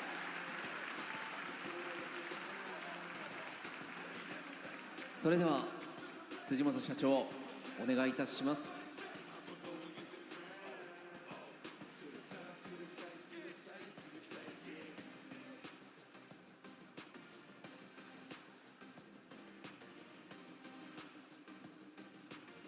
さあまずはこちら優勝賞金のパネルが辻本様より贈呈となります。よろしくお願いします。 So Mr. Sujimoto will now present the trophy of victory to Takeru.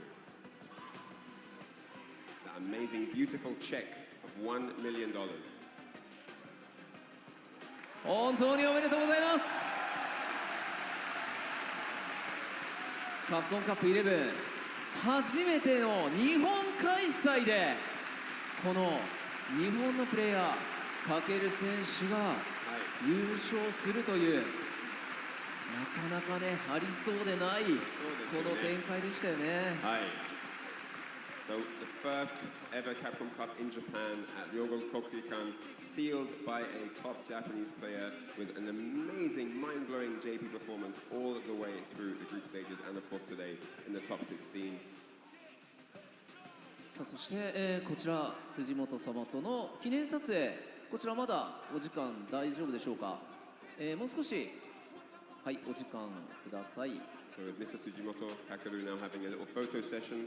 All the media and press are here, taking advantage of the occasion. Takeru, of course, over the moon, gives everything to do with his victory to his wife. He owes her everything and more. Absolutely amazing stuff here. さあお時間の方はい、パネルを上げていただいて、そしてですねたくさんのメディア取材の方いらっしゃいますので、こちらの方記念撮影お願いいたします。$1 million. Takeru is your Capcom Cup 11 champion. 文句なしの世界最高峰のトーナメントを勝ち上がったその優勝者に与えられる100万ドル、改めておめでとうございます。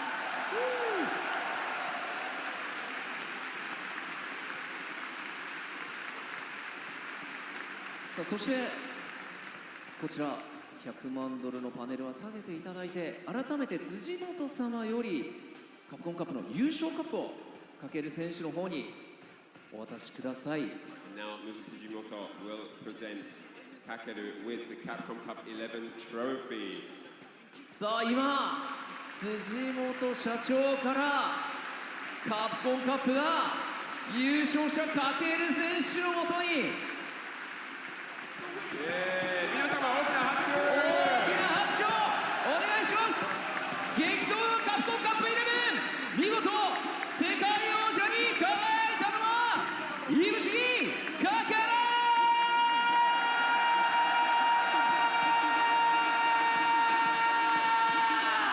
The absolute best Street Fighter 6 player on the planet right now, Kakaru, proved his worth here today, and that is why he is raising that beautifully crafted trophy of the Capcom 11 Tour, culminating here with a Kakaru victory.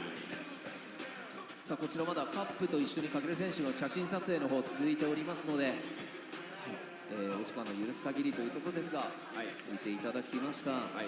さあ興奮冷めやらぬ中ではございますが、明日はいよいよこのカプコンカップ11最終日 Day5 となります。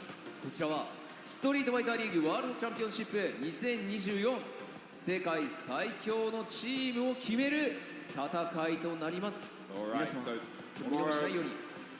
That just about, as we get on with the Kakaru photo session here with all the media and press down on the front of the stage, we come to the close of day 4, and tomorrow it's going to be the final, day 5 of Capcom Cup 11, where we will find out in the Street Fighter League World Championship who is the world champion team from the 3 regions remaining. この後は今大会のハイライトとなりますが、ハイライトにはかける選手の笑顔とともに向かいたいと思います。本当におめでとうございます。 After this, we have a highlight reel, which is probably going to feature a lot of Kakaru's highlights.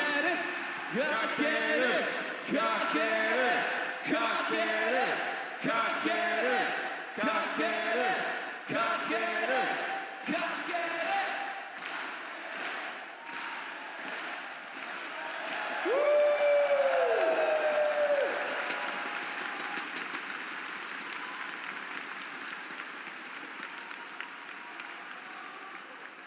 それではかける選手に一言いただいてほしいということですが、喋れますか？はい、ではお願いします。そうですね、いろいろちょっと喋りたいことはあるんですけど、ちょっと Day1 から Day3 ちょっと自分の動きに納得いかなくて、ただ、ちょっと結果自体は結構うまくいって本戦抜けれてっていうところで、ちょっと、昨日帰った後ちょっとなんかその自分の動きがうまくいかなかったりとか、大会のプレッシャーだったりとか、そういうことでちょっと妻と喧嘩して、で結構荒れて今朝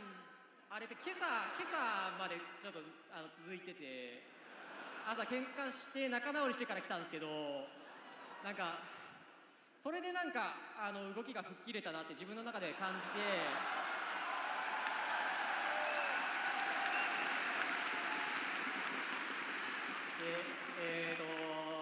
そうですね、ちょっとそこで、まあ、妻への謝罪じゃないですけど、優勝できてよかったのと、あとちょっと、まだ結婚指輪とかがまだ用意できてなくて、そのお金が手に入ってよかったです。Alright, so for those not speaking Japanese, he actually said that he's gone through his, kind of looking through, reflecting over the first 3 days through the group stages, wasn't fully comfortable with his gameplay, but he managed to get through the groups after that, and, he's really happy that he managed to get through. And then, ahead of the top 16, last night he actually went home, thinking about the matches ahead, had an argument with his wife, and which continued until this morning. And that actually gave him some sort of motivation for the tournament, because there's an inside issue that even though they've just freshly married, he hasn't quite taken care of the ring yet. So he's really excited that he won this money now.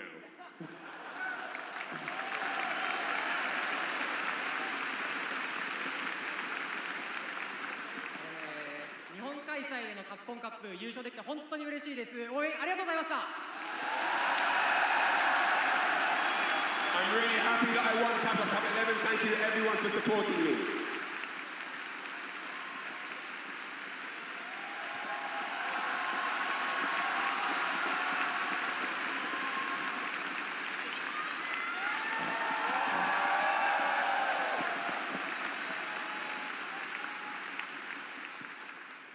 それではこの4日間の激闘を戦い抜いた48名のプレイヤー、そしてその頂点に輝いたカケル選手に改めて盛大な拍手を、そして明日もよろしくお願いします。皆様、誠にありがとうございます。ご自身にも大きな拍手をお願いします。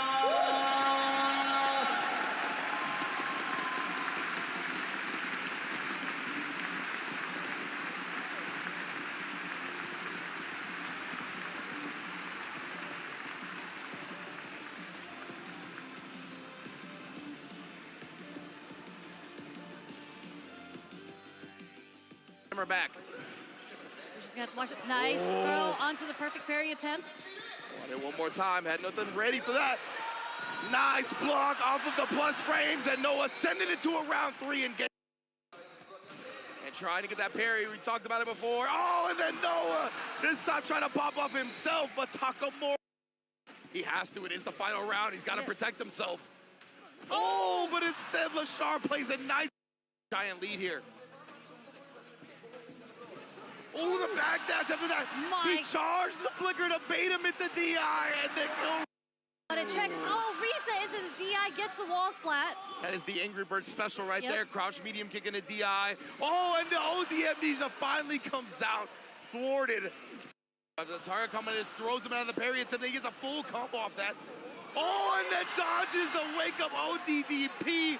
Stylish way to bait it out. Yes, sir! The one that counts! I love this patience, I love this respect. There's the anti-air, and that's gonna clip because that turns into a 2-frame SA3, and that is gonna knock Phenom out of the tournament here. Pretty close to getting burnt out as well. Extra damage on, oh no, I lied. No anti-air. What in the world just happened? I got smoked too. Oh no, and that's gonna be it, ladies and gentlemen. Broski will be knocked out of the tournament, and Rejects on Tokido will advance deeper into the bracket. Another Japanese player stays alive in this tournament. And with his pressure, oh, hang on a minute, he's gonna get his gauge back, fully recovered and open for business. Oh no, he isn't burned out, but he can hug the corner. Or so we thought. MinRD letting the guns fly. Oh, the Sandblaster to follow up through. He tried to jump out. Wait a minute. Got him. He's taking the turn. No, it was stand jab. Recovers just in time away from the level 3. Xian is going to be able to take it all the way through. Bang! Level 3. Xian on the board. And a good jump. Oh, no! He grabbed hot air. That's not looking too good, and he didn't get the conversion. Oh no, this is looking a bit scrambly, but Xian takes it there. Not gonna respond with anything wild, but instead gets a couple of fierces into it. Misses. Shuto now looking at max point. Oh, this is good. This is good. This is definitely good. We're gonna have to find out. Shuto's looking as well. Shuto is hoping that this takes the final hit. He's alive! You might as well do it, buddy. He's gonna get the throw here. Zhao Hai, can he steal this round? He tried to bait something. Oh no! As the Drive Impact takes it, he practically had no help, but Shuto took the gamble. Bow! Not enough. At the damage. Can he come back? He is sitting on critical art. The Dash dash up! Demon! Oh, what the hell, And now that, please. Chasing him down. He has a hard pursuit, and it's rated R for a ridiculous amount of damage and a big gulp, a sip of calamity. Angry Bird, 3-2 over Ino with a perfect KO. But he extended that with a statement kick. That could have been it. Maybe too far for the level 3, actually. He didn't want to commit to level 3. It might have dropped out. Wait. No, he didn't cancel. Ooh. Shiryu Repa. He has Oni Fireball he can throw out right now. He can stand heavy kick just as you see right there. The bar's almost gone into the ODDP. It's my turn, and I'm Tokido moving on the bracket. 3-2 over Fudo. Keeping on the pressure. Nice whip punish. Just goes right over him. He's going to dump it into the level 3. Blaz is going to take the first game against Xian. Shin Shoryuken. Overhead. Again, straight into the level 3. The dumping of damage. It's enough! Plus 3-0 over Sheehan. This young gun. Pulse Nice parry, gets the drop parry. impact, does it again. Perfect parry! You better side switch here, brother. Yes, sir. Takamura, he's got all the drop gauge to give. There's level 2 here for Shuto, the flip out. Crouch ready to kick, drop impact. Let me do it with my lick back. Takamura! No! Batted all the ODDP and Shuto was able to find a fantastic finish and put down Takamura and move on in the bracket. Woo! That was robotic. Rush to autocorrect. I ain't going front, that was robotic. Go for the drive rush, hello, but it's still enough here. Kakadu first blood. Absolutely perfect. This is it, and it's burnout. It's over, it's over, it's over, it's over, it's over. He's gonna go for Very, the he tried to drive rush up, got taken down. 3-0, Kakadu, a Kevin pick not working out. That puts no one loses Kakadu further towards that 1 million. Has his character in burnout, one of the best in the burnout business. The flickers continuously, plus Rain City. Come here. Where you going? I'm talking to you. That's Chipping him out to level 2. Psycho Camden. Are you kidding me? He killed him. It was a pixel. It was a touch. A tap. Don't even try to counter poke with the crouch dab. There it is. We got a lot of meter, and there you go. Speaking of counter poke, that is enough. LaShaw moving forward into the winners finals, getting closer and closer for the cup. I don't know if that's going to fit in your bag.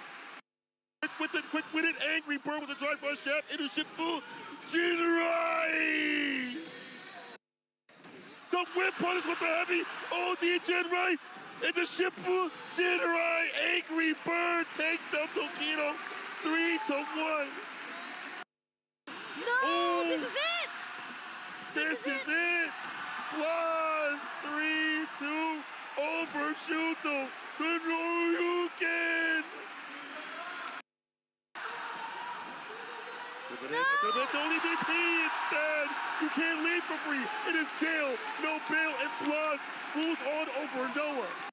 Possibly set up a safe jump here if need be. There it is, and the amnesia came out, and he's gonna exhaust all the options here. Whoa! And the double Shornabob to get game 2 here for Kakaru. Uh-oh, oh, he's gonna cancel, And he didn't get it, it was too much. Not like this. And the DP to finish it off. The logo has been displayed here. Critical win for Plaza. He moves forward to the losers final. 3-0. Okay, I expected it to be a good match, but this is insane. We got the hop kick over as well as a punish counter. That was a very, very deep jump in fierce. Oh my, he is dead again, Vicious. Blast somehow, some way is already on set point in the blink of an eye. I like that standing light kick into the, oh no, no Yeah. way. They whiff! Oh, and Lashar able to recover in time. He did start it first. Just like that, charge up the Shogeki, show him the door, because kid, you're in grand finals.